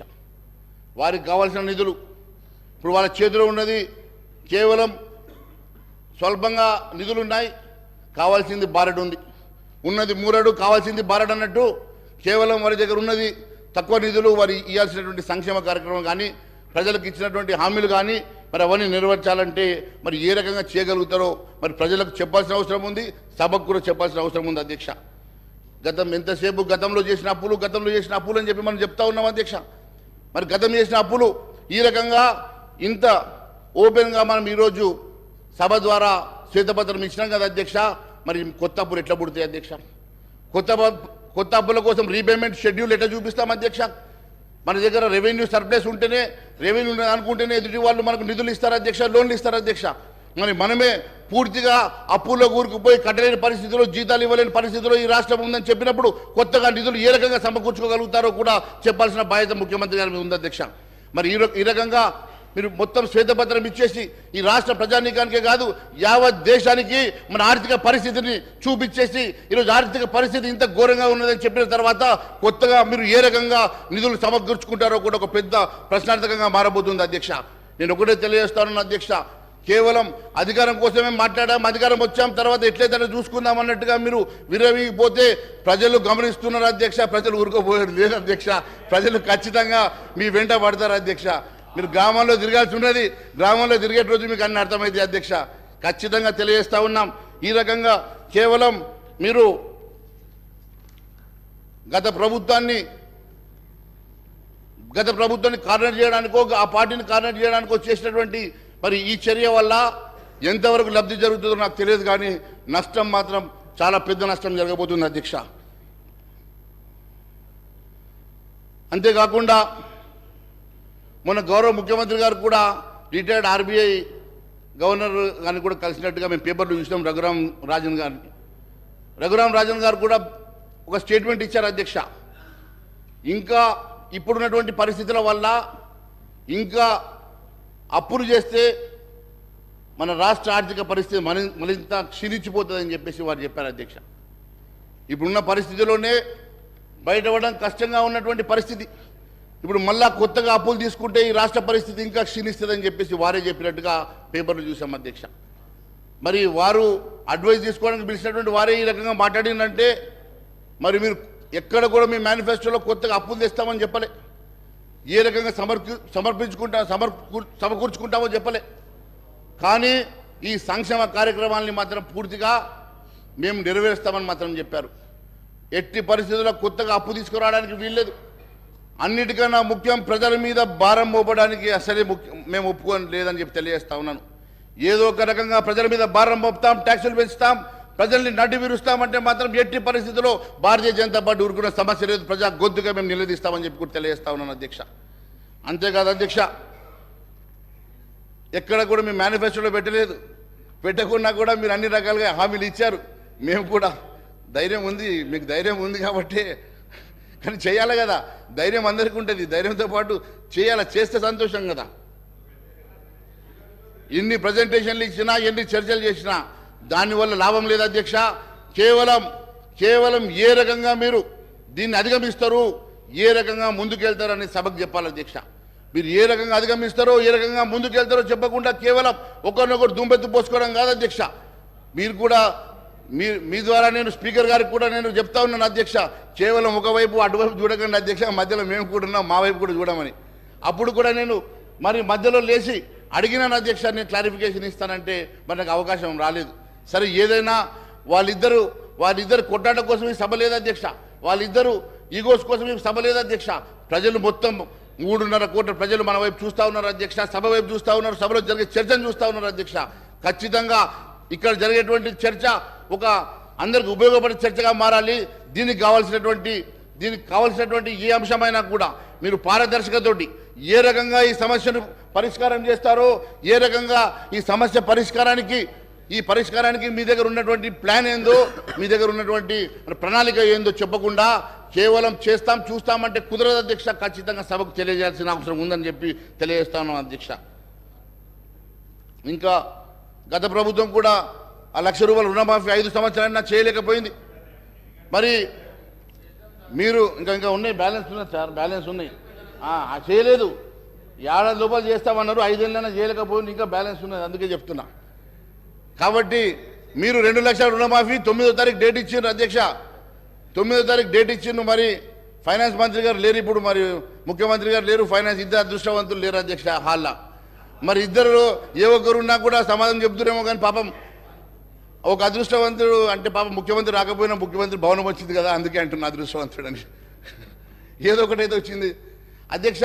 నేను ఒకటే అడుగుతా ఉన్నాను అధ్యక్ష, మీ ద్వారా గౌరవ ముఖ్యమంత్రి గారిని, గౌరవ ఉప ముఖ్యమంత్రి గారిని కూడా, మాకు ఇంకా సభ ఎన్ని రోజులు నడుస్తుందో తెలియదు, కానీ నడిచేటువంటి సభలో మీరు సమకూర్చుకునేటువంటి సోర్సెస్ ఏమున్నాయి, ఏ రకంగా సమకూర్చుకొని మరి ఈ డెప్స్ని మీరు కంట్రోల్ చేయగలుగుతారు. ఏం అధ్యక్ష, నేను మాట్లాడింది ఎంతసేపు అధ్యక్ష? అరే అక్కడ గంటన్నర ఇస్తారు, మీరు మాట్లాడుకుంటారు, సభ అంతా మీకోసం అధ్యక్ష. మేము కూడా 8 మంది ఉన్నాం ఇక్కడ. This is third largest party అధ్యక్ష, థర్డ్ లార్జెస్ట్ పార్టీ. మేము మళ్ళీ అక్కడ వచ్చి కూర్చుంటామే రేపు, డోంట్ వరీ. మా పార్టీ వచ్చి అక్కడ కూర్చుంటుంది రేపు. అంతేకాదు అధ్యక్ష,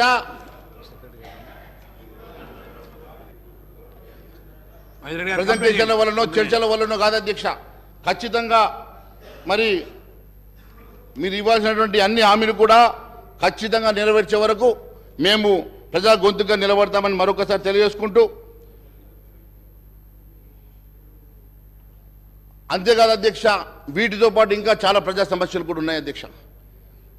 ప్రజా సమస్యలను విస్మరించి ఒకవైపు రైతుల సమస్యలు ఉన్నాయి, రైతులది ప్యాడీ ప్రొక్యూర్మెంట్ జరుగుతూ ఉన్నది అధ్యక్ష. రైతుల ప్యాడీ ప్రొక్యూర్మెంట్ జరుగుతున్న దీంట్లో మీరు 500 రూపాయలు బోనస్ ఇస్తామని చెప్పి మర్చిపోయారు అధ్యక్ష. మరి 500 రూపాయలు బోనస్ గెలిచిన వెంటనే 500 రూపాయలు బోనస్ ఇస్తామని చెప్పండి, డైరెక్షన్స్ ఇవ్వండి అయ్యా మంత్రి గారు. నో ప్రాబ్లం, నేను ఇంకా 5 నిమిషాలు ఎక్కువ మాట్లాడాను, 5 నిమిషాలు ఇవ్వండి సమయం. మహేశ్వర్ గారు కానీ ఇప్పుడు వారి డైరెక్షన్ ఇస్తా ఉన్నారు కదా. మరి నేను ఒకటే అడుగుతా ఉన్నాను అధ్యక్ష, 500 రూపాయలు బోనస్ గెలిచిన వెంటనే ఇస్తామన్నారు కదా. మరి ఇప్పుడు గెలిచి దాదాపు 2-3 వారాలు అవుతుంది, 3వ తారీఖే మీరు గెలిచారు. మరి ఈ రోజుకి 3 వారాలు అవుతున్నది. మరి 500 రూపాయలు బోనస్ ఎప్పటికల్లా ఇస్తారు? మరి ఇప్పటికీ దాని గురించి క్లారిటీ లేదని చెప్పి నేను తెలియజేస్తా ఉన్నాను. మరి ఆ 15,000 రూపాయలు కూడా కరెక్ట్ చెప్పామన్నా, అదే 15,000 సంగతి కూడా 15,000 రూపాయలు ఇస్తామని చెప్పి కేవలం 10,000 ఇచ్చారు. మిగిలిన 10,000 రూపాయలు, మిగిలిన 5,000 రూపాయలు. గౌరవ మంత్రి గారు. సార్, నేను గౌరవ సభ్యులు మహేశ్వర్ రెడ్డి గారు మాట్లాడుతూ ఉన్నారు అధ్యక్ష. 500 రూపాయల బోనస్ గురించి మాట్లాడుతున్నారు. వారు కూడా వాణిజ్యం వ్యాపారం చేసే వ్యక్తి. వారికి తెలుసు అధ్యక్ష, బిజినెస్ పెట్టిన తర్వాత కొద్ది సమయం పెడుతుంది. ఒక క్రమం మేము 100 రోజులు కాదు సార్, 100 రోజులు 100 రోజుల లోపల మేము అమలు చేస్తామని చెప్పాం. కానీ మేము అడుగుతా ఉన్నాం అధ్యక్ష, ప్రతి వ్యక్తికి, ఈ భారతదేశంలో ఉన్న ప్రతి వ్యక్తి అకౌంట్లో 15 లక్షల రూపాయలు వేస్తామన్న ఈ బీజేపీ పార్టీ ప్రభుత్వం కనీసం ఒక్క పైసన్న వేసిందా? దాని గురించి మాట్లాడమని చెప్పండి అధ్యక్ష. మహేశ్వర్ రెడ్డి గారు కంప్లీట్ చేయండి. చూడండి, టైం అయిపోతుంది. చూడండి మంత్రి గారు ఇక్కడ బిజినెస్ అంటే ఈ సభని ఒక బిజినెస్తో పోలుస్తున్నారు అధ్యక్ష. ఈ సభని ఒక కార్పొరేట్ కంపెనీతో పోలుస్తున్నారు అధ్యక్ష. ముందు ఆయన మీద చర్యలు తీసుకోండి అధ్యక్ష, ముందు ఆయన మీద చర్యలు తీసుకోండి. మరి ఇలాంటి వాళ్ళు సార్, ఇలాంటి వాళ్ళు మంత్రి గారిని ఎట్లా సార్? నిండు సభలో బిజినెస్ తోటి పోల్చి మీరు అపహాస్యం చేస్తా ఉన్నారు ఈ సభని. మీరు దయచేసి ఇంకోసారి ఇలాంటి మాట మంచిది కాదు అధ్యక్ష. అధ్యక్ష, రెండో విషయం, 15 లక్షల విషయం చెప్పారు కదా అధ్యక్ష. ఖచ్చితంగా ప్రతి వ్యక్తికి వినండి, అరే మా జీడిపి పెంచడానికి దాని ఉద్దేశం ఏంటంటే అందరి అకౌంట్లో 15 లక్షలు వేస్తామని కాదు. ప్రతి వ్యక్తికి 15 లక్షల వర్త్ మనిషిగా మారాలంటే రేపు జీడిపి పెరగాలంటే దానికి కావాల్సినటువంటి నల్లధనం బయటకు రావాలని చెప్పి ఆ రోజు 1000 రూపాయల నోట్లను, 2000 రూపాయల నోట్లను పూర్తిగా రద్దు చేసి నల్లధనాన్ని బయటకు తీసుకొచ్చి ఈరోజు యావత్ ప్రపంచంలోనే ఐదో రిచెస్ట్ కంట్రీగా, బలమైనటువంటి ఎకనామికల్ కంట్రీగా మేము ఎదిగినామంటే అది కేవలం నరేంద్ర మోడీ గారి ద్వారానే జరిగిందని చెప్పి నేను తెలియజేస్తా ఉన్నాను అధ్యక్ష. అంతేకాదు, మీరు ఇవ్వాల్సినటువంటి ముందు దయచేసి మీ ద్వారా అడుగుతా ఉన్నాను, మీరు ఇవ్వాల్సినటువంటి బోనస్ కానీ, మీరు ఇవ్వాల్సినటువంటి రుణమాఫీ కానీ, మొన్న అధ్యక్ష ఎన్నికలకు ముందు పాపం వాళ్ళు, ఈ ప్రభుత్వం వాళ్ళు ఉన్నప్పుడు 5,000 రూపాయలు వాళ్ళు వేస్తామని చెప్పి అకౌంట్లో వేస్తా ఉంటే ఎలక్షన్ కమిషన్ ఆపింది కదా. డబ్బన్నా ఇప్పటికి పూర్తి చేయలేకపోతున్నారు అధ్యక్ష. అవి ముందు వేయండి, తర్వాత మీరు వేస్తాన డబ్బులు వేద్దాం. ముందు ఆ డబ్బులు మహేశ్వర్ రెడ్డి గారు కంప్లీట్ చేయండి. ముందు జార్ఖండ్ ఎంపీ గారి దగ్గర ఉన్న 300 కోట్లు బయట తీయద్దా? అవి తీయండి. యాడికి దేనికోసం పెట్టారు అధ్యక్ష? అవి తెలంగాణ పంపుదాం అనుకుంటే అవి ఆగిపోయినట్టున్నాయి అధ్యక్ష. లేకుంటే వీళ్ళకి సర్ప్లస్ ఉన్నాయి కాబట్టి ఆగిపోయినట్టున్నాయి, కాబట్టి అవి దొరికినాయి అధ్యక్ష. కంక్లూడ్ చేయండి. మీరు అన్నారు కంక్లూడ్ చేస్తున్నా సార్. అరే ఇంతేం సార్, మా మీద ఏం సార్, మీరు మా మీద పడతారు? అరే మేము 8 మంది ఉన్నాం sir, third largest party in the house sir. You to look at us. వేరే వాళ్ళకి ఎంత నిన్న కూడా మాకు క్లారిఫికేషన్ టైం ఇవ్వలేదు అధ్యక్ష. ఈ రోజు కూడా ఈ రకంగా మా గొంతులు నొక్కితే ఎట్లా అధ్యక్ష? ఇది కంప్లీట్ అంటే ఎట్లా అధ్యక్ష? చాలా సబ్జెక్ట్స్ ఉన్నాయి. హరీష్ రావు గారు మాట్లాడే హెల్త్ మాట్లాడాలా, హరీష్ రావు గారు మాట్లాడినటువంటి ఎడ్యుకేషన్ మాట్లాడాలా. గతంలో నేను ఇచ్చిన చార్జ్ షీట్లు అన్ని ఉన్నాయి అధ్యక్ష, తీసుకొచ్చిన చాలా సందర్భాలు మాట్లాడుతున్నారు. అన్ని కూడా క్లారిఫై చేయాలి కదా అధ్యక్ష. మీరు కంప్లీట్ చేయండి. అందుకనే ఏంది టీ బ్రేక్ విషయంగా మళ్ళీ మాట్లాడదాం. మీకు ఆగలైతే చెప్పండి. టీ బ్రేక్ ఇద్దాం, మళ్ళీ మాట్లాడదాం. మాకేం పని లేదు అధ్యక్ష. రాత్రి 12 గంటల నాకు కూడా కూర్చోబట్టే మేము మాత్రం ఖచ్చితంగా మీరు చేర్చుకు మాట్లాడండి, మీరు కంక్లూడ్ చేయండి. సార్ నేను కంక్లూడ్ చేస్తున్నా సార్. సార్ నాకు టైం ఇవ్వాలి కదా సార్. వీళ్ళకి 1.5 అవర్ ఇస్తారు, వీళ్ళకి 1 అవర్ ఇస్తారు, వాళ్ళకి 2 గంటలు ఇస్తారు సార్. మాకు టైం ఇవ్వకుండా థర్డ్ లార్జెస్ట్ పార్టీ సార్. మీకు సరిపోని సమయం ఇచ్చిన కానివ్వండి, కంప్లీట్ అయిపోయింది మీ సమయం, ఇప్పటికీ ఎక్కువైపోయింది కానివ్వండి. మన గౌరవం అదే సార్ మేము చెప్పేది ఏం చెప్తున్నాం సార్. మరి రుణమాఫీ 9వ తారీఖు మొన్న అంటారు, 100 రోజులు అంటారు. మంత్రి గారు అబద్ధం చెప్పడం కాదు సార్, హౌస్కి అబద్ధం చెప్పుడు తప్పు కాదు సార్. ఆయన మేనిఫెస్టోలో 9వ తారీఖు రాసిండా లేదా సార్? 9వ తారీఖు రాసినప్పుడు ఆయన 100 రోజులు టైం పెట్టి అడుగుతాడు సార్. అగో ఇట్లా అంటుండే సార్. ఇట్లా అంటే ఏమంటే ఇయ్యమనా, ఇయ్యకుండా ఇట్లా పెట్టామనా, ఇయ్యకుండా ఇట్లా పెట్టాం మేము, ఇట్లా అంటున్నాడు చూడు. సభను గౌరవ సభ్యులు పూర్తి స్థాయిలో ప్రకదారి పట్టిస్తా ఉన్నారు అధ్యక్ష. మేమేం చెప్పాము, మా 6 గ్యారెంటీలు ఇది కాంగ్రెస్ పార్టీ గ్యారెంటీ 100 రోజుల్లో అమలు చేస్తామని చెప్పాము. వారు కావాలనే 9వ తారీఖు నాడు ఇస్తామని చెప్పామని వారు ఒక పక్కన వారి మిత్రపక్షమైన టీఆర్ఎస్ వారు చెప్తూ పోతూ నడుస్తూ ఉన్నారు అధ్యక్ష. ఈరోజు మేము చెప్తా ఉన్నాం అధ్యక్ష, ఈరోజు మేము చెప్తా ఉన్నాం 100 రోజుల లోపల మా మేము 6 గ్యారెంటీలను అమలు చేసే కార్యక్రమం చేయటం జరుగుతుంది. నేను గౌరవ మహేశ్వర్ రెడ్డి గారిని కోరుతా ఉన్నాను, సబ్జెక్ట్ పరంగా 2 నిమిషాలు మాట్లాడి చాలా సమయం ఇచ్చారు. 9 మంది సభ్యులు, 8 మంది సభ్యులు, మరి 7 సభ్యులు, మరి వీళ్ళందరూ ఉన్నట్టుగా అందరికీ కూడా అవకాశం ఇవ్వాలి. వారికి ప్రధాన ప్రతిపక్షం కనుక వారికి ఎక్కువ సమయం వస్తుంది. మరి వారంత సమయం రావాలని అనుకున్నప్పుడు మీరు ప్రధాన ప్రతిపక్షమై కూర్చునేందుకు ప్రయత్నం చేయండి. వారు మీ స్థానంలోకి వస్తారు, మరి అప్పుడు చూద్దాము. కానీ దయచేసి నేను గౌరవ శాసన సభాపతి గారిని కోరుతా ఉన్నాం అధ్యక్ష, గౌరవ శాసనం కంక్లూడ్ చేసి సార్ అధ్యక్ష, ఇంకా ఎంఐఎం వారు మాట్లాడేది ఉంది, సిపిఐ వారు మాట్లాడేది ఉంది, మళ్ళా మంత్రి గారు కూడా రిప్లై చేసేది ఉంది అధ్యక్ష. I would like to request honourable member to conclude. Mahesh Reddy గారు మీరు కంప్లైంట్ చేయండి అధ్యక్ష. ఒక నిమిషం అధ్యక్ష. అధ్యక్ష ఆయన కంప్లైంట్ ఎందుకు అధ్యక్ష మంత్రి గారు ఉలికి పడుతున్నారు? నేను మాట్లాడితే లేస్తాడు ఎందుకు అధ్యక్ష? ఆయన గంటన్నర మాట్లాడితే లేవలే అధ్యక్ష, నేను మాట్లాడితే లేస్తాడు ఎందుకు అధ్యక్ష? ఎందుకు నన్ను టార్గెట్ చేస్తుండే అధ్యక్ష? ఏదో పర్సనల్గా నన్ను టార్గెట్ చేస్తుంటే అనిపిస్తుంది అధ్యక్ష. నాకు సమయం ఇవ్వద్దు అని నేను ఒకటే అడుగుతా ఉన్నాను అధ్యక్ష. వారు పాపం మాట్లాడలేరు అధ్యక్ష. 2 లక్షల రుణమాఫీ అని గట్టిగా మాట్లాడలేరు. ఎందుకంటే అధ్యక్ష వాళ్ళు కూడా ₹1,00,000 పూర్తిగా రుణమాఫీ చేయలేకపోయారు కాబట్టి మాట్లాడలేరు అధ్యక్ష. నిరుద్యోగ వృత్తి వాళ్ళు మాట్లాడలేరు అధ్యక్ష. నిరుద్యోగ వృత్తి వాళ్ళు మాట్లాడలేరు ఎందుకంటే వాళ్ళు నిరుద్యోగ వృత్తి ఇవ్వలేదు కదా. కాబట్టి మాట్లాడగలిగేది మేమే కదా అధ్యక్ష. మేము అక్కడ కూర్చుంటే అవసరం లేదు అధ్యక్ష. మొన్న 1కెళ్ళి 8 వచ్చాం, 8కెళ్ళి 80 అక్కడికే వస్తాం అధ్యక్ష నేరుగా. ఇది గుర్తుపెట్టుకోండి అధ్యక్ష. మేము ఇక్కడ కూర్చోవాల్సిన అవసరం లేదు అధ్యక్ష. మాకెవరు మిత్రపక్షాలు కారు అధ్యక్ష. ఏమైనా మిత్రపక్షాలు గతంలో పోటీ చేసుకున్న స్నేహం, పాత స్నేహం ఉంటే మీ మధ్యలో ఉంది అధ్యక్ష. పాతది ఇంకా ఫ్లేవర్ పోనట్టుంది, వాళ్ళ బంధుత్వం కానీ స్నేహం కానీ పాత స్నేహం అట్లే ఉన్నట్టు. నన్ను డిబేట్ చేస్తున్నా అధ్యక్ష. మీరు మీకు ఒక్క నిమిషంలో కంప్లీట్ చేయండి. సార్ మేము 8 మంది ఉన్నాం సార్, మాకు క్యాలిక్యులేట్ చేసి టైం ఇవ్వండి. మీరు నిన్న ఎంఐఎం చేత టైం ఇచ్చారు సార్, నిన్న మీరు ఎంఐఎం చేత టైం ఇచ్చారు. క్యాలిక్యులేషన్ కూడా రెడీ ఉంది సార్, క్యాలిక్యులేషన్ కూడా రెడీ ఉంది, చెప్పమంటే చెప్తాము. ఈరోజు బీజేపీ పార్టీ వారికి 60 నిమిషాలు అధ్యక్ష, 8 మంది సభ్యులకు కేవలం 4 నిమిషాలే మీరు కేటాయింపు చేయడం జరిగింది. చాలా సమయం ఇచ్చాను ఇప్పటికీ. మహేష్ రెడ్డి వీరికి ఎంతసేపు ఇచ్చారు సార్? నిన్న మాకు క్లారిఫికేషన్ కూడా ఇవ్వలేదు మహేష్ రెడ్డి గారు. మీరు మాట్లాడుకొని మీరు లొల్లి పడి బయటపడుతుంది సార్, ఇది అన్యాయం సార్. ఇది మహేష్ రెడ్డి గారు మీరు కంప్లీట్ చేయకపోతే గౌరవ మంత్రి గారు మాట్లాడతారు.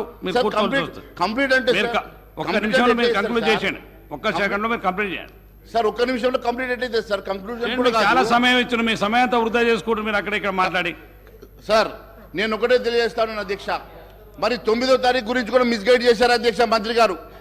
9వ తారీఖు మీ మేనిఫెస్టోలో మీరు పెట్టారా లేదా? 9వ తారీఖు మేనిఫెస్టోలో 2 లక్షల రుణమాఫీ చేస్తామని చెప్పారా లేదా? గెలిచిన వెంటనే చెప్పలేదంటే ఎట్లా నువ్వు 9వ తారీఖు రోజు మీరు చూడండి మీ మేనిఫెస్టో, నా కాడ కాపీ ఉన్నది 2 లక్షల రుణమాఫీ. అంతేకాదు అధ్యక్ష, అంతేకాదు అధ్యక్ష, మీరు గెలిచిన వెంటనే 500 రూపాయలు బోనస్ ఇస్తామని చెప్పారు కదా అధ్యక్ష. మరి 500 రూపాయల బోనస్ ఎందుకు ఇవ్వలేదు అధ్యక్ష? 500 రూపాయల బోనస్ ఎప్పుడు ఇస్తారు? కొనుగోలు. గౌరవ మంత్రి గారు పొన్నం ప్రభాకర్ గారు. సార్ ఇప్పుడు మీరు ఇంతకుముందు వాళ్ళు మిమ్మల్ని విమర్శించినప్పుడల్లా మా వాళ్ళు కొద్దిగా కనీసం రిస్క్ వచ్చారు. ఎందుకంటే గవర్నమెంట్ మైండ్ సెట్ మారింది. అధ్యక్ష, మీ ద్వారా సభ్యునికి తెలియజేస్తా ఉన్నాం. వాళ్ళేమో కేంద్ర ప్రభుత్వం నుంచి నిధులు తెచ్చుకోవద్దు, కేంద్ర గవర్నమెంట్ స్కీమ్స్ని ఇంప్లిమెంట్ చేసుకోవద్దని ఆలోచన ఉంది. కానీ ప్రస్తుత కాంగ్రెస్ ప్రభుత్వము కేంద్రంలో ఉన్న ఫెడరల్ సిస్టాన్ని దృష్టిలో పెట్టుకొని కేంద్రం నుంచి నిధులు తేవడానికి సానుకూలంగా ఉన్నాం. మీరు వీలైనంత వరకు మీరు కూడా రాష్ట్ర ప్రయోజనాలు దృష్టిలో పెట్టుకొని రాష్ట్ర ప్రజల దృష్టిలో పెట్టుకొని మీరు కూడా కేంద్రం నుంచి నిధులు రావడానికి ప్రయత్నం చేయండి. కానీ మీరేం చేసారు, మేమేం చేసిన 10 రోజులు ఓపిక పడతలేరు. ఎందుకు అధ్యక్ష? మీరు 10 సంవత్సరాల కింద 15,000 ఇస్తారే కాదు, గ్యాస్ దంచుతుంటే లేకపోతే అనేక రకాలుగా మొత్తం దేశాన్ని అమ్మేస్తుంటే మాట్లాడకుండా ఉగునా కొద్ది మీరు ఇట్లా ఈ విధంగా చెప్పుకుంటే పోతే కాదు కదా అధ్యక్ష. ఇలా దేశాన్ని మొత్తం మేమిద్దరము మాకిద్దరు అన్నట్టు అమ్మేస్తూ ఉంటుంటే మీరు ఇలా మాట్లాడితే ఎట్లా అధ్యక్ష? మేము అధ్యక్ష ఇలా అడుగుతా ఉన్నాం. ఇలా దేశంకు సంబంధించి మొత్తం వ్యవస్థలో కనీసం పార్లమెంట్ మీద దాడి జరిగితే కూడా చట్టసభలో అంతమంది సస్పెండ్ చేసిన చరిత్ర ఎప్పుడైనా ఉందా అధ్యక్ష? వీళ్ళు మాట్లాడితే ఎట్లా ప్రజాస్వామ్యం గురించి, హామీల గురించి? ఓపిక ఉంటుంది. వాళ్ళకు కూడా చెప్తున్నాం, గౌరవ సభ్యులకు మీకు కూడా చెప్తాం అధ్యక్ష. మా ప్రభుత్వం ఇప్పుడే మేము తప్పకుండా హామీలు అమలు చేసే బాధ్యత మాది. గత 10 సంవత్సరాలుగా ప్రభుత్వ ఆర్థిక పరిస్థితి ప్రజలకు చెప్పాలని ప్రయత్నం చేస్తా ఉన్నాం. పరపతి గురించి మాట్లాడే గతంలో సభ్యుడు కూడా కాంగ్రెస్కున్న పరపతి ఈ దేశంలో వేరే పార్టీకి లేదు అధ్యక్ష. ప్రభుత్వాన్ని నడపడము, పరపతి, గౌరవం కాపాడడం అనేటువంటిది కాంగ్రెస్ పార్టీకి సంబంధించిన ప్రతి నాయకుడికి వెన్నెరతో పెట్టే విద్య. కాబట్టి ఎక్కడ కూడా ఏ ఇబ్బంది లేదు. ఈ ప్రభుత్వాన్ని సమర్థవంతంగా 5 సంవత్సరాలు పరిపాలించి భవిష్యత్తులో కూడా మాకే మళ్ళీ ప్రజలు పట్టం కట్టే విధంగా పరిపాలన కొనసాగుతారు. మీరు పరిశాన కాకండి, ఆందోళన చెందకండి, ఆరోగ్యం కాపాడుకొని కొద్ది రోజులు ఓపిక కొట్టండి, నిమ్మలంగా ఉండండి. తప్పకుండా 10 రోజులకి టీఆర్ఎస్ పార్టీ ప్రతిపక్ష సభ్యులు కావచ్చు, మీరు కావచ్చు, కొద్దిగా ఓపిక కొట్టమని కోరుతా ఉన్నా దయచేసి మీ ద్వారా వాళ్ళందరికీ కూడా. మహేశ్వర రెడ్డి గారు, మీరు ఇచ్చిన సమయం కంటే చాలా ఎక్కువైంది. మీరు ఒక్క సెకండ్ లో కంప్లీట్ చేయకపోతే గౌరవ మంత్రి గారికి ఇస్తాను. ఇప్పుడు వారు ఏం మాట్లాడుతున్నారు అధ్యక్ష? సంబంధం ఉన్న మీరు కంప్లీట్ చేయండి. మీరు సబ్జెక్ట్ మీరు సబ్జెక్ట్ మంత్రి గారు కాబట్టి ఏం మాట్లాడినా మీరు మైక్ ఇస్తారు. మంత్రి గారు కాబట్టి ఏం మాట్లాడినా నడుస్తుంది. కంప్లీట్ చేయండి. వారు మాట్లాడింది ఏంది అధ్యక్ష? సంబంధం ఉన్న అంశం అధ్యక్ష. ఇది దాని మీద చర్చ పెట్టమండి. మేము చర్చకు సిద్ధంగా ఉన్నాం. దానికి టైం ఇవ్వమనండి, అలకేట్ చేయమండి, దేనికైనా సిద్ధంగా ఉన్నాం. ఇష్టానుసారంగా వారు మాట్లాడితే ఎట్లా? సబ్జెక్ట్ ఏదంటే ఏం మాట్లాడుతుంటారు అధ్యక్ష? నేను సంబంధం లేదు, ఏం మాట్లాడలేదు. నేనేమన్నా ప్రభుత్వం మైండ్ సెట్ మారింది. ప్రభుత్వము కేంద్రం నుంచి కూడా నిధులు తెచ్చుకోవడానికి సానుకూలంగా ఉంది. తెలంగాణ ప్రజల ఆకాంక్షలకు అనుగుణంగా మీరు అందుకేమో సహకరిస్తామంటే నేను తప్పు మాట్లాడినంటారు ఏంది? నేనేం తప్పు మాట్లాడిన అధ్యక్ష? తెలంగాణ ప్రజలు సహకరించారా? మీరు సహకరించమని అడిగితే కూడా మీరు ఇట్లా మాట్లాడితే ఎట్లా? మీరు చెప్పండి సహకరించమని. మా ప్రభుత్వాన్ని విమర్శ చేయడానికి మీ ప్రభుత్వం చెప్పండి. మేము ఇచ్చిన హామీలు అమలు చేయడానికి కేంద్రం ఏం సహకారం చేస్తాం చేయించు. గ్యాస్ సబ్సిడీ 500 కదా, మీరు 500 ఇచ్చే అవసరం లేదు, కేంద్రమే మేము బరువు మోస్తామని చెప్పండి. అట్లా చేతనవుతుందా? ఆ పార్టీని మీరు ఒప్పించగలుగుతారా కేంద్రంలో ఉన్నటువంటి వాళ్ళను? అసలు మీ దగ్గర మీ పార్టీలో మీకు సంబంధించిన మాటనే లేదు. వీళ్ళకి నిజంగా ఒకరు చిత్తశుద్ధి ఉంటే నిండు పార్లమెంటులా తెలంగాణ తెచ్చుకున్న విధానాన్ని అవమానపరిచిన వీళ్ళు ఇంకా బీజేపీలు ఉన్నారంటేనే ఈ తెలంగాణ ప్రజలకు అవమానకరం అధ్యక్ష. ఏ దేశానికి అవమానం. తెలంగాణను కిచ్చపరిచారు, తెలంగాణ అమరవీరులకు కిచ్చపరిచారు. వీళ్ళు మాట్లాడితే ఎట్లా అధ్యక్ష? అరే బీజేపీ గురించి మాట్లాడుతున్నావు, రాజ్యసభలో బతిలాడు తెచ్చుకొని ఇవాళ బీజేపీ గురించి మాట్లాడు. నేను మళ్ళా ఆర్గ్యుమెంట్ అధ్యక్ష.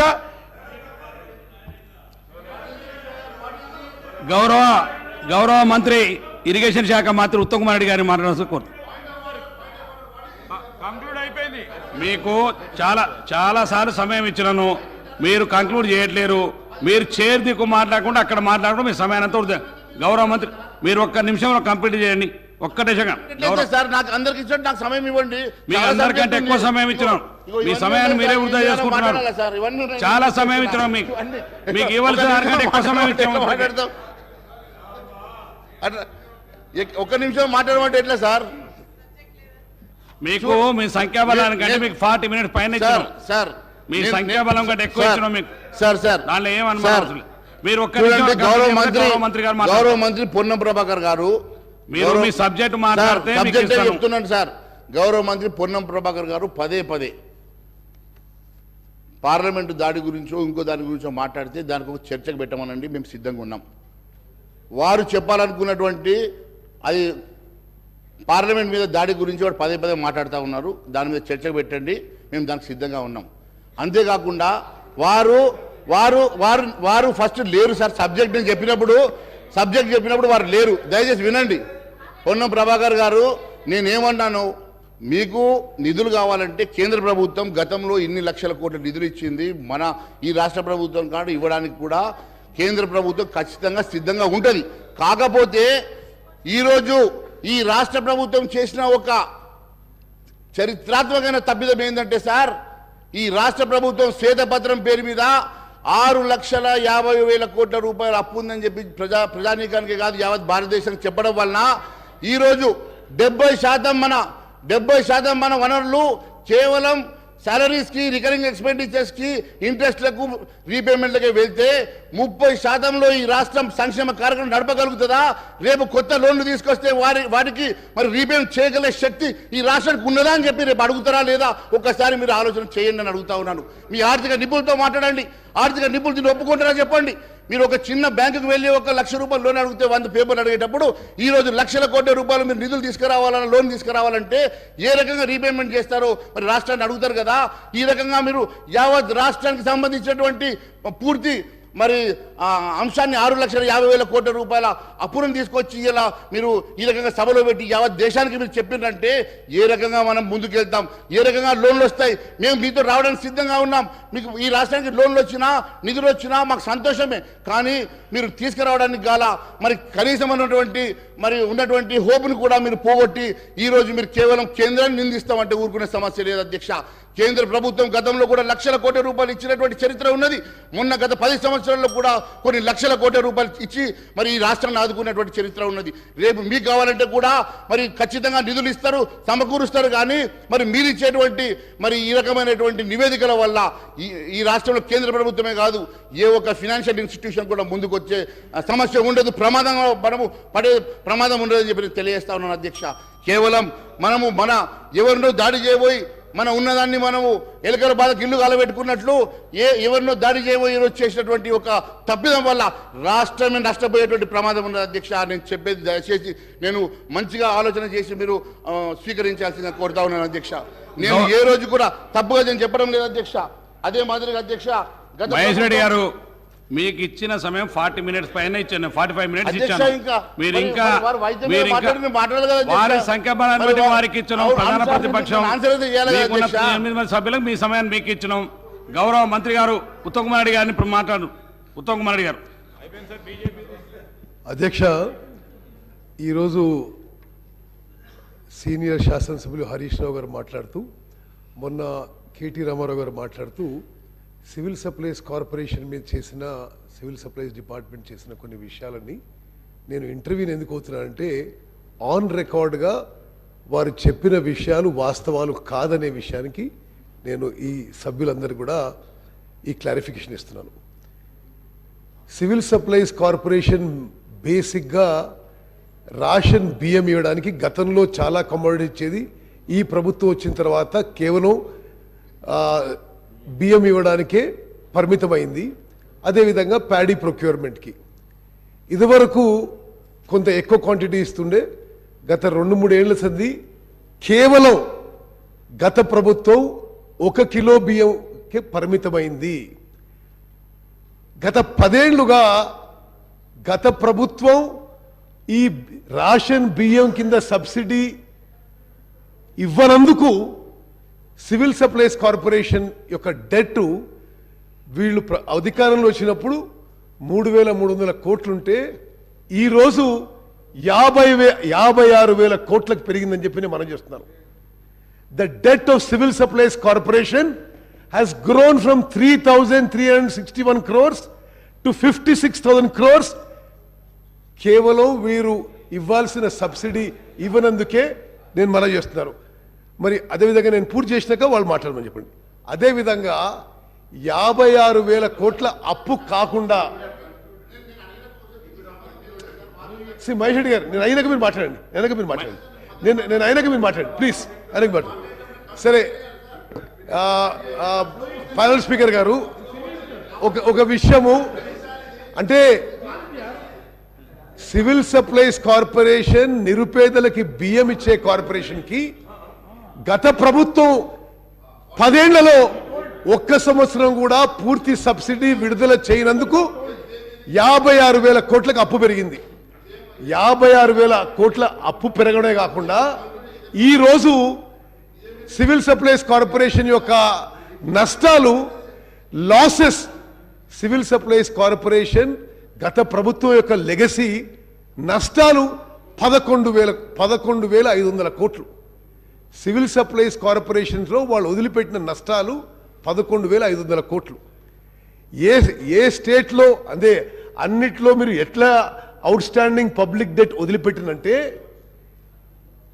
కేవలం సివిల్ సప్లైస్ కార్పొరేషన్కే ఇప్పుడు యాన్యువల్ ఇంట్రెస్ట్ పేమెంట్ 3,000 కోట్లు కట్టాల్సి ఉంది. అది మరి గత ప్రభుత్వం యొక్క నిర్వాహకం అని చెప్పి నేను మనవి చేస్తూ, అదేవిధంగా 11,500 కోట్లు నష్టం ఎప్పుడు, ఈరోజు అన్సెక్యూర్డ్గా 22,000 కోట్ల ప్యాడీ స్టాక్ మీరు రైస్ మిల్లర్ దగ్గర పెట్టారు. Any security nothing, bank guarantee ఏం లేదు. ఈరోజు 22,000 కోట్ల ప్యాడీ మీరు ఫాలో అయిన ప్రొసీజర్ మేరకు రైస్ మిల్లర్ దగ్గర ఉంది. అది ఎంత మేరకు రిట్రీవ్ అవుతుందో నోబడీ నోస్. ఆడిట్ అండి సివిల్ సప్లైస్ కార్పొరేషన్ది, ప్యానల్ స్పీకర్ గారు, లాస్ట్ ఆడిట్ ఇయర్ 2018-19 ఇప్పుడు పూర్తవుతుంది.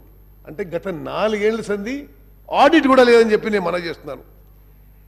ఇప్పుడు సప్లై చేస్తున్న బియ్యం గురించి 5 కిలోలు కేంద్ర ప్రభుత్వం, కేవలం 1 కిలో బియ్యం గత ప్రభుత్వం సప్లై చేసిన విషయం కూడా నేను యావత్ తెలంగాణ ప్రజానికాన్ని గుర్తు చేస్తున్నా. ఈ 6 కిలోలు కూడా ఈరోజు 70-75% రేషన్ బెనిఫిషరీస్ ఎవరూ తినడం లేదు. క్వాలిటీ పూర్ ఉండడంతో కేంద్ర ప్రభుత్వం ఆ 5 కిలోలకు కానీ రాష్ట్ర ప్రభుత్వం 1 కిలోకి కానీ మీరు ఖర్చు పెడుతుంది రైస్ ప్రొక్యూర్మెంట్కి 39 రూపాయలు కిలో ఖర్చు పెట్టి. No after I finish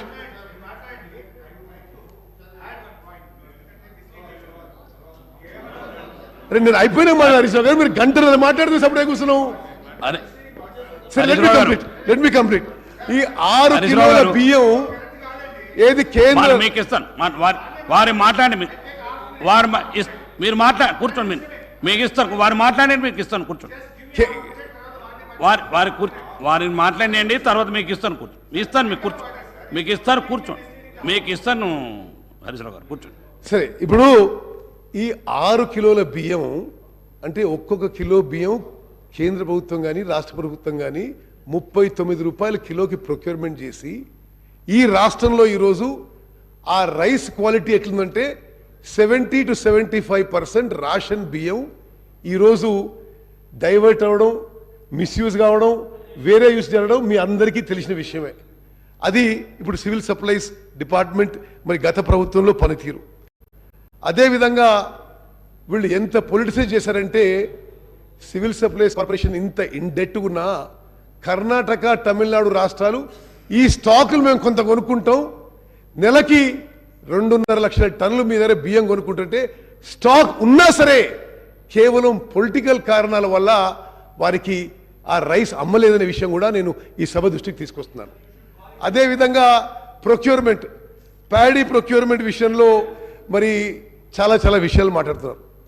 paddy procurement central government ఇవ్వాల్సిన డబ్బులు కూడా ఎన్నో సంవత్సరాల నుంచి సరే కొంత సెంట్రల్ గవర్నమెంట్ ఫెయిలియర్ ఉన్నా డాక్యుమెంటేషన్ సరిగ్గా చేయనందువల్ల కొన్ని వేల కోట్లు సెంట్రల్ గవర్నమెంట్ నుంచి కూడా రావాల్సింది. మీరు సబ్సిడీ ఇవ్వరు రైస్ కింద, ప్రొక్యూర్మెంట్ కింద సెంట్రల్ గవర్నమెంట్ డిలే చేస్తుంది. మరి ఈ విధంగా సివిల్ సప్లైస్ కార్పొరేషన్ ఈరోజు 56,000 కోట్ల అప్పు, 11,000 కోట్ల నష్టంలో ఉన్న విషయం కూడా నేను మనవి చేస్తున్నాను. అదేవిధంగా హరీష్ రావు గారు మీరు కొత్త ప్రాజెక్టులు మాట్లాడారు, ఎంక్వైరీ చేయండి అన్నారు. తప్పనిసరిగా చేస్తాము, చేసిన వాళ్ళకి శిక్ష పడుతుందని చెప్పి కూడా మనం చేస్తున్నా. మరి నేను ఒక నిమిషం, ప్యానల్ స్పీకర్ గారు, ఎంత దుర్మార్గంగా జరిగిందంటే ఇరిగేషన్ శాఖ సరే 81,000 కోట్లు జరిగిందా, 1,00,000 కోట్లు జరిగిందా, 90,000 కోట్లు జరిగిందా, సరే those are details. 90,000 to 95,000 crores ఖర్చు పెడితే మరి మీ సభ్యులకు కూడా తెలవాలి 90 to 95,000 crores మీరు ఖర్చు పెట్టిన తర్వాత కాళేశ్వరం ప్రాజెక్ట్ మీద కొత్త ఆయకట్టు జనరేట్ ఎంత అయిందండి? న్యూ ఆయకట్ ఎంత జనరేట్ అయింది? సిఏజీ రిపోర్ట్ ప్రకారము 40,000 ఎకరాలు. సరే, ఇప్పుడు మన ఇంజనీరింగ్ డిపార్ట్మెంట్ చెప్పే లెక్కలు 1,00,000 ఎకరాల కంటే కొద్ది ఎక్కువ. అంటే ఆల్మోస్ట్ 1,00,000 crores ఖర్చు పెడితే ఓహో అని చెప్పుకున్నారు, ప్రపంచంలో చెప్పుకున్నారు, ప్రపంచంలోనే గొప్ప ప్రాజెక్ట్ చెప్పుకున్నారు. కొత్త ఆయకట్ created is only about 1,00,000 acres. 1,00,000 కోట్లు ఖర్చు పెడితే మరి పాలమూరు రంగారెడ్డికి 25,000 కోట్లు ఖర్చు పెట్టారు. కొత్త ఆయకట్ క్రియేటెడ్ 0. No, because మీరు it is on state finances. మీరేమన్నారు? క్యాపిటల్ ఎక్స్పెండిచర్ అద్భుతంగా చేసినారు. నేనేం చెప్తున్నా, మీ క్యాపిటల్ ఎక్స్పెండిచర్ మీరు ఏదైతే ఈ రాష్ట్రాన్ని అప్పుల్లో ముంచినరో ఇట్ ఈస్ ఆల్ బీన్ ఈ క్యాపిటల్ ఎక్స్పెండిచర్ ఇది మీరు జరిగిందని నేను క్లారిఫికేషన్ ఇస్తున్నా. కాళేశ్వరం ప్రాజెక్టుకి 1,00,000 కోట్లు ఖర్చు పెడితే 1,00,000 ఎకరాలు కొత్త ఆయకట్టు. పాలమూరు రంగారెడ్డికి 25,000 కోట్లు ఖర్చు పెడితే 25,000 కోట్లు ఖర్చు పెడితే కొత్త ఆయకట్టు క్రియేటెడ్ 0 acres. సీతారాం సాగర్ కి 7,500 కోట్లు ఖర్చు పెడితే కొత్త ఆయకట్టు క్రియేటెడ్ 0 acres. అంటే ఇన్ని లక్షల కోట్లు అప్పులు తీసుకొచ్చి మీరు కొత్త ఆయకట్టు క్రియేట్ చేయకుంటే ఈ రాష్ట్రాన్ని అప్పులో ముంచిన వాళ్ళు కాదా అని నేను అడుగుతున్నా. అదేవిధంగా స్పీకర్ గారు, ఇది మొత్తం శాసనసభకి తెలంగాణ ప్రజానికాన్ని జరగాలి. మేడిగడ్డలో జరిగిన విషయం క్రిమినల్ నెగ్లిజెన్స్. వరుస సమీక్షల తర్వాత నేను చెప్తున్నా, Medigadda barrage purely design, purely built. స్వతంత్ర భారతదేశ చరిత్రలో ఎక్కడ కూడా ఇన్ని 1,000 కోట్లు ఖర్చు పెట్టి ఒక బ్యారేజ్ కొలాప్స్ కావడం, అసలు నేను ఏ డేట్ జరిగిందండి? అక్టోబర్ 21. వాళ్ళ ప్రభుత్వం ఉన్నది ఎప్పటి వరకు? బహుశా వారం 10 రోజుల కింద వరకు. ఆనాటి ముఖ్యమంత్రి ఒక్క మాట మాట్లాడలేదు. ఇప్పుడు చూస్తుంటే there are many alarming signals. ఎవరు రియాక్ట్ కాలేదు, ఎవరు దాని మీద ఏమి రెక్టిఫికేషన్ చర్యలు తీసుకోలేదు. నిన్న ఏది ఏజెన్సీ కన్స్ట్రక్షన్ వచ్చిండ్రో వాళ్ళు ఏమంటారు? మీరు డిజైన్ ఇచ్చిండ్రు, మీరే స్పెసిఫికేషన్ ఇచ్చిండ్రు, మీరే మెటీరియల్ చెప్పిండ్రు, దాని ప్రకారం కట్టినాం. ఇంజనీర్లు అడిగితే ఇదేం డిజైన్ అంటే అప్పుడు ఎవరు సార్ మొత్తం డిజైన్ ఒక ఆయన కదా, ఆయన కట్టమని మేము కట్టినాం. ఇట్ ఈస్ అంటే I'm saying with great responsibility, nothing is great response చెప్తున్నది. మేడిగడ్డ బ్యారేజ్ పియర్, ఆ పియర్ ఉంటుంది కదా, బ్లాక్ నెంబర్ 7, వాళ్ళని ఐ విట్నెస్ అడిగితే పెద్ద శబ్దం వచ్చింది, కొలాప్స్ అయిపోయింది. ఒక్కసారి 5 feet కొలాప్స్ అయిపోయింది లోపలికి. సరే, నేను అడిగిన what is the worst scenario, what is the best scenario. వాళ్ళ అదర్ ఏజెన్సీస్తో as a government is a continuous process. I have tried to protect interest of Telangana people and the government. How do we rectify situation? వాళ్ళు ఏమంటారంటే, సరే ఇప్పుడు ఏదో October 21 జరిగితే ఈరోజు ఏంది 15th or 16th 17th 18th, ఇప్పటి వరకు సరే ఆ 40 రోజుల్లో వాళ్ళు కంటిన్యూ 40 రోజుల్లో సీరియస్ ఇన్వెస్టిగేషన్ ఎంక్వైరీ కూడా జరగలేదు. ఇప్పుడు ఎల్ఎన్టీ ఎక్స్పర్ట్స్ ఏమంటారంటే, మాకు ఉన్న అభిప్రాయంలో జియాలజీ సరిగా చెక్ చేయలేదు, డిజైన్ సరిగా లేదు, కాబట్టి పియర్ యొక్క ఫౌండేషన్ కొలాప్స్ అయింది. మరి ఏం చేయాలి దానికి? మొత్తం బ్లాక్ 7 యొక్క లాంగవిటీ గురించి మరి ఏం చేయగలుగుతామో మరి వాళ్ళు ఇంకా ఇన్వెస్టిగేషన్ చేస్తున్నారు. But it is such a serious lab. మరి హరీష్ రావు గారు, మరి మీరు అందరూ ఇంత పెద్ద పెద్ద మాటలు మాట్లాడినరు, మేము అద్భుతంగా ప్రాజెక్టులు కట్టినాం. మీరు కట్టిన మీ మాటల్లో అతి అద్భుతమైన ప్రాజెక్టు పరిస్థితి ఇది. అంటే అప్పు తీసుకొచ్చి కట్టినది ఇది మేడిగడ్డ బ్యారేజ్. అన్నారం సుందిల్లా రెండిటికి క్రాక్స్. దానికి ఇప్పుడు రిపేర్స్ చేపట్టాలి. ఆడ 2 TMC వాటర్ ఉంటే డీ వాటర్ చేయాలి. అంటే ఒకటి, ఇది నిజంగా కూడా తెలంగాణలో ప్రతి పౌరుడు అలార్మ్ అయ్యే సిచ్యువేషన్. టోటలీ యాడ్హాక్ డెసిషన్స్ గత ప్రభుత్వంలో. మరి అసలు నిజంగా సమీక్ష చేస్తుంటే ఎవరు నిర్ణయాలు తీసుకున్నారు? What is on record? It is really alarming situation. Panel speaker గారు, నేను ఎందుకు ఈ విషయం ఈ సబ్జెక్ట్ మీద చెప్తున్నా అంటే, ఇప్పుడు గత ప్రభుత్వం అప్పులు తీసుకొచ్చిండ్రు, మేము ప్రొడక్టివ్గా చేసినాం, మేము ఏదో ఉపయోగించినాం అంటే ఉపయోగించింది ఈ విధంగా మన అందరినీ, మన పిల్లల్ని, వాళ్ళ పిల్లల్ని తాకట్టు పెట్టి హై కాస్ట్ లోన్స్ తీసుకొచ్చి ఈ విధంగా మరి ప్రజాధనాన్ని దుర్వినియోగం చేసిన విషయం తప్పనిసరిగా ఎంక్వైరీ చేస్తాం. తప్పనిసరిగా తప్పు చేసిన వాళ్ళకి శిక్ష పడుతుందని చెప్పి కూడా నేను మనవి చేస్తూ ముగిస్తున్నాను. మహేశ్వర రెడ్డి గారు మీకు ఇస్తాను సార్, వారికి మాట్లాడండి, కూర్చోండి. మీకు ఇస్తాను, కూర్చోండి. మీకు ఇస్తాను మహేశ్వర రెడ్డి గారు కంప్లీట్ చేయండి. కంక్లూడ్ చేస్తాను సార్. మహేశ్వర రెడ్డి గారు థ్యాంక్ యూ సార్. మరి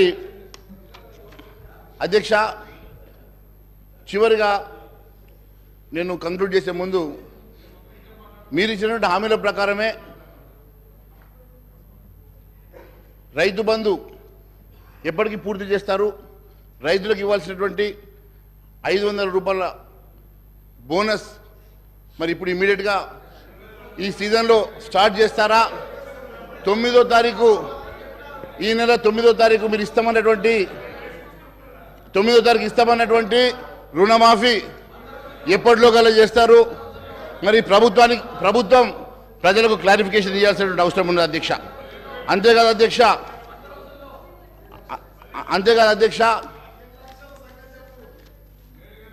మహేశ్వర రెడ్డి గారు, మరి మీ ఒక్కొక్క ఎంపీ దగ్గర 300 కోట్లు ఉన్నాయి కదా, అవన్నీ తీసుకొచ్చి అన్ని వస్తాం మేము, ఫిగర్ పడకండి. మహేశ్వర రెడ్డి గారు, మరి అధ్యక్ష ఈ రకంగా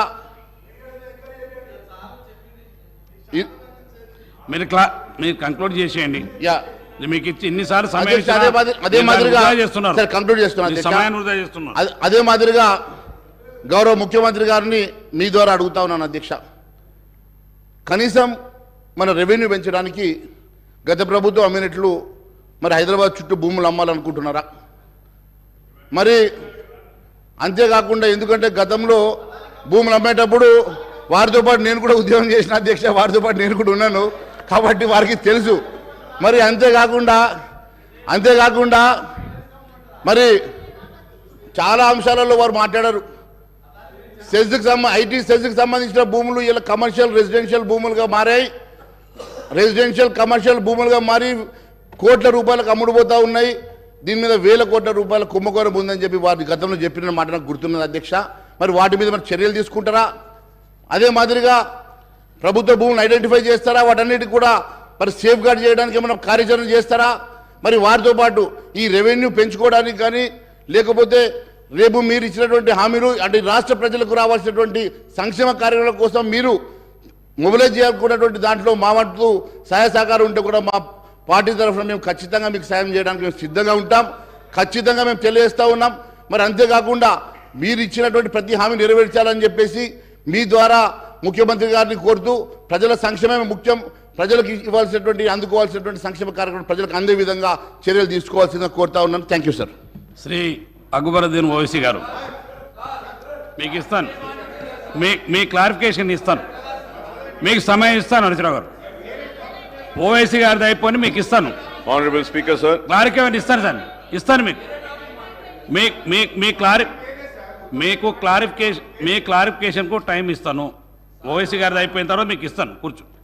కానీ ఆనరబుల్ స్పీకర్ సార్, ఓవైసీ గారు కానీ sir, at the outset I thank the honorable speaker sir and honorable panel speaker sir for giving me this opportunity to participate in the discussion on the white paper on the state finances. The honorable deputy chief minister Saab and the finance minister Saab had made opening remarks while tabling the white paper. He also mentioned that there is a lack of funds to even meet the daily expenses. Before I speak on the data mentioned in the white paper, sir, I would like to know as to what is the exact purpose behind publication of the white paper on the state finances. Is it to highlight the acts of omission and or commission of the previous government in managing the state finances?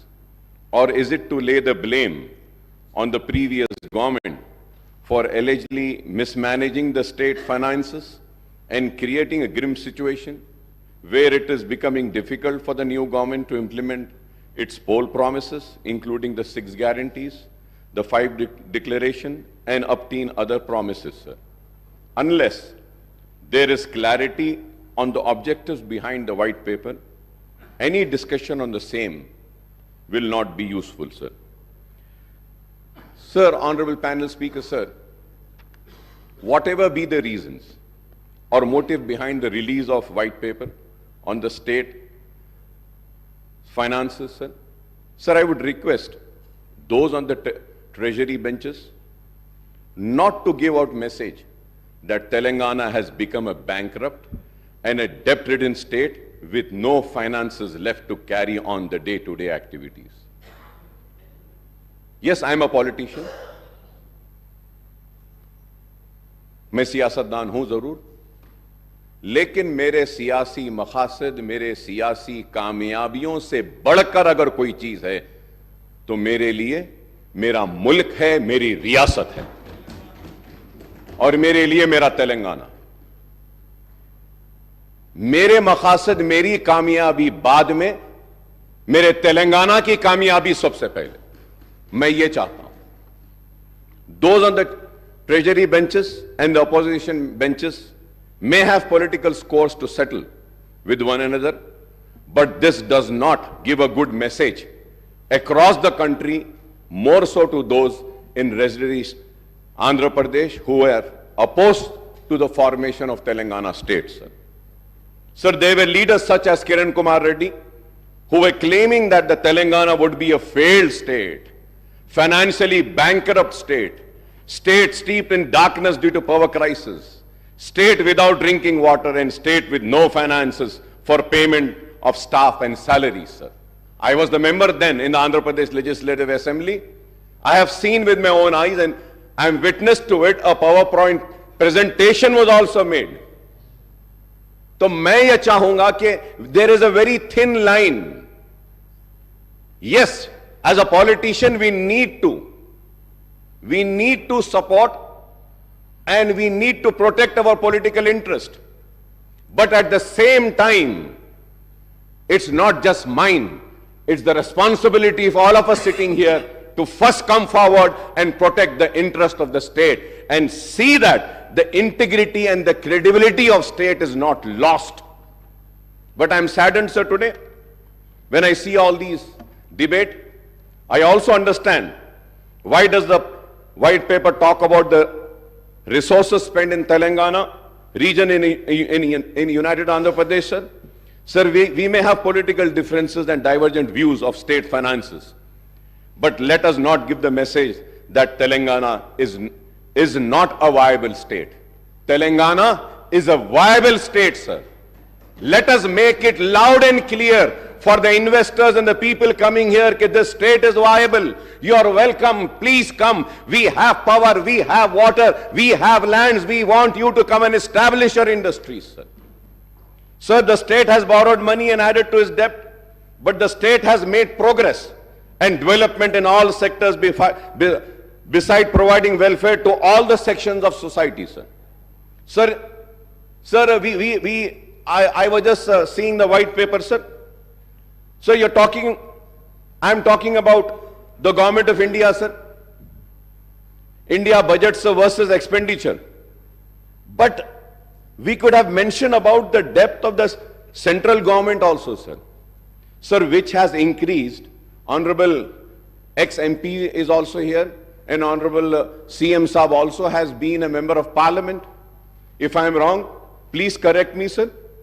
So the debt burden of government of India, which has increased from 44,25,347.66 crores in 2013 and 14 to rupees now 1,52,53,915.16 crores. 152 lakhs crores in the current financial year for the year 23 and 24, sir. The central government debt has increased to rupees 1 crore 8 lakhs 28,568 crores in absolute term. That is an increase of 244.69% in 10 years. In 10 years, sir. Sir, going further ahead, sir, on the Telangana State Finances White Paper, sir. Sir, Honorable Panel Speaker, sir. Sir, I have a strong objection, sir. The reason is that when we are discussing on these papers laid, these figures should be accurate, sir. It cannot be a difference of 0.01 also. But it is so unfortunate, sir. So I have gone through each and every page, sir. Sir, I would like to bring to your notice, sir, page number 4, where we say that the expenditure, we are talking about expenditure, 1,21,735. We are talking about the expenditure for the year 2016 and 17. When we go to 17 and 18, sir, we are talking about expenditure of 1,20,000. And then we are talking about for the 2018 and 19, the expenditure of 1,35,000, sir. For the year 19 and 20, the expenditure is mentioned here in this book is 1,42,000, sir. And it has been said, sources, finance account, CAG, sir. Right. Sir, I have the CAG report with me, sir. The CAG report, here they are saying 62. The CAG report says 63,323, sir. Sir, here in the book it says 97,811 for the year 15 and 16, sir. And here the CAG says is 90,818, sir. Sir, I really fail, sir. If you have to see 16 and 17 and 17, 18 also, it is the same situation, sir. Sir, if we see again page number 14, we are talking about the actuals, sir. When we talk about the actuals also, sir, in page number 14, if we see, there also the mistakes are there, sir. Sir, for the year as per the CAG report, which I downloaded just now, sir, just now I downloaded. And that CAG report, it says about the receipts, sir. Again, about the receipts also, if we say for the year 14 and 15, it was 63,323, 15 and 16, 96,051, 2016 and 17, 1,17,799.50, and 17 and 18, 1,44,986.52. And then the actuals are 1,15,587.35, sir. Sir, I really fail to understand, sir. Sir, again we go to the page number 3, sir. Page number 3, sir. Sir, it is written about Karnataka, budget estimate, actual expenditure, and actual expenditure of budget, sir. Sir, now I got the CAG report, sir, I just downloaded. It says the estimate, sir, and the actual expenditure. If we have to see, sir, the actual expenditure mentioned in the white paper laid in this house says 2,61,000. But the CAG report says about Karnataka is 2,49,506.52. So I just want to know, shall I believe this book? Shall I trust this white paper? I'll go further ahead, sir. Sir, I'll go further ahead, sir. On page number 7, sir, United Andhra Pradesh budget versus expenditure, sir. So the budget estimates for the year 2004 and 5, 51,142. Sir, for 2005 and 6, budget estimate 55,331, sir. Sir, I got the books, and the books are saying it is 38,077.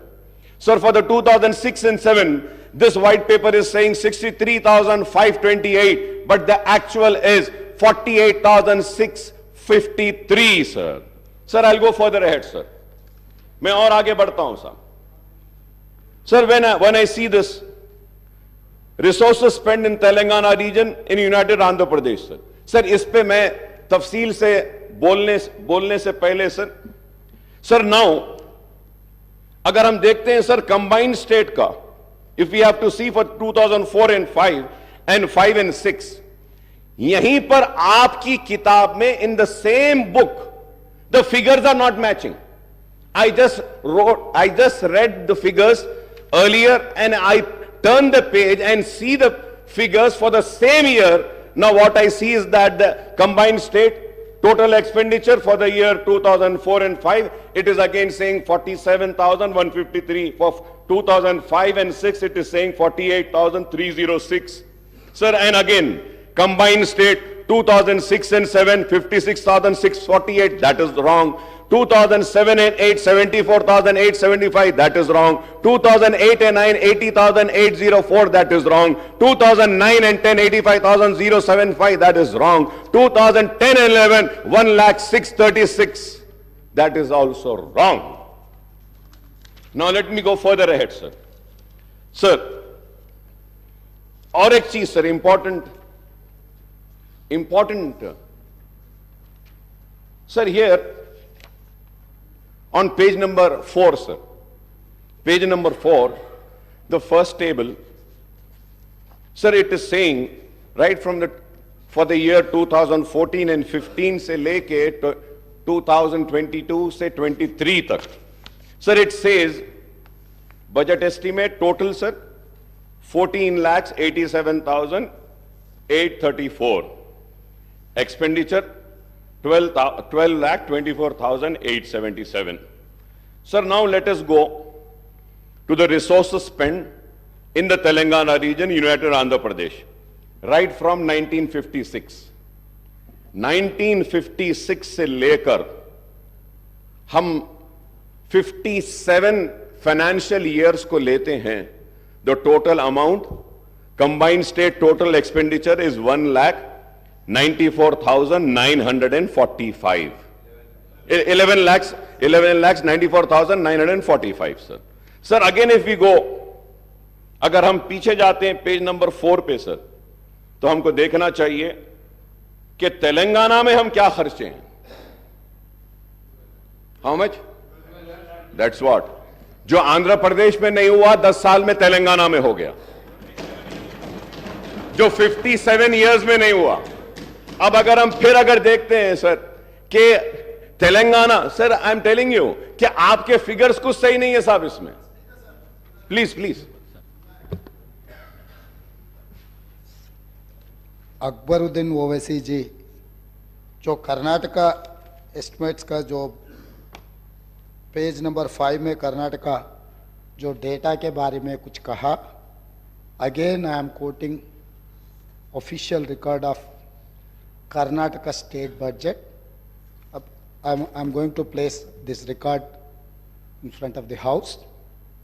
2021 estimated budget, Karnataka budget 2021 budget estimates 2,31 crores 442.14, and expenditure incurred accounts 2021 and 22 2,61,931.86 crores. This is Karnataka official budget source. So here my learned friend is quoting from CAG report. We have quoted Karnataka state budgetary document. So please correct yourself or please correct myself. Right, sir. Thank you so much. Sir, thank you so much, sir. Now the question arises, in your white paper, very conveniently, you are using RBI, you are using CAG, you are using Telangana budget in brief. So I want to know, and in fact I would say that we all would like to know, shall we follow RBI, shall we follow CAG, or shall we follow Telangana budget in brief? What does the Constitution say? What does the rule position say? The state budget, we need to follow, we need to discuss on this. And CAG is the authority which audits. Yes, report dete ho. तो हम ये देखते हैं. तो now if you have to see your white paper, Honorable CM Saab, इसमें हम RBI भी ले रहे, सीएजी भी ले रहे, स्टेट बजट भी ले रहे, wherever it is convenient for us, we are taking it. Sir, I am not here to protect anybody, sir. Let me make it very clear. I am here to protect my state of Telangana, sir. I do not want a wrong message to be sent by this house that this state is in distress. ये state बीमारू हो गया, ये state तबाह हो गया, ये state में अब कुछ नहीं है, ये मैसेज हमको नहीं भेजना है sir. Let us criticize the wrongdoing, sir. Any wrongdoings, any inquiry, we are here to support. Yeah, sir. The point here, sir. The point here, sir. Sir, ఇక్కడ ఈరోజు వైట్ పేపర్ పెట్టడానికి కారణము స్టేట్ ఏదో డెఫిసిట్గా పోతుందని, స్టేట్ రేపొద్దున రాబోయే కాలంలో ఏం చేయలేని పరిస్థితిలో ఉందని, ఈరోజు స్టేట్ ఫినాన్సెస్ బాగాలేవని అని ఫోకస్ మొత్తం గ్లోబల్ లెవెల్లో చేయడానికి కాదు. ప్రోగ్రెస్ రిపోర్ట్ అధ్యక్ష, simple progress report of 10 years of their rule. Simple progress report. అప్పులు ఏంది sir?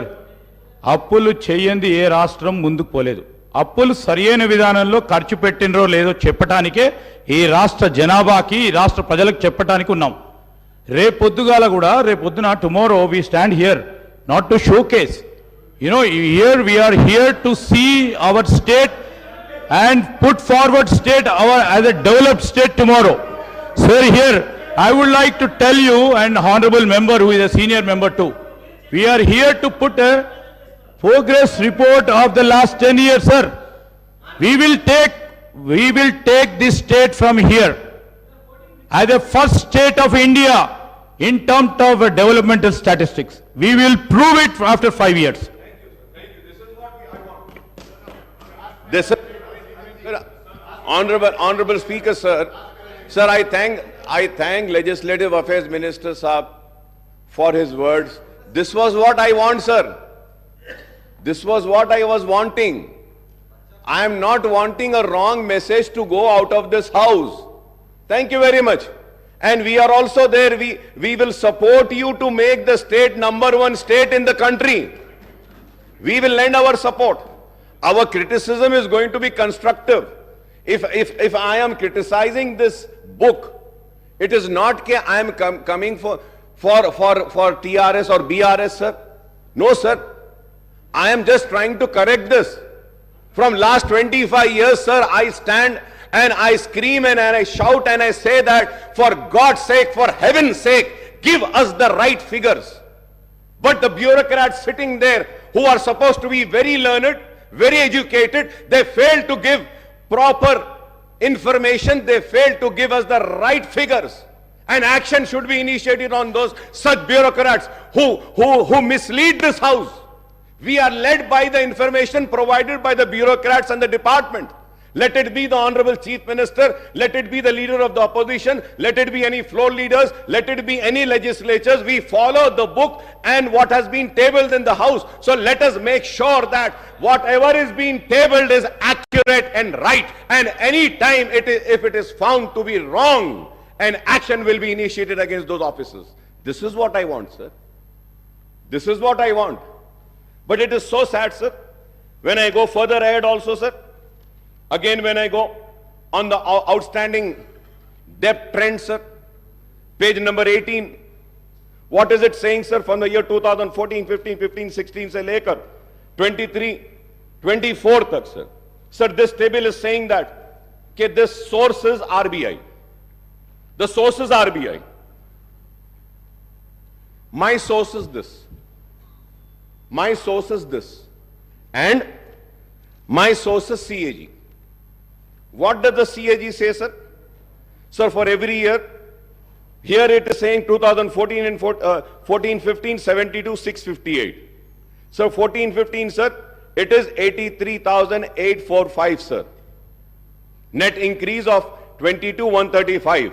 This is 16.06%, sir. 14 and 15, sir, here it is saying 90,000, sir, but here with the information which I have is saying 93,115, sir. So the information which I gathered is not my information, sir. Sir, I just downloaded it from CAG site, sir.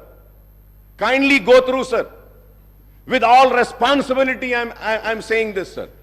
Sir, if we have to see 16 and 17, sir, this book says, 16 and 17, this book says 81,821, sir.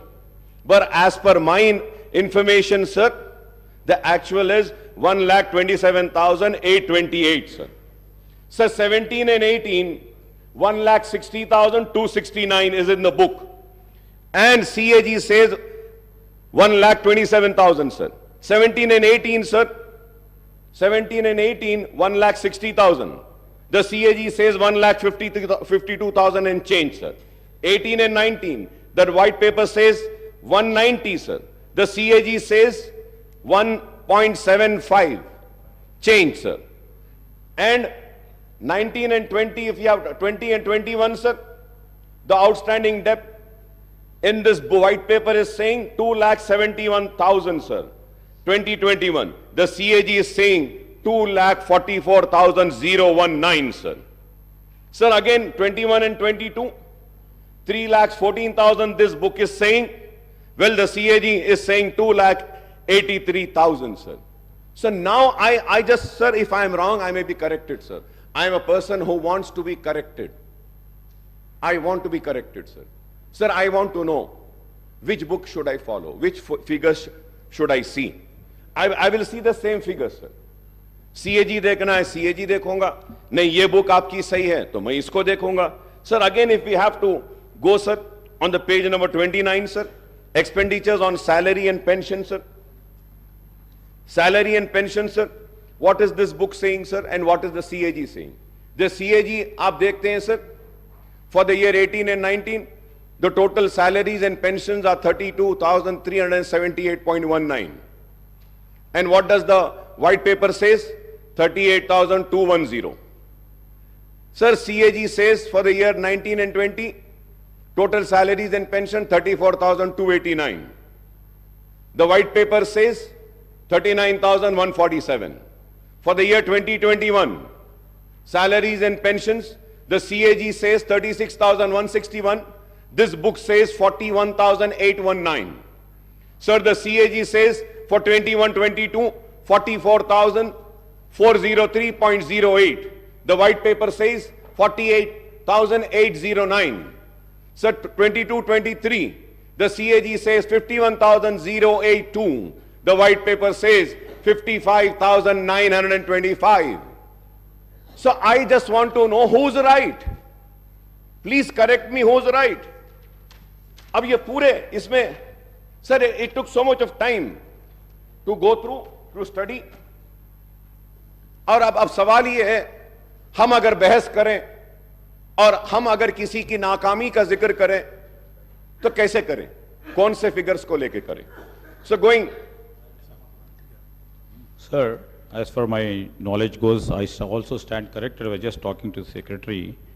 Sir, here in the page number 18, if you see, sir, here we have to see what is important to note is that the debt figures stated above do not include the off-budget borrowings of the government. Off-budget borrowings include loans availed by the entities outside the government system but guaranteed by the state. The point here is, my learned friend was also a PAC committee chairman. We were both together, sir. Audit accounts, until and unless the audit paras have been cleared, it is not final, sir. So most of the audit paras wouldn't have got finalized. So that may have the reason the RBI report and the audit report is differing. So we thought of taking the clarification and I'll get back to you. Thank you, sir. No. I'm saying it. No, CAG reports, CAG audit reports will be finalized after the audit has been done.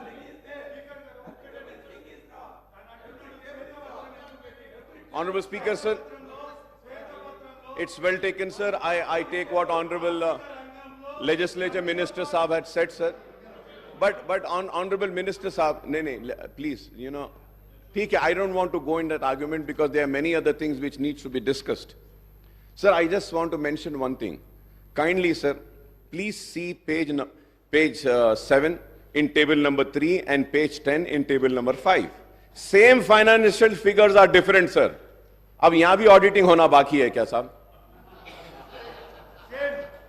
अब आप बोलिए, क्या यहां भी होना बाकी है? इसमें भी इट इज डिफरेंट. अरे आप एक पेज पे एक फिगर दे रहे हैं, उसके बाद में आप जा रहे हैं, तो you should repeat the same figure which you have mentioned earlier. कैसा है बोलो आप? Sir, what has happened in the past is the fact.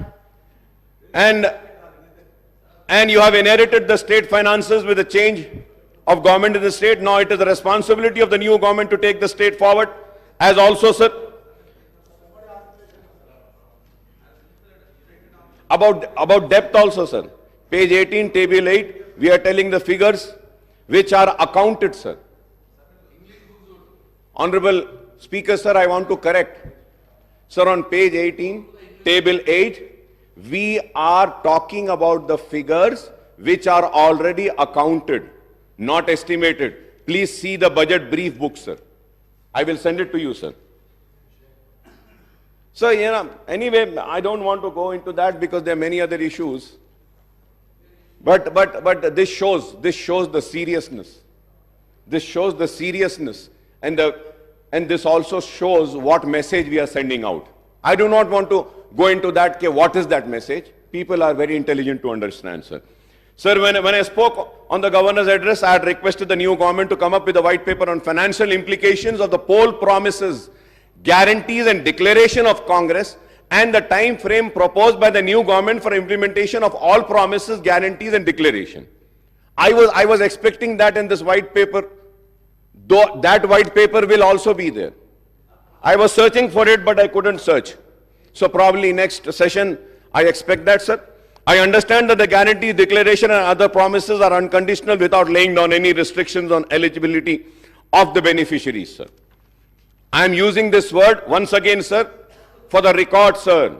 I understand that all the guarantees declared and other promises are unconditional, without laying down any restrictions on eligibility of the beneficiaries, sir. Sir, I would like to point out a strange coincidence that the Congress, which conceded the demand of separate Telangana state, lost power both at the center and in state when the United Andhra Pradesh was bifurcated and new Telangana state came into existence in June 2014, sir. The BJP-led government took office at the center, then TRS, now BRS, assumed power in the state at that time. What has been the fate of the various state governments led by the parties other than the BJP and its allies across the country since 2014 is known to everyone. So the Congress government is in different states have suffered equally along with government led by the regional parties in other states in the last 10 years due to discriminatory policies pursued by the central government. The Union Finance Ministry, the Reserve Bank of India and other regulatory bodies exercise tighter control over the state finances through the tight-fisted devolution of central taxes and grant in aid to the states on the one hand and instance on strict adherence to the FRBM Act on borrowing by the states on the other, sir. The central government effectively reduced the state share and devolution of central taxes by keeping certain taxes and cesses and additional levies outside the purview of devolution, sir. Sir, I was expecting, Honorable Speaker, sir, when the white paper was laid, I was also expecting that there would be a table carrying the statement showing that what was the due share of the state of Telangana, which was needed to be given by the government of India, year-wise, which has not been released to the state of Telangana. But I am again and again searching the white paper, sir, it is not mentioning, sir. But I would like to mention it, sir. Because my learned friend of BJP are also here, they can pursue the government of India and get the amount released for our state, sir, which is our due share, sir. Sir, state share and central taxes, sir, right from the year 2014 and 15 and 16, 17, the total amount in budget estimate was 1,42,843.82, sir. Central taxes, sir. The actual releases were 1,31,790.70. That is 92.26, sir. Sir, I'm talking about the central taxes, sir. So now let us check in grant in aid, sir. Sir, in grant in aid, sir, the total amount which was anticipated by the state government from the year 2014 and say later 2022-23 tak, sir, it was 2,02,951.97. I repeat, sir, 2,02,951.97.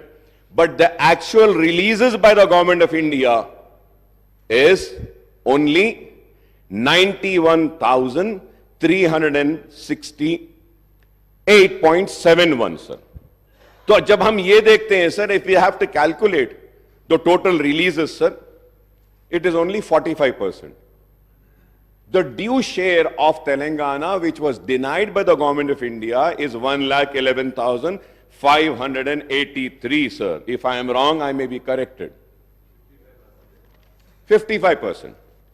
So, going further ahead, sir, the Finance Commission recommendation were twisted to deny the rightful share of states in central taxes, as well as the grant in aid for the central scheme implemented in the state. The white paper of Telangana state finances table today hides more than it reveals as statistics and sources of data have been used conveniently to suit the premise that the state finances have not been managed properly, sir. You make the budget, which is an estimate on the revenue that you expect and the expenditure you would like to incur basing on your needs and priorities. एक हमारी उम्मीद रहती, तवक्को रहती है कि इतने पैसे आएंगे. जब उतने पैसे नहीं आते हैं तो हमको कट डाउन करके जितने पैसे आए हैं वही खर्चना पड़ेगा. It is as simple as that, sir. So, however, for the first time we hear only about expenditure without reference to the revenues. So, table 1 compares only the budget estimate of expenditure and actual expenditure without any reference to budget estimate of revenues and actual receipts, sir. You should have taken into account the actual receipts, which the white paper is not. Sir, going further ahead, sir, in this sense, it is loop-sided way of looking at the budget where you talk about expenditure shortfall without any reference to the revenue shortfall, sir. Sir, the standard norm of budget making for the central government and the state government is that the estimates are 10 to 15% higher than the actual achievement of the targets.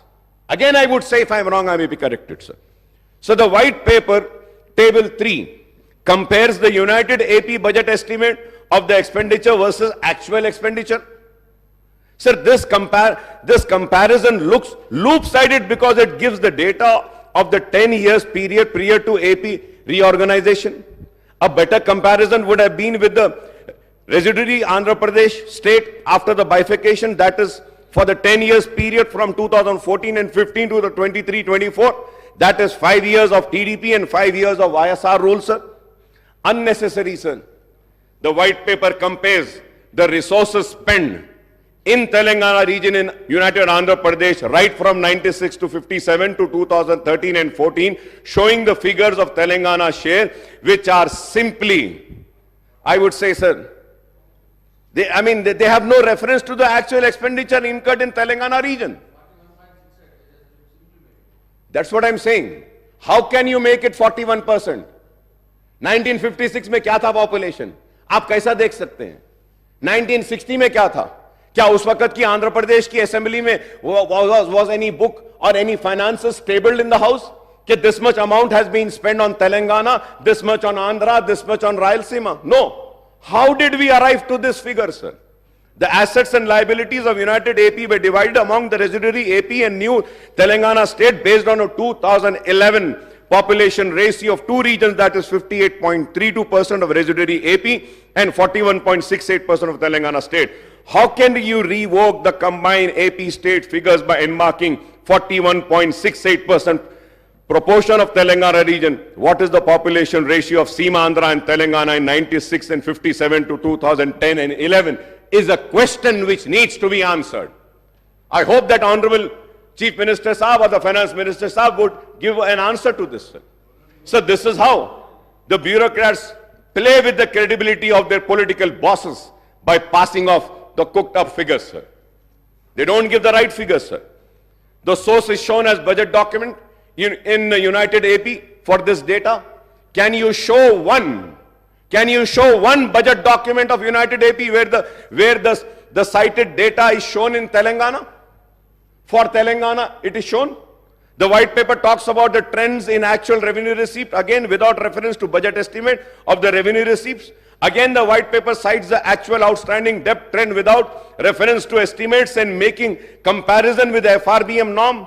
The white paper also cites the year-wise principal and interest repayment leading to increased debt servicing burden. The data is cited from the state budget document and not from the CAG, sir. Honorable Speaker, sir, not from the CAG, sir.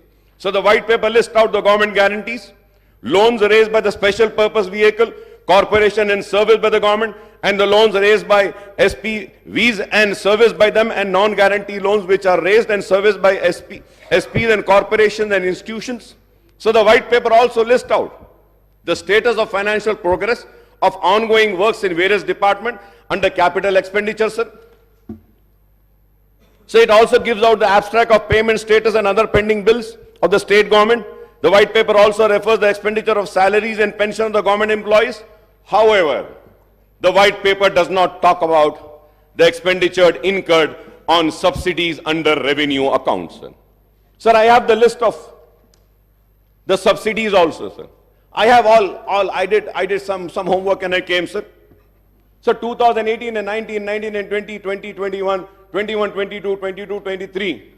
Sir, यहाँ पर जब हम देखते हैं, sir, the subtotal for the year in interest payment, salary, wages, pension and subsidies, sir. The total 2018 and 19, 50,436. 19 and 20, sir. Interest payment, salary, wages, pension and subsidies, sir, it is 54,311. 20 and 21, sir, it is 61,738. For the year 21-22, 73,039, and 22-23, 81,662, sir. Sir, I have all the details, sir. Sir, I would like to point out that there is what is called as a committed expenditure. If I am wrong, I may be corrected, sir. Committed expenditure of the government, which is incurred any circumstances, even when budgetary cuts or expenditure freezes are imposed. So the committed expenditure of the government on revenue account mainly consists of interest payment, expenditure on salaries and wages and pension of government employees, and subsidies, sir. Sir, these four heads of accounts are unaffected by any expenditure freeze or austerity measures resorted by the government to curtail the expenditure in wake of shortfall in revenues. So the white paper also talks about increasing reliance on ways of means advances by giving out the year-wise data utilization of these advances. Honorable Speaker, sir, I may point out here that the successive governments in United Andhra Pradesh as well as in residuary Andhra Pradesh and Telangana state after bifurcation have been resorting to ways and means advance overdraft and special drawing limits. The TDP and the Congress government in United Andhra Pradesh and the TRS and BRS government in Telangana and the TDP and YSR governments in the residuary AP have been resorting to the ways and mean advances virtually almost every day of the year except for the bank holidays, sir. But, sir, I must recall that it was K. Roshaya Saab who had avoided the ways and means advances and overdraft when he served as the state finance minister and later as the chief minister also, sir. So the white paper cites different sources for its data as per its convenience, and these includes finance accounts of CAG, RBI State Finances Report 23-24, budget documents of United Andhra Pradesh, Government of India budget monthly accounts of CGA, Reserve Bank of India, IFMIS portal of Telangana government, Director Works Account Concerned Department, State Finance Department, etc. Sir, however, the figures cited in one table of white paper do not match with another table relating to the same financial year. Example is the table 3 and the table 5. On glaring omission in the white paper is the growth in GSDP and per capita income in Telangana versus United AP and Residuary AP, other Indian states and central governments also, sir. Honorable Speaker, sir, to put the record straight, I would like to give due credit to the previous government for progress achieved by Telangana state, sir. Sir, despite all constraints and discrimination meted out by the central government, Telangana state had recorded impressive progress in all the sectors, including developmental activities and welfare programs in the last 10 years. Incidentally, the previous State Assembly debated on these issues many a times. In all these years, the State Assembly has held a short discussion in the central government dual policy in implementation of FRBM Act and its impact on state progress, and the failure of central government in implementing the Assurance under AP Reorganization Act in Telangana state on the 13th September 2022, and the short discussion on Central Electricity Bill and its and also held on 12th September 22, sir. Sir, at the same time, I would also like to bring to the kind notice of this House, as per the CAG report, sir, the budget allocated and actual revenues, sir. Sir, the actual revenues and expenditure, if we have to see, sir, for the year 2014 and 15, sir, the budget estimate was 97,563.61. The actual receipts were 63,323, and expenditure of 94,890.50. Budget estimate this was, but the actual expenditure was 61,840. Let me also say that, sir, in the expenditure, the borrowings for that year was 13,467.46. You haven't spent what was mentioned in your budget estimate.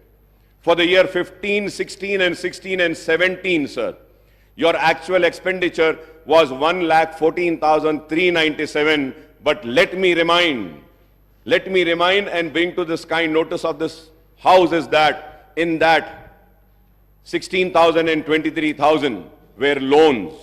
And again, if we have to see it for the year 2017 and 18, the actual expenditure is 1,09,000. In that 1,09,000, 26,876.18 was the loan and the borrowing which you have borrowed. For the year 18 and 19, the actual expenditure, 18 and 19, the actual expenditure was 1,16,804.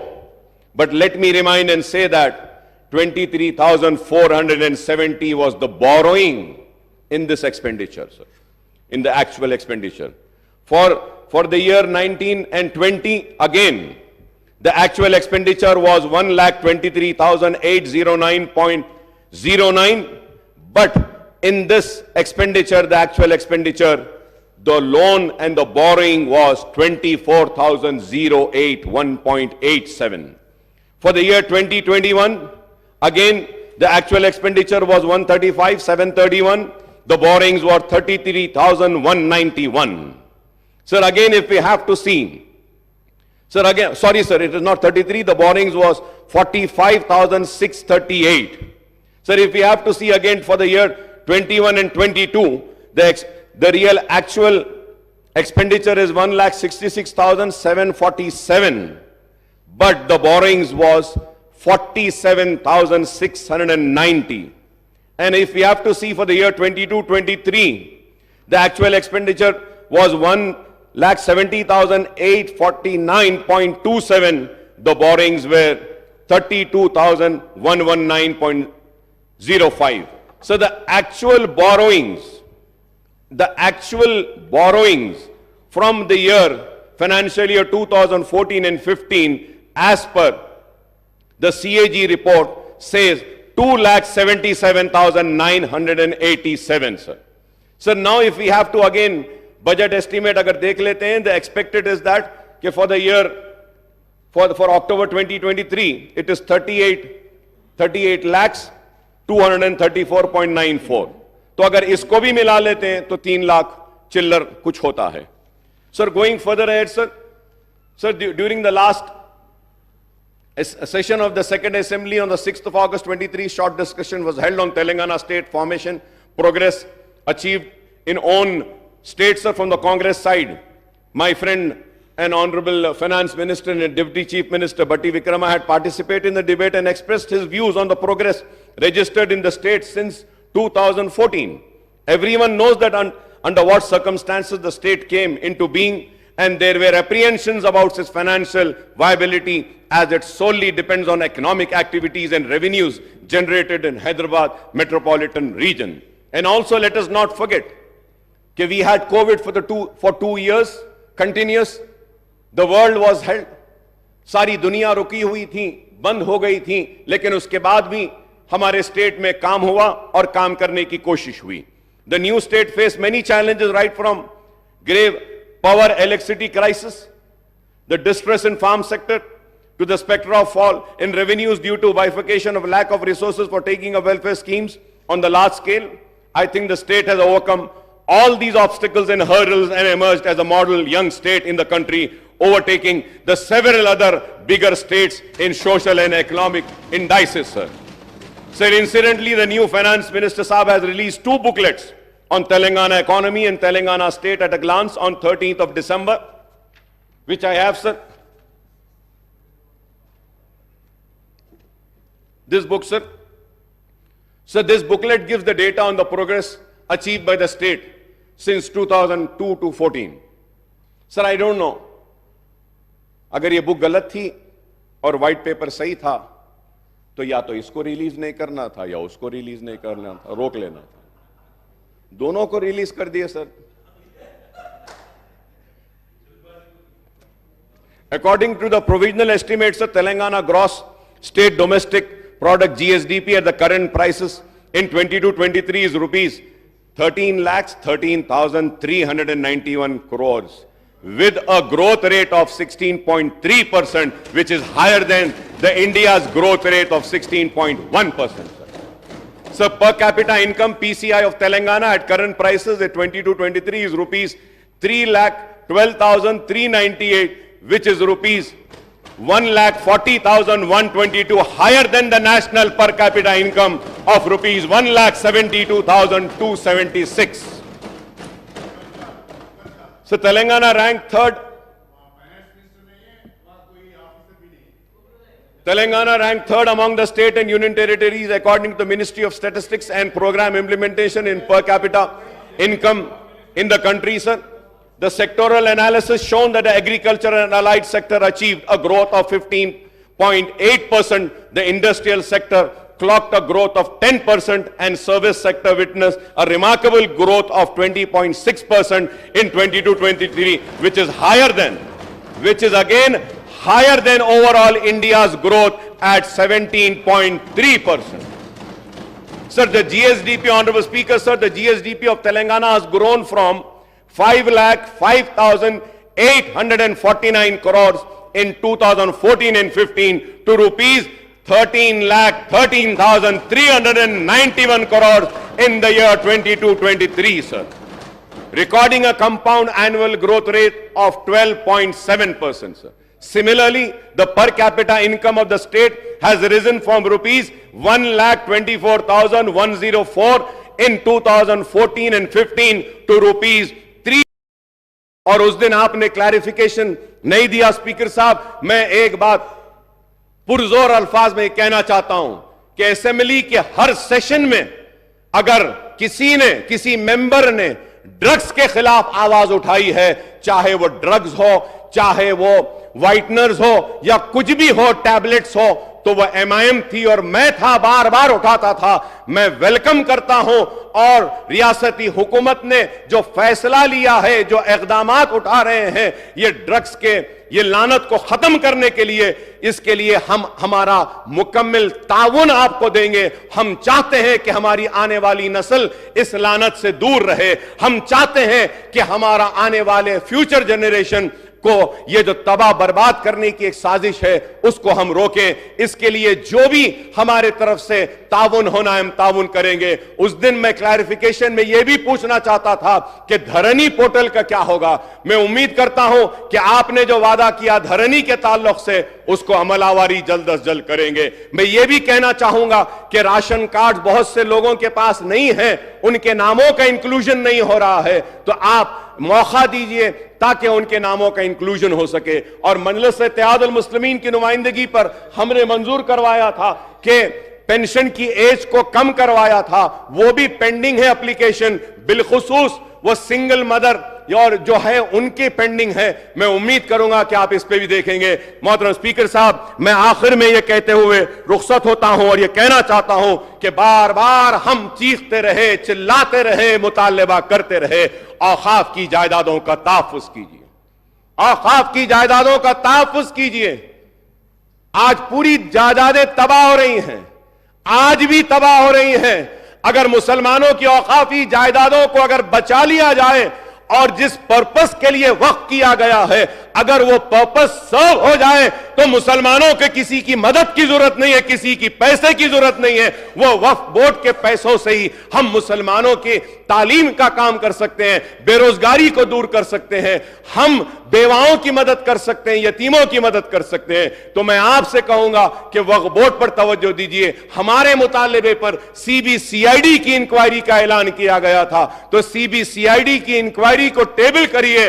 और मैं फिर से speaker साहब ये कहूंगा, बड़े दर्द के साथ, बड़ी तड़प के साथ कहूंगा कि आलेर में मुसलमान बच्चों का एनकाउंटर कर दिया गया था, आज तक भी वो रिपोर्ट टेबल नहीं हुई, आज तक भी वो रिपोर्ट नहीं आई। मैं उम्मीद करूंगा कि आप वो रिपोर्ट को टेबल करेंगे आलेर की और इंसाफ दिलाएंगे उनके अफराद खानदान को और वह कातिलों को सजा देंगे, उनको जेल में भेजाएंगे। मैं उम्मीद करता हूं कि पुराने शहर को भी आप डेवलप करेंगे, नए शहर की तरह, LB नगर की तरह, हाईटेक सिटी की तरह, सिकंदराबाद की तरह। और एक बात कहता हुआ रुखसत हो जाऊंगा कि सिटी का मसला है, ट्रैफिक जैम्स है, पोल्यूशन का मसला है, साउंड पोल्यूशन भी है और उसके बाद व्हीकुलर पोल्यूशन भी है। इस पर भी एक मीटिंग बुलाइए। सिवरेज का है, इस पर भी बुलाइए। मूसीक प्रोजेक्ट को आप ले रहे हैं, मेट्रो ट्रेन के ताल्लुक से भी कहूंगा कि मैं आपको कहूंगा कि आप आइए पुराने शहर को, मीटिंग करिए। आप और हम जाते हैं, मेट्रो का फाउंडेशन रखते हैं और दूसरे कामों का आगाज करते हैं। मैंने इतनी देर अपनी बातों को रखा और यही सोच कर रखा कि मेरे लिए मेरी रियासत अजीज है, मेरे सियासी मकासद से ज्यादा। तो मैं फिर से कहूंगा कि रियासत को नेक नाम दीजिए, रियासत को बदनाम ना कीजिए। रियासत आज तरक्की कर रही है, इस तरक्की को चलिए आप और हम मिलकर और आगे ले जाते हैं और रियासत तेलंगाना को हिंदुस्तान का नंबर 1 स्टेट बनाएंगे। इर्रेगुलरिटीज हुए हैं, अगर कोई काम गलत हुआ है तो इंक्वायरी जरूर करिए, कमीशन जरूर बिठाइए, चाहे वो सिटिंग जज हो या कोई हो। अगर किसी ने गलती की है तो सजा होनी चाहिए और सजा के लिए जो भी कानून कहता है वो कानून के जरिए कार्रवाई होनी चाहिए। मैं हमारे उत्तम कुमार रेड्डी साहब ने बताया, सिविल डिपार्टमेंट के ताल्लुक से बताया और फिर इरिगेशन के ताल्लुक से भी कहा, तो आपने इंक्वायरी बिठाने का वादा किया है। मैं मेरी पार्टी की जानिब से इसका इस्तकबाल करता हूं। बराबर इंक्वायरी करना है तो करिए, सही क्या है गलत क्या है दुनिया के सामने आ जाएगा और कोई भी किसी को भी जबरदस्ती सजा नहीं दे सकता और कोई भी किसी को एक हीरो नहीं बना सकता।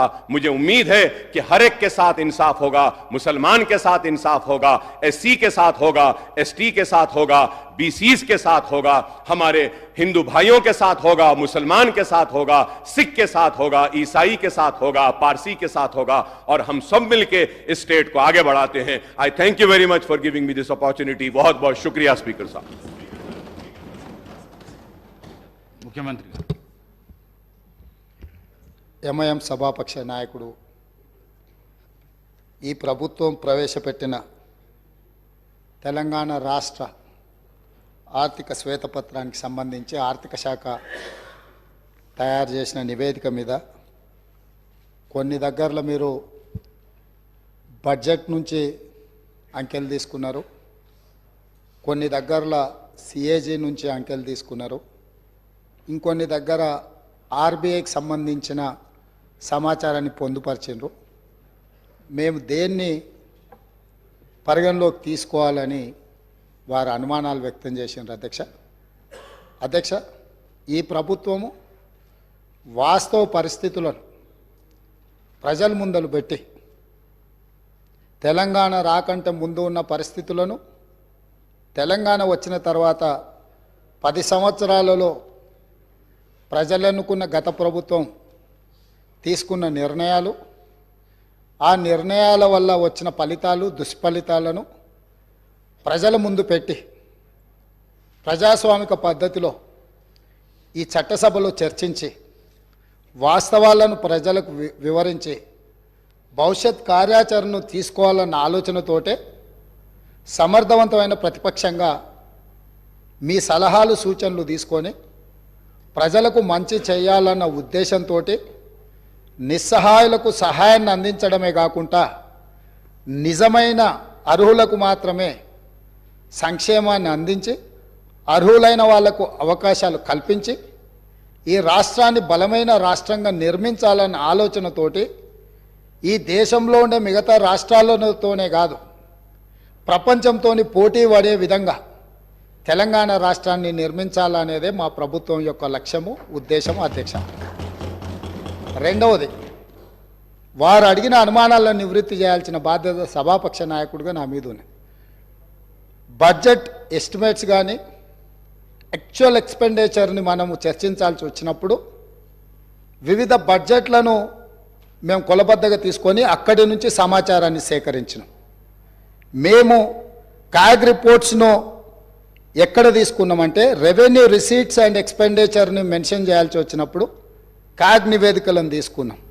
అదేవిధంగా అధ్యక్ష, ఎక్కడైనా అంటే ఆర్బీఐ ఫిగర్స్ను మేము ఎక్కడైతే పరిగణలోకి తీసుకున్నామో లోన్స్ అండ్ అడ్వాన్సెస్, ఎందుకంటే ఎందులో అయినా లోన్లు తీసుకున్నా అడ్వాన్సులు తీసుకున్నా ఏది తీసుకున్నా కొలబద్ద రిజర్వ్ బ్యాంక్ కాబట్టి ఆ సమాచారాన్ని రిజర్వ్ బ్యాంకు పొందుపరిచిన నివేదికల నుంచి తీసుకున్నాం.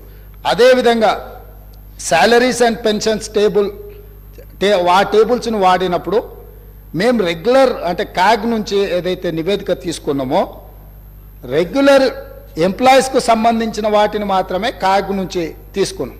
కాబట్టి ఇక్కడ మీరు బడ్జెట్ ఎస్టిమేట్స్ యాక్చువల్ ఎక్స్పెండిచర్ని మనం చర్చించుకున్నప్పుడు గత బడ్జెట్లు ప్రభుత్వం ప్రవేశపెట్టిన సంవత్సరం పూర్తయినప్పుడు ఖర్చు పెట్టిన వివరాలను అక్కడి నుంచి తీసుకున్నాం.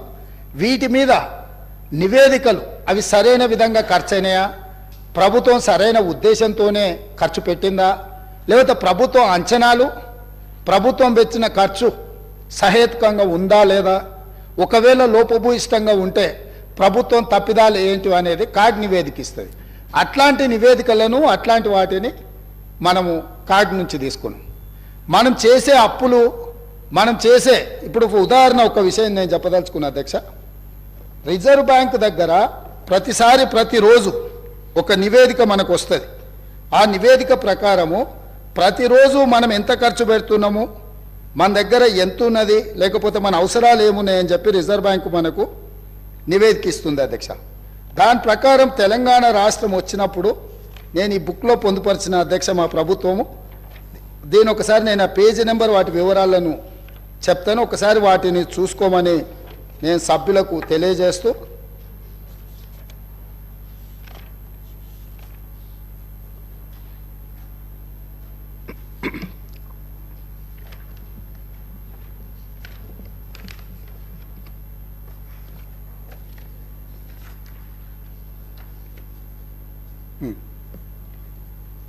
ప్రభుత్వం యొక్క ఆదాయము అవసరాలకు సంబంధించి రిజర్వ్ బ్యాంకు ప్రతిరోజు ప్రభుత్వానికి సమాచారం ఇస్తుంది. Finance secretary through finance minister and state government.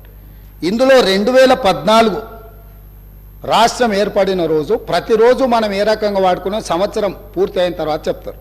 2014-15 సంవత్సరంలో రిజర్వ్ బ్యాంకు దగ్గర మనకు మిగులు నిధులు ఉన్నది 303 రోజులు. ఆ ఫైనాన్షియల్ ఇయర్లో బీఆర్ఎస్ గత ప్రభుత్వము సమర్థవంతమైన ఆర్థిక మంత్రిగా హరీష్ రావు గారు ప్రస్తావన చేస్తూ వారు ఆర్థిక మంత్రిగా ఉన్నప్పుడు 2022-23లో 37 రోజులు మాత్రమే. అదేవిధంగా 2021-22లో 57 రోజులు మాత్రమే. 2020-21లో 122 రోజులు మాత్రమే. అదేవిధంగా 2023-24 ఇప్పటి వరకు నవంబర్ 23 వరకు కేవలం 30 రోజులు మాత్రమే. అంటే 2014-15 కాంగ్రెస్ పార్టీ రాష్ట్రాన్ని ఏర్పాటు చేసి రాష్ట్రం యొక్క ఆర్థిక పరిస్థితులను గత ప్రభుత్వానికి అప్పజెప్పినప్పుడు 365 రోజులల్లా 303 రోజులు రిజర్వ్ బ్యాంకు దగ్గర మనవి మిగులు నిధులు ఉండే. ఏ అవసరాలు కూడా రిజర్వ్ బ్యాంకు దగ్గర అప్పు చేయాల్సిన పరిస్థితి లేకుండా ఆర్థిక శాఖను రాష్ట్రం యొక్క ఆర్థిక స్థితిగతులను నిర్వహించినము. గత ప్రభుత్వంలో ఉన్న ఆర్థిక మంత్రి గారు నిర్వహించిన 5 సంవత్సరాలను లెక్కేస్తే ఏ సంవత్సరం కూడా ఇందులో సగం రోజులు కూడా ప్రభుత్వం దగ్గర డబ్బులు లేవు. ప్రతిరోజు రిజర్వ్ బ్యాంకు దగ్గర వెళ్ళి నించొని మా జీతభత్యాలకు మా రోజువారీ ఖర్చులకు మా ఆర్థిక పరిస్థితి బాగలేదు మాకు అప్పులు ఇవ్వండి అని అడుక్కునే పరిస్థితి గత ప్రభుత్వంలో ఉండే. ఇవి వాస్తవాలు అధ్యక్ష. ఒకవేళ ఈ వాస్తవాలను కప్పిపుచ్చి మనం ఇంకా అద్భుతంగా ఉన్నాం గొప్పగా ఉన్నాం అని ఆ గొప్పల కోసం దుబారా ఖర్చులు పెట్టుకుంటూ పోతే ఈరోజు జీతభత్యాలు ఇవ్వలేని పరిస్థితికి వచ్చింది. ఇది వాస్తవం. జీతాలు ఇవ్వడానికే అభివృద్ధి సంగతి దేవుడెరుగు. సంక్షేమం గురించి చర్చించాల్సిన అవసరం లేదు. ప్రభుత్వ ఉద్యోగులకు జీతాలు ఇవ్వలేకపోవడం వల్ల ప్రభుత్వ ఉద్యోగస్తులు బ్యాంకులలో తెచ్చుకున్న లోన్లకు వాళ్ళు ఇచ్చిన పోస్ట్ డేటెడ్ చెక్కుల వల్ల ఆ చెక్కులు బౌన్స్ అవ్వడం వల్ల వాళ్ళ సిబిల్ స్కోర్ పాడైపోయి ఈరోజు వాళ్ళకు కూడా ప్రభుత్వ ఉద్యోగులకు కూడా బ్యాంకులలో అప్పు పుట్టని పరిస్థితి వచ్చి ఇవాళ ప్రభుత్వ ఉద్యోగులను కూడా బ్యాంకు లోన్లు ఎగవేతదారుల కింద ఈరోజు బ్యాంకులు చూడాల్సిన పరిస్థితి ఈ ప్రభుత్వం కల్పించింది. తద్వారా ప్రభుత్వ ఉద్యోగులను కూడా బ్యాంకులను మోసం చేసే మోసగాళ్ళ కింద ఈ ఆనాటి రాష్ట్ర ప్రభుత్వము చిత్రీకరించే ప్రయత్నం చేసింది. కొన్ని వాస్తవాలు కఠోరమైనవి. మన కుటుంబ సభ్యుడైనా తప్పు చేసినప్పుడు తప్పును తప్పు అనకపోతే కుటుంబ పెద్దగా మనం కూడా తప్పు చేసిన వాళ్ళమైతాం, ఆ తప్పులో భాగస్వాములమైతాం, ఆ తప్పుకు సహకరించిన వాళ్ళమైతాం. ఈ శ్వేతపత్రము ఎవరినో కించపరచడానికో ఎవరినో తక్కువ చేసి చూపించడానికో లేకపోతే మేమేదో రాజకీయంగా ప్రయోజనం పొందడానికో లేదా మేమిచ్చిన ప్రజలకిచ్చిన గ్యారంటీలను ఎగవేయడానికో ఈరోజు ఇది పెట్టలే. ఇప్పటి వరకు అవాస్తవాలతో అభూత కల్పనలతో ఆర్భాటపు ప్రచారాలతో ఈ రాష్ట్రమంతా బాగుంది మేము అద్భుతాలను ఆవిష్కరించినామని చెప్పుకుంటున్నప్పుడు వాస్తవ పరిస్థితులను ఇక్కడ పెట్టినాం. ఈ వాస్తవ పరిస్థితులు కొంతమందికి చేదుగా ఉండొచ్చు, కొంతమందికి కళ్ళు తెరిపించే విధంగా ఉండొచ్చు, ఇంకొంతమందికి ఉన్న పరిస్థితులను అర్థం చేసుకొని పకడ్బందీ భవిష్యత్తు ప్రణాళికలను మనం నిర్ణయించుకొని ముందుకు వెళ్ళడానికి ఉపయోగపడుతుందని ఇంకొంతమందికి ఉండొచ్చు. మా ఉద్దేశం, మా ప్రభుత్వం ఉద్దేశం ప్రజలు అన్ని గుర్తించింది కాబట్టే 10 సంవత్సరాల తర్వాత వాళ్ళని అధికారంలో నుంచి ప్రతిపక్షానికి పంపించిండ్రు, మాకు అధికారాన్ని ఇచ్చిండ్రు. అధికారం ఇచ్చిన 10వ రోజే ఎందుకు ఈరోజు ప్రజల ముందు ఈ వాస్తవాలన్నీ పెడుతున్నాము?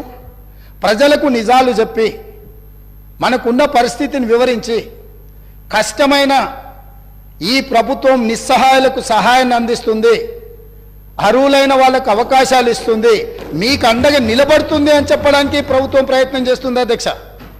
ఇందులో ఎవరు వ్యక్తిగతంగా తీసుకోవాల్సిన అవసరం లేదు అధ్యక్ష. దీంట్లో ఏముంది, మేము ఈ మొత్తం నివేదికలో ఎక్కడైనా 42 పేజీల నివేదికలో ఎవరినైనా నిందించినట్టు కానీ ఎవరినైనా వ్యక్తిగతంగా దూషించినట్టు కానీ ఇక్కడ నివేదికలు ఉన్నాయి అధ్యక్ష.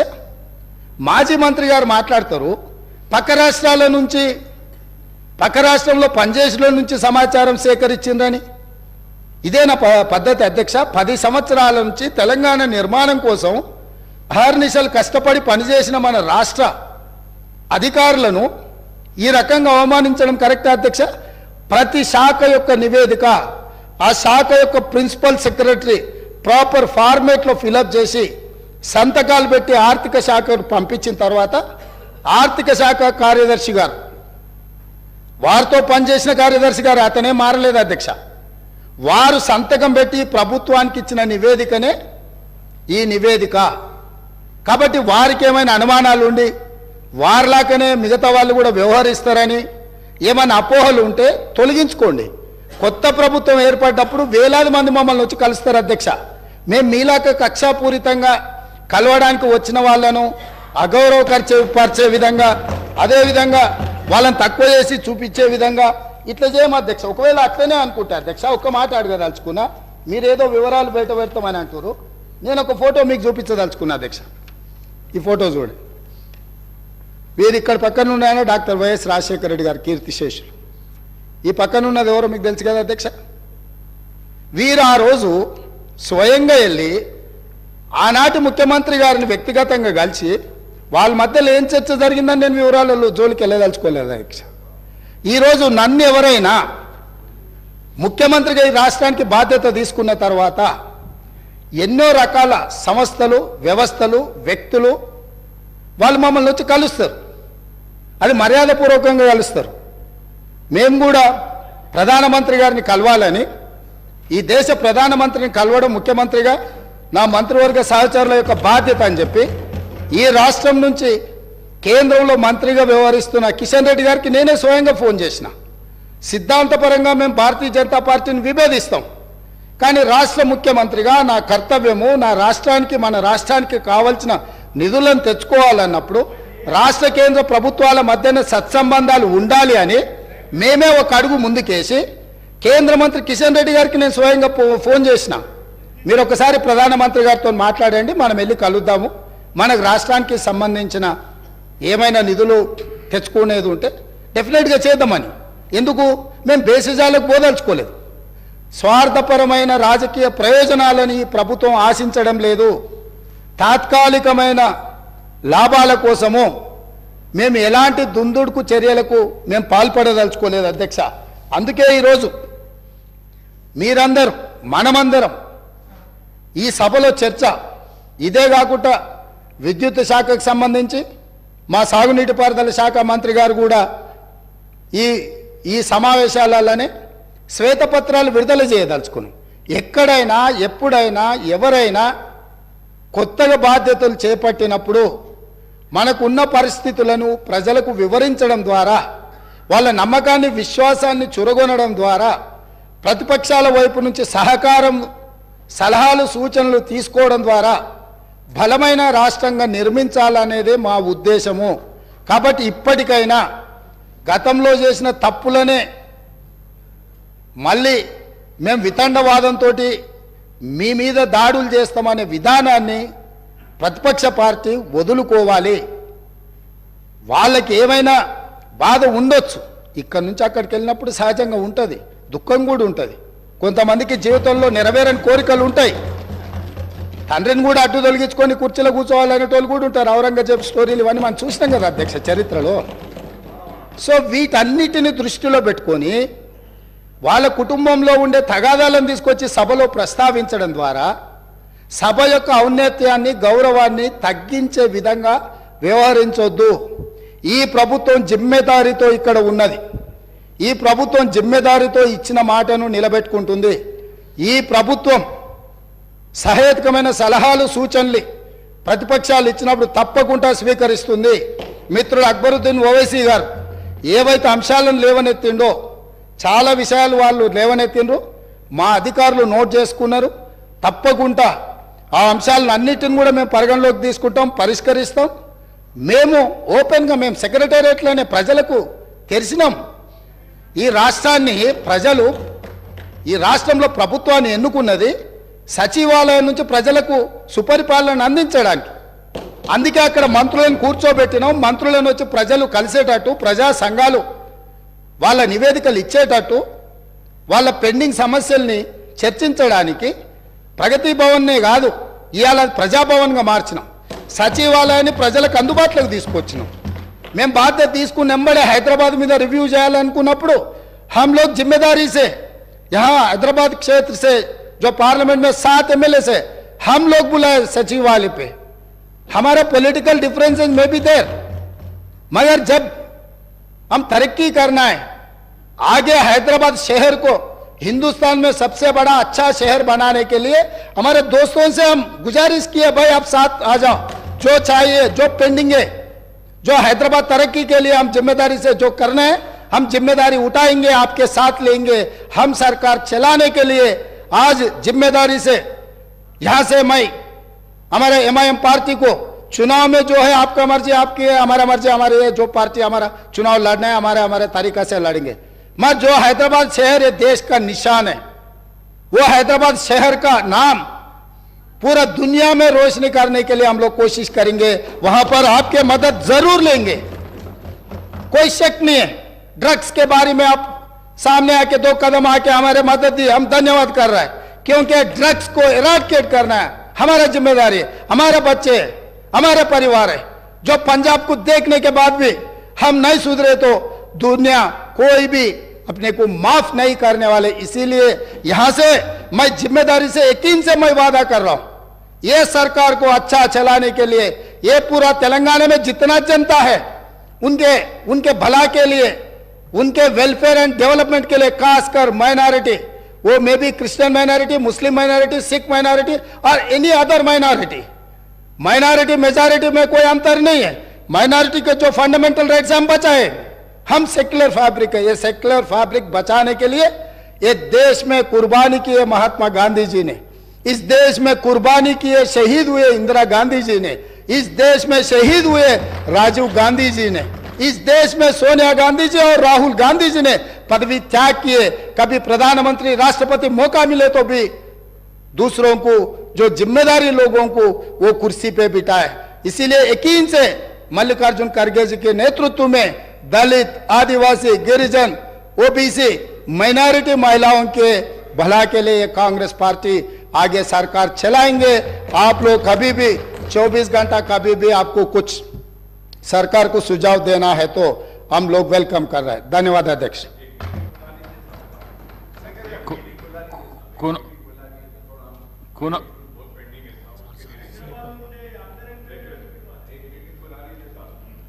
డెఫినెట్ గా గ్రేటర్ హైదరాబాద్ పరిధిలో వచ్చే ఎమ్మెల్యేలతోని తప్పకుండా ఒక ప్రత్యేక సమావేశాన్ని ఏర్పాటు చేస్తాం. ఇప్పుడే ఎస్ డెఫినెట్గా అన్ని పార్టీలు ఇట్లేం లేదు. అంటే కొన్ని విషయాలలో అఖిల పక్షాలను పిలుస్తాం, దానికి సంబంధించి అఖిలపక్ష సమావేశంలో వాళ్ళందరి సూచనలు తీసుకుంటాం. కొన్నిసార్లు సభలకు రాని ప్రజలలో ఉండి పోరాటం చేసే రాజకీయ పార్టీలు ఉన్నాయి. కొన్ని ప్రత్యేకమైన పరిస్థితుల వల్ల సభలోకి వాళ్ళు రాకపోయి ఉండొచ్చు. ఫర్ ఎగ్జాంపుల్ CPM, ఎర్ర జెండా అంటే ప్రజల కోసం, ప్రజల తరఫున కొట్లాడతారనే పేరు ఉంది. CPI నుంచి anywhere representation is there. CPM లాంటివి, న్యూ డెమోక్రసీ లాంటివి కొన్ని ప్రజల తరఫున కొట్లాడే సంఘాలు, పార్టీలు ఉన్నాయి. వాళ్ళందరినీ కూడా తప్పకుండా ఈ ప్రభుత్వం అఖిలపక్ష సమావేశాలకు పిలిచి వాళ్ళ సలహాలు, సూచనలు తీసుకొని మేము ఏం చేయదలుచుకున్నా ఫస్ట్ మా ఆలోచన విధానాన్ని సభలో డాక్యుమెంట్ రూపంలో మేము ముందు పెడతాం. మీరిచ్చే సలహాలు, సూచనలు తీసుకున్న తర్వాత వాటిని చట్టాలుగా, శాసనాలుగా మారుస్తాం. మేము చర్చకే పెట్టకుండా మా ఇంట్లో కూర్చొని మా ఇష్టారాజ్యంగా మేము ఏక వ్యక్తి నిర్ణయాలతోని ముందుకు వెళ్ళదలుచుకోలేదు. 119 మంది శాసనసభ్యులు కలిసినప్పుడే, 17 మంది పార్లమెంట్ సభ్యులు కలిసినప్పుడే, 40 మంది శాసన మండలి సభ్యులు కలిసినప్పుడే, 11 మంది రాజ్యసభ సభ్యులు, 7 మంది మన తరఫున ఉన్న వాళ్ళు మనతోని రాజ్యసభలో ఉన్న సభ్యులు వచ్చినప్పుడే ఈ చట్టాలకు ఈ శాసనాలకు కొంత గౌరవం ఉంటుంది. ఆ అంశంలో అందరినీ పరిగణలోకి తీసుకొని తప్పకుండా ముందుకు వెళ్తామని చెప్పి మీ ద్వారా సభ్యులందరికీ నేను చెప్పదలుచుకున్నాను అధ్యక్ష. ధన్యవాదాలు. కూనమనేని సాంబశివరావు గారు.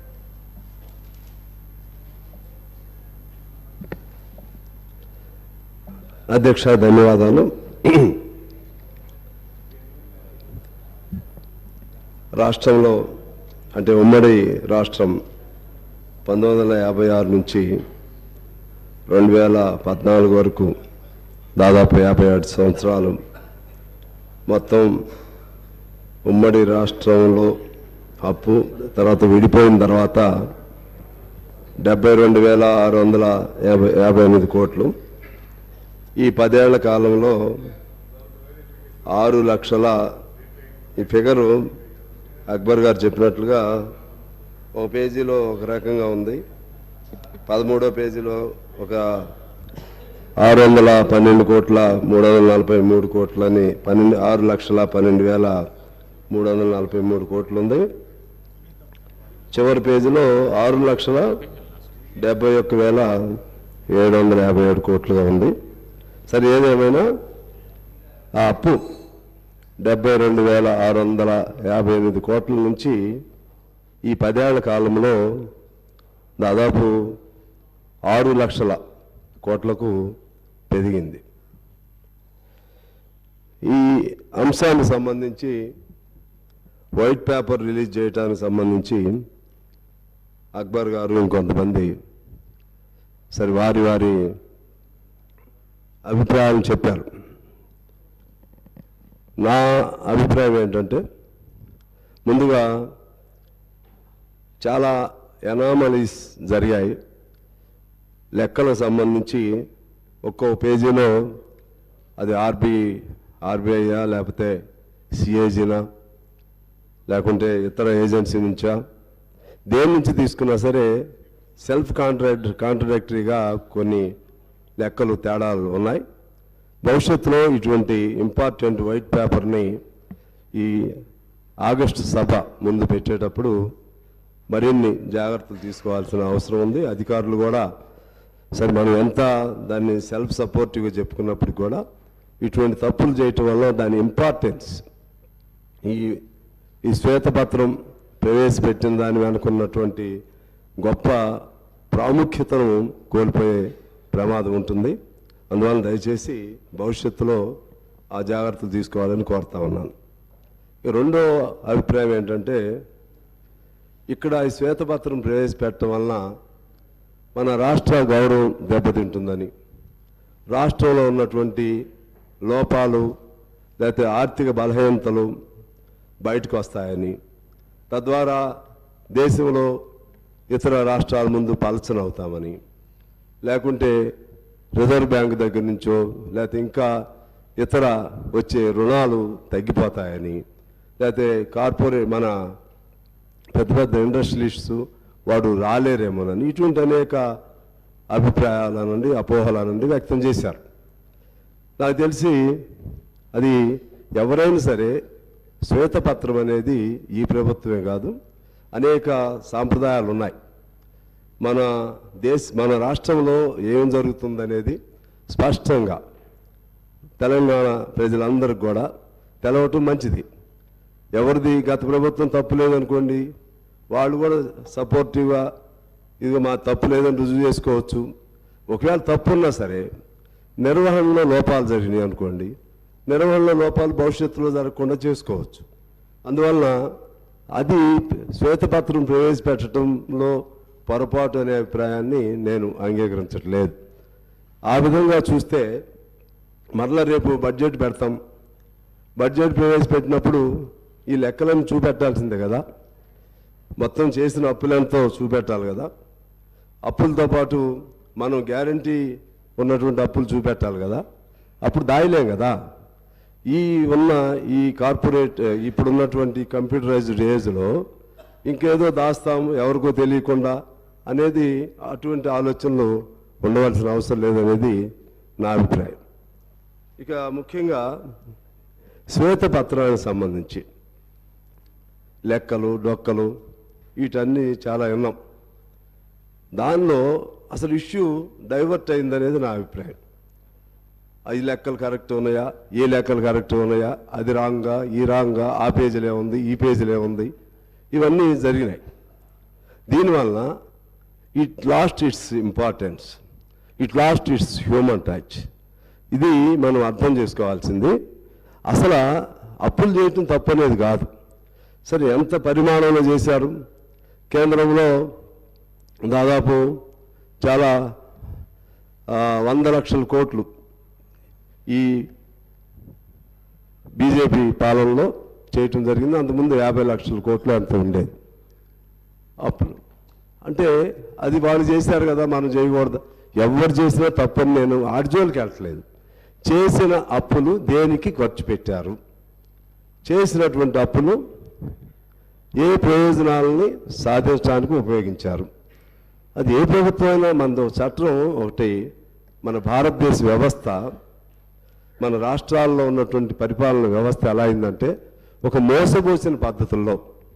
ఇప్పుడు బీఆర్ఎస్ చేసిందే కాదు, రేపు కాంగ్రెస్ కూడా అదే పద్ధతిలో ఇదే అప్పులు చేస్తుంది, మళ్ళీ ఈ పద్ధతిలోనే ఖర్చు చేస్తుంది. కాకపోతే మేము ట్రాన్స్పరెంట్గా ఉండామని వాళ్ళు చెప్పుకోవచ్చాము, వాళ్ళు తప్పులు చేశారని చెప్పవచ్చు. కానీ నా పాయింట్ ఆఫ్ వ్యూ ఏంటంటే ఈ system it self is a wrong.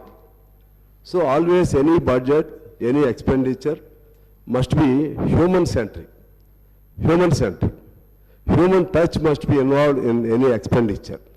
ఇవాళ మనం తీసుకుంటే చాలా ఖర్చు పెట్టాం, చాలా ప్రాజెక్టులు కట్టాం.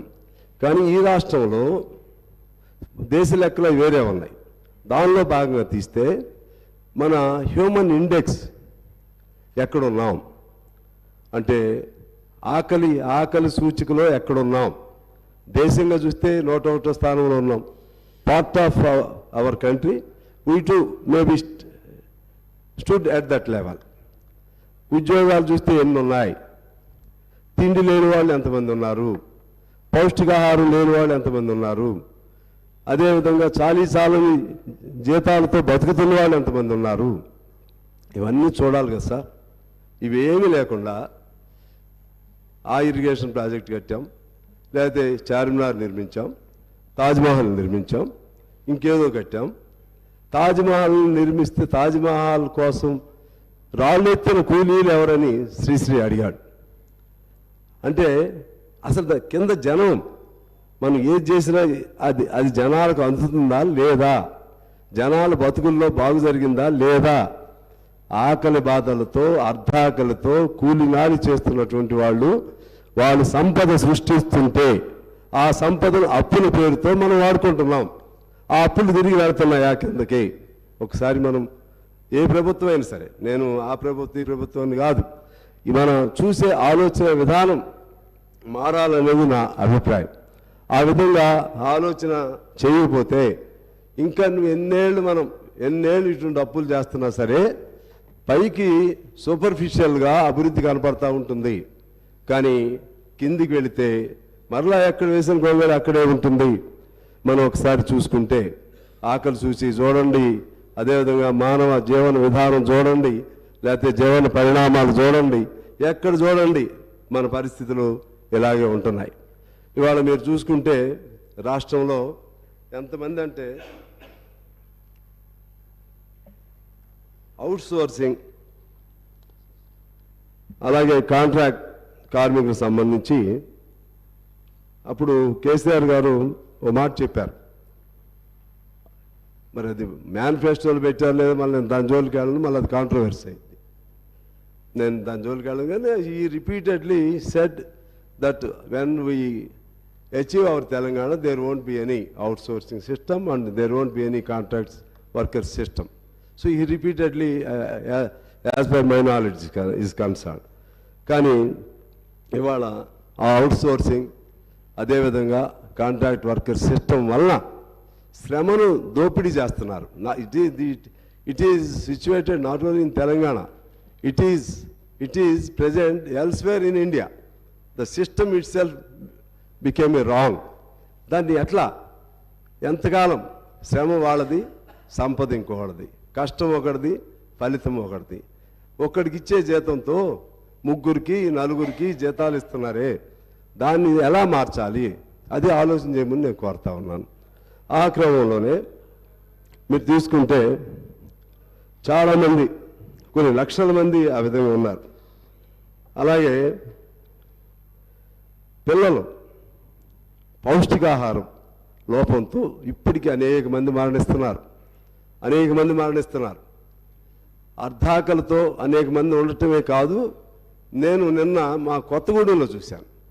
పేమెంట్ల మీద పడుకున్న వాళ్ళు మొత్తం ఊరికే ఒక బస్ స్టాండ్ సెంటర్లో చూస్తే చలిలో దాదాపు 15-20 మంది వీడి దుప్పట్లు కూడా సరిగ్గా లేకుండా పడుకున్న వాళ్ళని చూశాను నేను. ఇలా లెక్క తీస్తే ఈ రాష్ట్రంలో తిండి లేక, లేకపోతే ఇంటి గూడు లేక, చలిలో వర్షంలో తడుస్తూ చలిలో వణుకుతూ ఎంతమంది ఉన్నారో ఒకసారి లెక్క తీయాలి. అదేవిధంగా గ్రామాల్లోకి వెళితే సొంత ఇల్లు లేని వాళ్ళు ఎంతమంది ఉన్నారో లెక్క తీయాలి. గ్రామాల్లోకి వెళితే చేసిన పనికి తగిన జీతం లేక, తగిన కూలీ లేక, పని చేయటానికి పని దొరక్క ఎంతమంది ఉన్నారో చూడాలి. ప్రాజెక్టులు కట్టాం, కాళేశ్వరం ప్రాజెక్టు కట్టొచ్చు, లేకపోతే ప్రాణహిత చేవెళ్ళ అనొచ్చు, లేకపోతే పాలమూరు రంగారెడ్డి అనొచ్చు, మా సీతారాం ప్రాజెక్టు అనొచ్చు.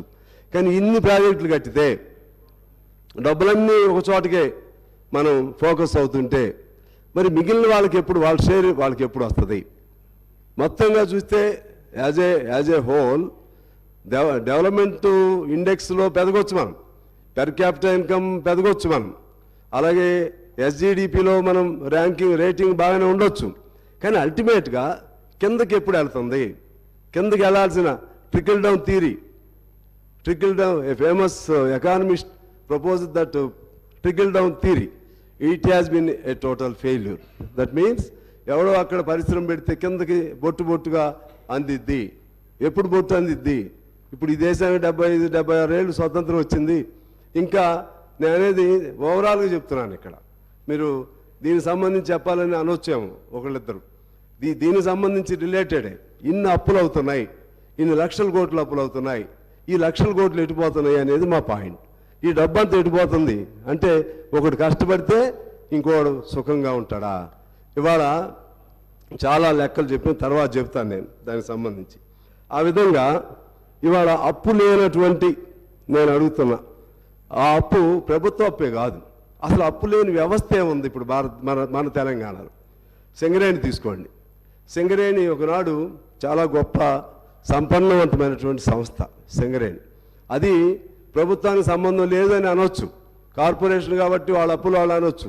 కానీ సింగరేణిలో ఆదాయం అంతా ప్రభుత్వానికి వస్తున్నాయి. సింగరేణిలో సంపాదించిన డబ్బులన్నీ ఈ 10 ఏళ్ల కాలంలో అది సిఎస్ఆర్ పాలసీయా డిఎంఎఫ్టి పేరుతోనూ ప్రభుత్వమే తీసుకుంటుంది. కనకదుర్గమ్మ ముక్కుపూడకు కూడా ఈ డబ్బులే పోయినాయి, మా డబ్బులే, సింగరేణి డబ్బులు పోయినాయి. అలా అనేక చోట్ల చేపల పిల్లలు వేయాలన్నా, చెరువులు కట్టాలన్నా, లేకపోతే ఇంకోటైనా సిఎస్ఆర్ పేరుతో సింగరేణి మొత్తం ఇవాళ దివాళా తీసింది. మామూలు దివాళా కాదు, జీతాలు కూడా సింగరేణి వాళ్ళు బ్యాంకుల్లో అప్పులు తీసుకున్న దుస్థితి ఎప్పుడు లేదు. మొన్న మంత్రి గారు రివ్యూ పెట్టారు. అక్కడ రివ్యూ పెడితే అవుట్ సోర్సింగ్ దాదాపు ఇంతకుముందు మా కేసీఆర్ గారు ఆ రోజుల్లో 119,120,000 కార్మికులు ఉండేవాళ్ళు సార్ సింగరేణి. ఇవాళ సింగరేణిలో అప్పుడు మన తెలంగాణ వచ్చేటప్పటికి దాదాపు 60,000 మంది కార్మికులు ఉన్నారు. మన పెద్దలు కేసీఆర్ గారు చెప్పారు, 1,00,000 మందితో సింగరేణులు కళకళలాడతాయి, కొత్త మైన్స్ తీసుకొస్తాం. ఈ డబ్బులు కొత్త మైన్స్ మీద ఎంత ఖర్చు పెట్టారు?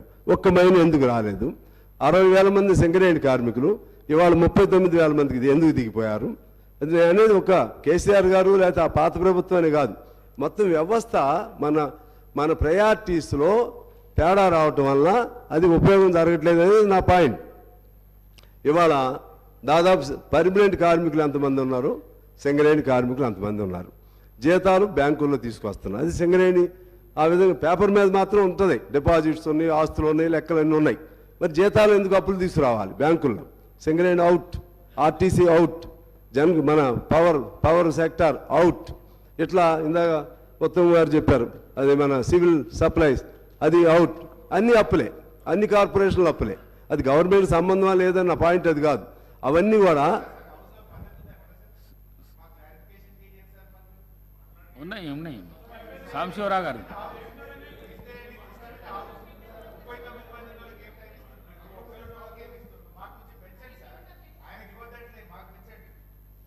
నేను మాట్లాడితే మీకు మంచిదే హరీష్ రావు గారు, మాట్లాడడానికి మాట్లాడిస్తే మీకు మంచిదే సార్. సాంశివరావు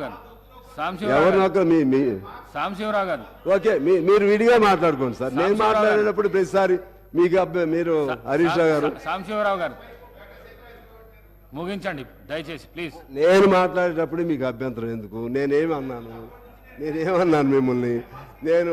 నేను I am in the interest of the state, I am in the interest of just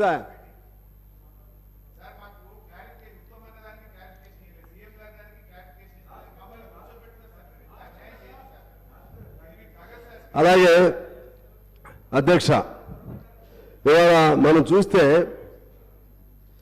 Singareni, Genco, హోంగార్డులు అతి తక్కువ శాలరీస్, కోర్టు కొద్దిగా తొందరగా ముగించండి. అయిపోవాలి అప్పుడే సార్.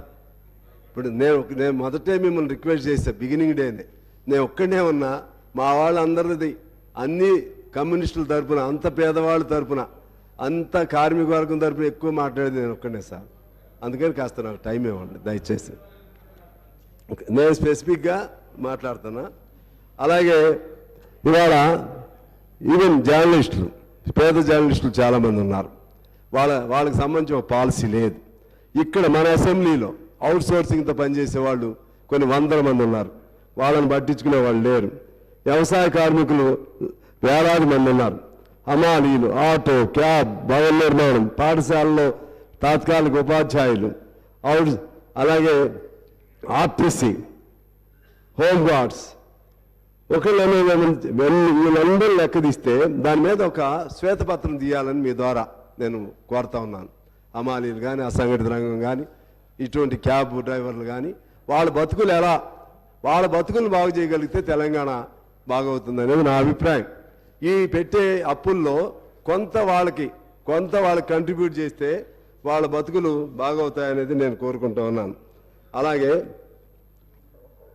ఆశ, గ్రామ పంచాయతీ, అంగన్వాడీ, మున్సిపల్, ఇటువంటి వాళ్ళందరూ ఒకవేళ మధ్యాహ్న భోజనం వాళ్ళకి సార్ నెలకు 1000 రూపాయలు జీతమా మధ్యాహ్న భోజనం, మిగిలిన వాళ్ళకి 6000 నుంచి 9000 రూపాయలు నెల జీతమా, కొంతమందికి 13,000 రూపాయలు నెల జీతమా, మరి కొంతమందికి 7,500 నెల జీతమా. వాళ్ళందరూ కష్టపడుతూనే ఉన్నారు. వాళ్ళందరూ కష్టపడుతున్నప్పుడు ఆ డబ్బులు వాళ్ళు మాత్రం మనుషులే కదా సార్. మిగిలిన వాళ్ళు ఎలాగో వాళ్ళు కూడా కాకపోతే చదువుని బట్టి, టెక్నికాలిటీస్ని బట్టి కొద్ది వేరియేషన్ ఉండొచ్చు. కానీ వేతనాలు అంతంత తక్కువ చేయటం వల్ల ఆ విధంగా ఈ డబ్బులన్నీ కొద్ది మంది చేతుల్లోనే ఫోకస్ అవుతున్నాయి అనేది మా పాయింట్. శ్రమ అంతా ఇక్కడ నుంచి చేస్తుంటే, వీళ్ళు సృష్టిస్తుంటే ఈ డబ్బులంతా కొద్దిమంది దాని మీద ఫోకస్ అవుతూ ఉన్నాయి. దీని మీద నా అభిప్రాయం ఏంటంటే, ఇది ఎక్కడో దీన్ని కర్బ్ చేయాలి, దీన్ని అరెస్ట్ చేయాలంటే ఎలా? అసలు ఈ ఆస్తులు కొద్దిమంది చేతుల్లో ఎంతెంత పెరిగినాయి. పేదవాడిగానే ఉండగా ఒక్కొక్కళ్ళు ఓవర్ నైట్ తెల్లవారేసరికి లక్షల కోట్లు లేకపోతే వేల కోట్లు, 100 కోట్లు ఎలా సంపాదిస్తున్నారు. అందులో రాజకీయ నాయకులు, ప్రధానంగా రాజకీయ రంగంలో ఉన్నటువంటి వాళ్ళు ఇటువంటి అపవాదుల్ని మనం చూస్తూ ఉన్నాం. 100 కోట్లు రాజకీయ నాయకులు సంపాదిస్తున్నారు. ఇంకా కొద్దిగా అటు ఇటుగా పెద్ద ఆఫీసర్స్ సంపాదిస్తున్నారు. ఇంకా కార్పొరేట్ సంస్థలు వాళ్ళు కట్టేదేమో ట్యాక్స్ తక్కువ, బాగా వాళ్ళకి వేల కోట్లు లాభాలు.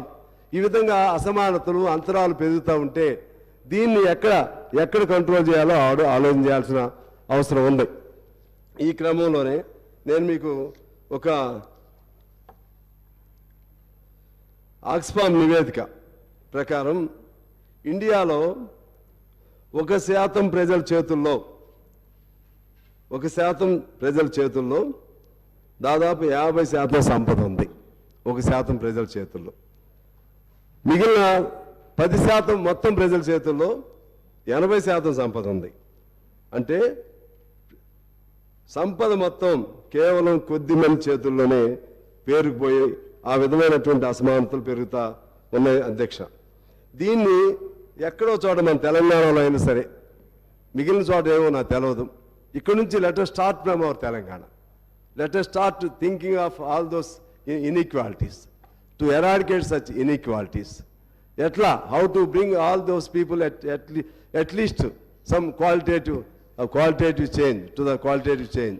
ఆ విధంగా తీసుకురావడానికి మనం ఎలా ప్రయత్నం చేయాలో ఆలోచన చేయమని చెప్పి ఆగస్టు సభలో నేను కోరుతా ఉన్నాను అధ్యక్ష. అదేవిధంగా ఇంకొక మాట నేను చెప్తాను.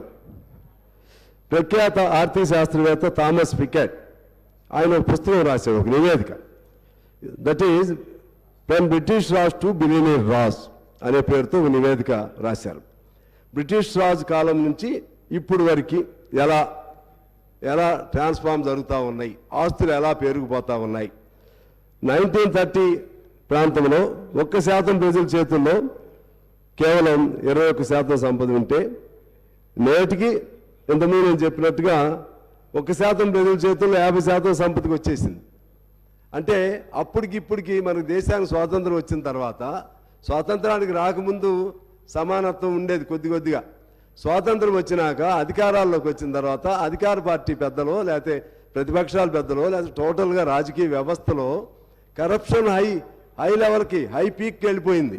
హై పీక్కి వెళ్ళిపోయి సంపద అది ఒకవైపు, దాంతో కొలాబరేట్ అయినటువంటి కార్పొరేట్ సంస్థలు, కొలాబరేట్ అయినటువంటి ఇండస్ట్రియల్ పర్సనాలిటీస్, ఇండస్ట్రియల్ హౌసెస్, వాళ్ళు కూడా సంపద పెరిగిపోతూ ఉంది. దీన్ని కంట్రోల్ చేయాల్సిన అవసరం ఉందని నేను మీకు విజ్ఞప్తి చేస్తూ ఆఖరిగా ఒక పాయింట్ చెప్పి నేను సెలవు తీసుకుంటాను అధ్యక్ష. ఒకటి, జిఎస్టీలో మనకు టోటల్గా 18 లక్షల కోట్లు ఇవాళ మనం కడతాం. దానిలో కట్టేది 3% మాత్రమే మొత్తం సంపన్న వర్గం కడుతుంది. 3% మాత్రమే. 18 లక్షల జిఎస్టీ, 18 లక్షల కోట్ల జిఎస్టీలో 3% సంపన్న వర్గం కడుతుంది. మిగిలినంత ఎవరు? మళ్ళీ ఇందాక మనం అనుకున్నట్లుగా పేదవాడు, రిక్షా దొక్కేవాడు, ఆటో నడిపేవాడు, మూటలు మోసేవాడు, ఇటువంటి వాళ్ళు కట్టే డబ్బులే అక్కడ జిఎస్టీ పోగవుతున్నాయి. మళ్ళీ ఆ జిఎస్టీ నుంచి మరలా మనకి వచ్చేసరికి ఎప్పుడన్నా పొరపాటు సబ్సిడీ ఇస్తే కొంతమంది మేధావులు సబ్సిడీలు ఇచ్చి సమాజాన్ని సోమరిపోతులా తయారు చేస్తున్నారు, పేదవాడిని సోమరిపోతులా. కానీ వాడికైతే మాత్రం కార్పొరేట్ సంస్థలకు మాత్రం అన్ని రాయితీలు ఇస్తున్నారు. ఆ విధంగా లక్షల కోట్లు వాళ్ళకి బెనిఫిట్ ఇస్తున్నారు. అందుకని నా అభిప్రాయం, అట్లీస్ట్ మనం let us start from our Telangana. నా అభిప్రాయం ఏంటంటే దీన్ని ఎక్కడో చోట చెక్ పెట్టాలి. కనీసం బాగా ఈ కరప్టెడ్ బగ్గర్స్ ఎక్కడెక్కడ ఉన్నారో దానిపైన వేటాడండి అని ఒక భారతీయుడిలాగా వేటాడితే మంచిది. ఎవరెవరు ఎక్కడెక్కడ బాగా ఓవర్ నైట్ ఎలా తయారైపోయారో వాళ్ళపైన మన నిఘా సంస్థలు కానీ, లేకపోతే యాంటీ కరప్షన్ బ్యూరోస్ కానీ, ఇవన్నీ కూడా ఆ విధంగా ఆ డబ్బులు అనేది కేంద్రీకరణ అవ్వకుండా, పోగుపడకుండా, ఆస్తులు ఆ విధంగా పెదగకుండా ఉంటే నువ్వు ఎన్ని లక్షల కోట్లు అప్పు చేసినా ప్రజల కోసం చేస్తే తప్పేం కాదు. అప్పు చేయాలి, మనిషిని వాడికి పని కల్పించాలి. అందుకని చాలామంది ఎకానమిస్ట్ చెప్తారు దాన్ని direct pumping of the money in to the hands of the poor people అని. డైరెక్ట్గా ప్రతి మనిషి చేతుల్లో డబ్బులు పెడితే వాడు తిరిగి మళ్ళీ దాన్ని ఖర్చు చేస్తాడు, దాన్ని మళ్ళీ పని చేస్తాడు, వాడికి ఆదాయం పెరిగిద్ది, ఆదాయం సమాజానికి వస్తుంది.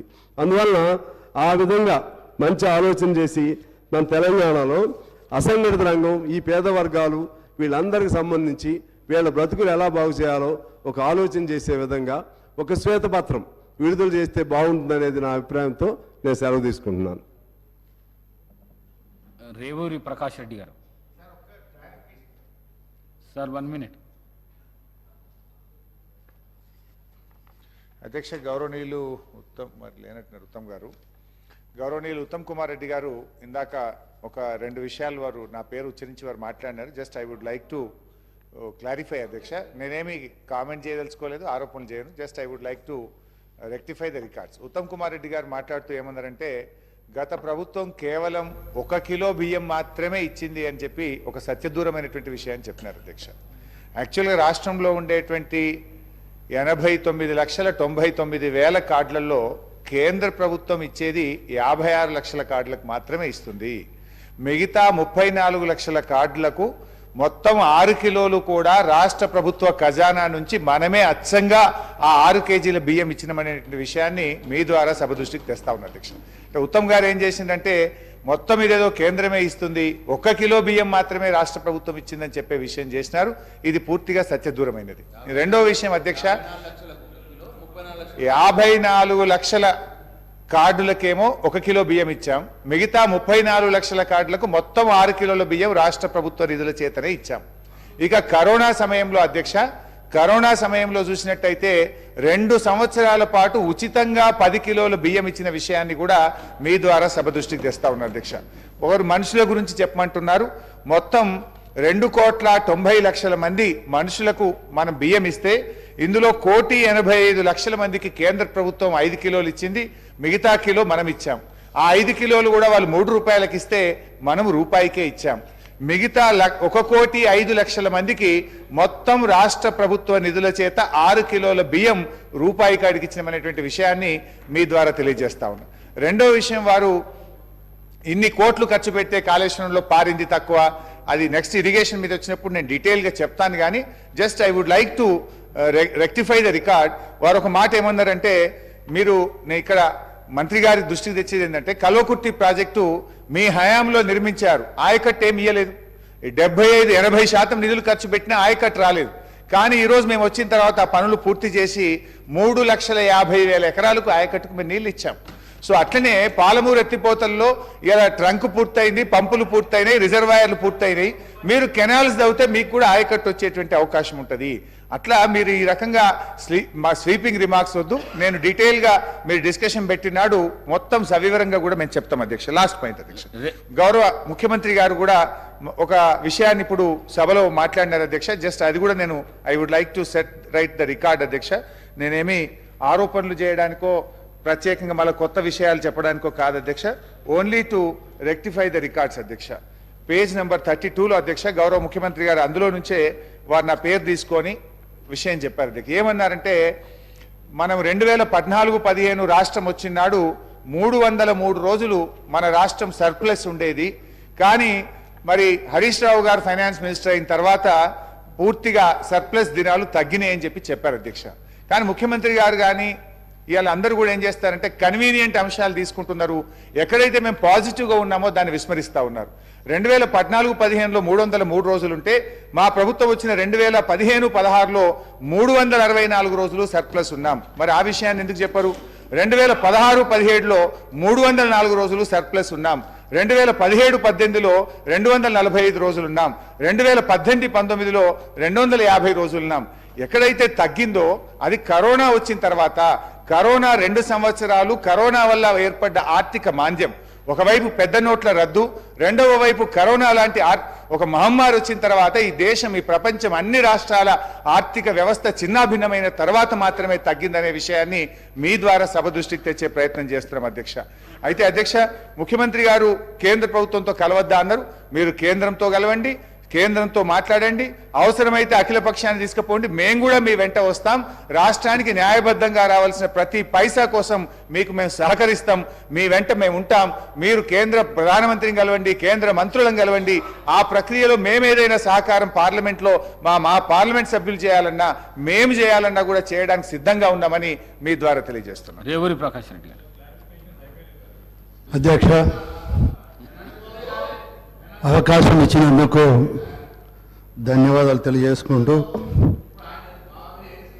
తెలంగాణ రాష్ట్రం అనేదే నిధులు, నియామకాలు, వనరులపై ఏర్పడ్డ ఈ రాష్ట్రము.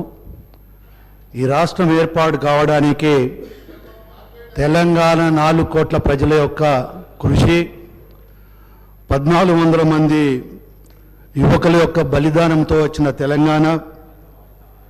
మరి తెలంగాణ రాష్ట్రం ఏర్పడ్డ తర్వాత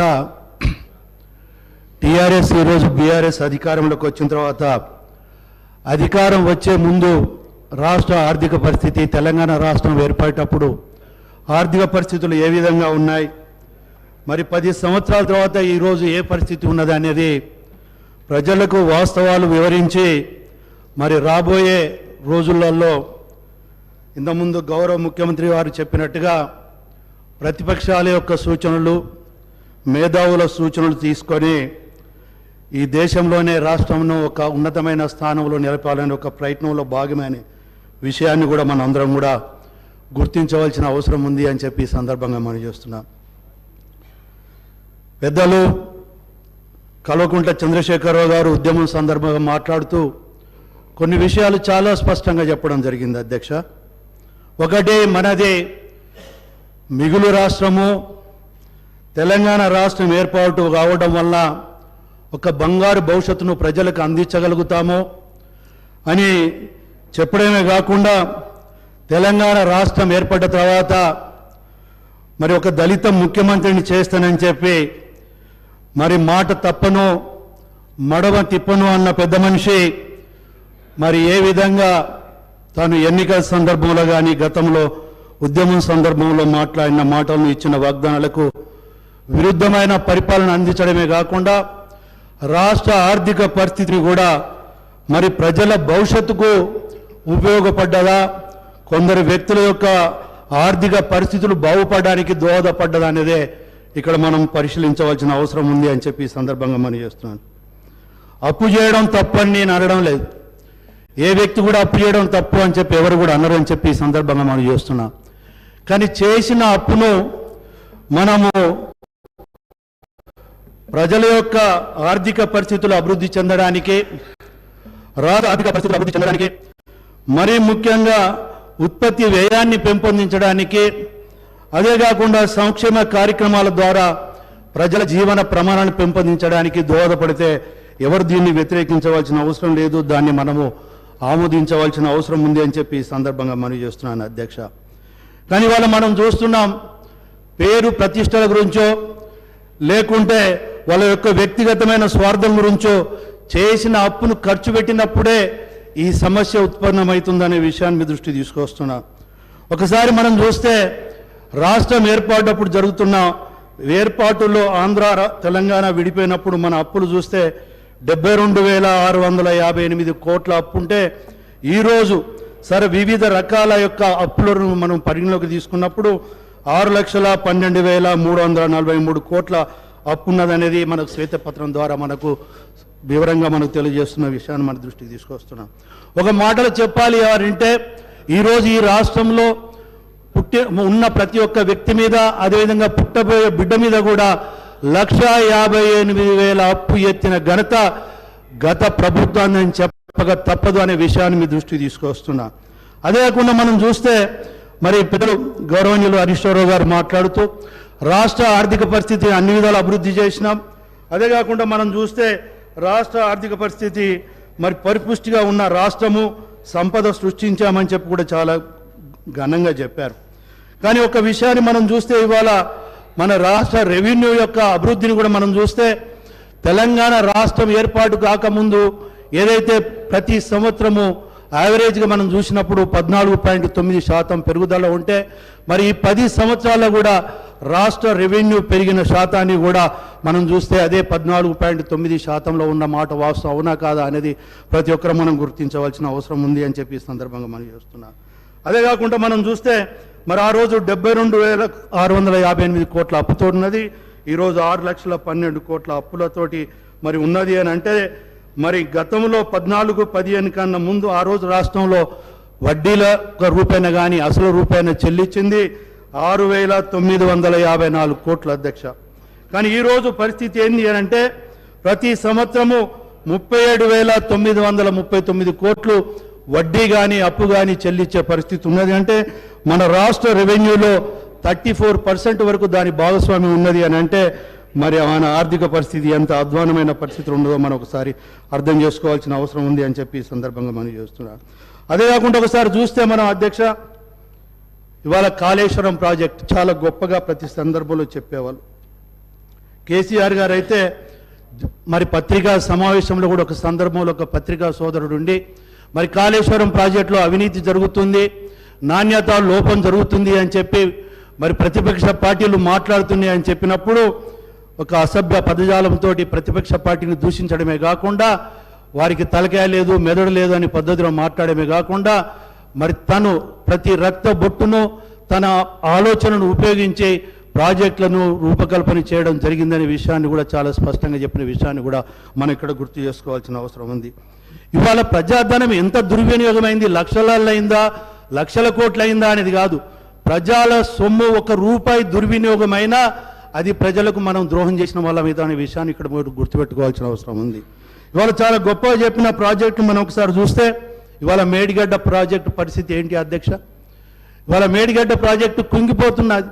అదేవిధంగా ఇంజనీరింగ్ నిపుణులు వచ్చి దాన్ని మొత్తం ప్రాజెక్టులను పరిశీలించినప్పుడు ఒక మేడిగడ్డ ప్రాజెక్టే కాదు, ఈవెన్ సుందిల్ల కావచ్చు, అన్నారం ప్రాజెక్టులు కూడా వాటిని డిమాలిష్ చేయవలసిన పరిస్థితులు ఉన్నాయనే విషయాన్ని వాళ్ళు రిపోర్ట్ రూపంగా ఇచ్చిన విషయాన్ని కూడా ఇక్కడ మనం గుర్తు చేసుకోవాల్సిన అవసరం ఉంది.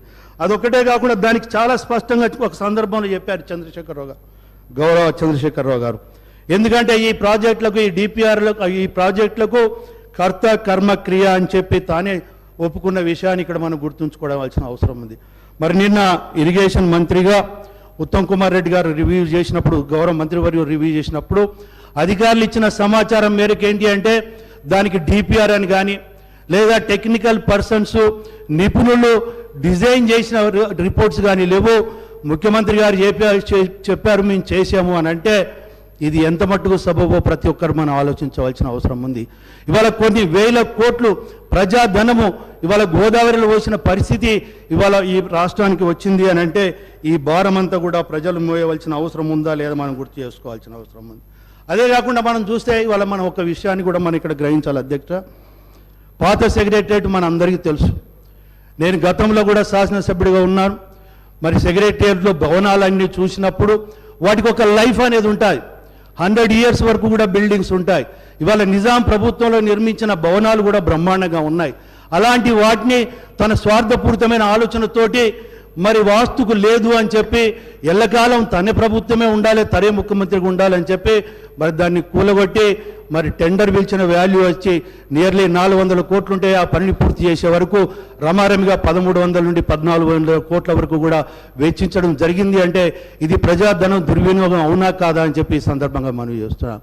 అదే కాకుండా ఇవాళ ప్రగతి భవన్ విషయం గురించి మాట్లాడితే మరి ఆ రోజు గౌరవ ముఖ్యమంత్రి వైఎస్ రాజశేఖర రెడ్డి గారు ఉన్నప్పుడు ముఖ్యమంత్రికి ఒక భవనం ఉండాలని చెప్పి అక్కడ నిర్మాణం చేసిన సందర్భంలో మరి దాని పక్కకు మళ్ళా ప్రగతి భవన్ అని చెప్పి ప్రజాధనంతో నిర్మాణం చేసుకున్న మాట వాస్తవం అవునా కాదా అని చెప్పి అడుగుతున్నాం. ఇలాంటి ఎన్నో జరిగినాయి. ఇవాళ వారి యొక్క హరీష్ రావు గారు మాట్లాడుతూ కొన్ని విషయాలు కూడా చాలా స్పష్టంగా చెప్పారు. అగ్రికల్చర్ విషయం కావచ్చు, లేకుంటే ఈవెన్ టెంపుల్స్ డెవలప్మెంట్స్ కావచ్చు, ఎడ్యుకేషన్ విషయం కావచ్చు, హెల్త్ విషయంలో దేశంలోనే అత్యధికంగా అభివృద్ధి చేసిన పరిస్థితి ఉంది అని చెప్పి చెప్పడం జరిగింది. ఇవాళ అంతెందుకు అధ్యక్ష, యాదగిరి గుట్ట విషయంలో కూడా మనం చూస్తే అక్కడ నిర్మాణ పనులు చేపట్టారు. దాన్ని మేము వ్యతిరేకించడం లేదు. కానీ ఆ రోజు ఒక మొదటి వర్షానికే ఏ విధంగా మరి సర్క్యులేటింగ్ ఏరియా మొత్తం కుంగిపోవడమో, రిటైనింగ్ వాల్స్ ఏ విధంగా వాలిపోవడమో, అంటే ఏ విధంగా నాణ్యత లోపంతో ప్రజాధనం దుర్వినియోగమైంది అని అంటే లాస్ట్కు దేవుడి యొక్క ప్రాంతాలను కూడా వదిలిపెట్టకుండా జరిగిందని చెప్పడానికి అదొక నిదర్శనం అని చెప్పి ఈ సందర్భంగా మనం చేస్తున్నాం. అదే కాకుండా సోదరుడు అక్బరుద్దీన్ ఓవైసీ గారు మాట్లాడుతూ నిజంగా ఒక మాటలో చెప్పాలంటే హరీశ్వరరావు గారి కన్నా మరి అక్బరుద్దీన్ ఓవైసీ గారు బీఆర్ఎస్ ప్రభుత్వాన్ని గత 10 సంవత్సరాల ప్రభుత్వాన్ని చాలా గొప్పగా పోవడం జరిగింది. దానికి మాకేం అభ్యంతరం లేదు. కానీ ఇంకొక విషయం కూడా అడిగితే బాగుండేది. ఏదైతే ఎన్నికలలో ఇచ్చిన వాగ్దానాలను బీఆర్ఎస్ ప్రభుత్వం ఎంత మట్టుకు నెరవేర్చిందని చెప్పి సోదరుడు అడిగి ఉంటే సంతోషించే వాళ్ళమని చెప్పి ఈ సందర్భంగా మనం చేస్తున్నా. డబల్ బెడ్రూమ్ ఇళ్ళ పరిస్థితి ఏమైంది అధ్యక్ష? ఎక్కడిచ్చారు? గజ్వేలు, సిద్దిపేట, సిరిసిల్ల తప్పితే లేదా ఈ హైదరాబాద్ చుట్టుపక్కల తప్పితే గ్రామీణ ప్రాంతంలో ఎక్కడైనా డబుల్ బెడ్రూమ్ ఇల్లు ఇచ్చిన పరిస్థితి ఉండదా అని చెప్పి నేను అడుగుతున్నా. 2014 కన్నా ముందు డబుల్ బెడ్రూమ్ ఇస్తామని చెప్పారు. 2018 ఎన్నికలు వచ్చే వరకు 5 లక్షల రూపాయలు ఇస్తాం మీ స్థలములు కట్టుకొని అన్నారు. అదేవిధంగా 2018 ఈ 2023 ఎన్నికలు వచ్చే వరకు 3 లక్షల రూపాయలు ఇస్తాం మీ స్థలాలు కట్టుకోమని చెప్పిన విషయాన్ని మర్చిపోయారా అని చెప్పి నేను అడుగుతున్నాను. తెలంగాణ వస్తే మన ఉద్యోగాలు వస్తాయని చెప్పి నిరుద్యోగులు యువకులు ఎంతోమంది ఆ రోజు ఉద్యమంలో పాల్గొంటే ఇవాళ ఎంతమందికి ఉద్యోగాలు ఇచ్చారని చెప్పి నేను అడుగుతున్నా. ఇవాళ రిటైర్మెంట్ అయిన బాపతియే తెలంగాణ రాష్ట్రం ఏర్పడినప్పటి నుండి ఈ 10 సంవత్సరాలు కూడా చూస్తే 2 లక్షల పైన వేకెన్సీస్ ఉన్నాయి. ఏ ఒక్క ఉద్యోగం కూడా సక్రమంగా రింపించిన పాపాన పోలేదు. పేపర్ లీకేజ్ తోటి మరి అదేవిధంగా నిరుద్యోగ యువకుల యొక్క జీవితాలతో ఆడుకున్న ప్రభుత్వం వాస్తవం అవునా కాదా అని చెప్పి ఈ సందర్భంగా మనం చేస్తున్నారు. ఉద్యోగాలు రాలేదని చెప్పి ఎగ్జామినేషన్స్ రాసినా కూడా మరి పేపర్ లీకేజ్ తోటి మరి క్యాన్సిల్ చేయడం జరిగిందని చెప్పి నిరుద్యోగ యువకులు ఆత్మహత్యలు చేసుకున్న మాట వాస్తవం అవునా కాదా అని చెప్పి నేను అడుగుతున్నాను. అంతేందుకు అధ్యక్ష, రైతులకు మరి గిట్టుబాటు ధరలు కల్పిస్తున్న మా బీఆర్ఎస్ ప్రభుత్వము రైతులకు బేడీలేసిన ఘనత బీఆర్ఎస్ ప్రభుత్వానికే, ఈ చంద్రశేఖరరావు గారికి యొక్క నాయకత్వానికే దక్కుతుందని చెప్పి ఈ సందర్భంగా మనం చేస్తున్నాం. రైతులకు గిట్టుబాటు ధర కల్పించడానికి మరి ఎన్ని వేల కోట్లైనా ఖర్చు పెడుతున్నారని చెప్పిన పెద్ద మనుషులు ఖమ్మంలో మాకు గిట్టుబాటు ధరలు వస్తలేదని చెప్పి నిరసన తెలియజేస్తే బేడీలేసిన ప్రభుత్వము బీఆర్ఎస్ ప్రభుత్వం అనే విషయము వాస్తవం అవునా కాదా అని చెప్పి ఈ సందర్భంగా మనం చేస్తున్నాం.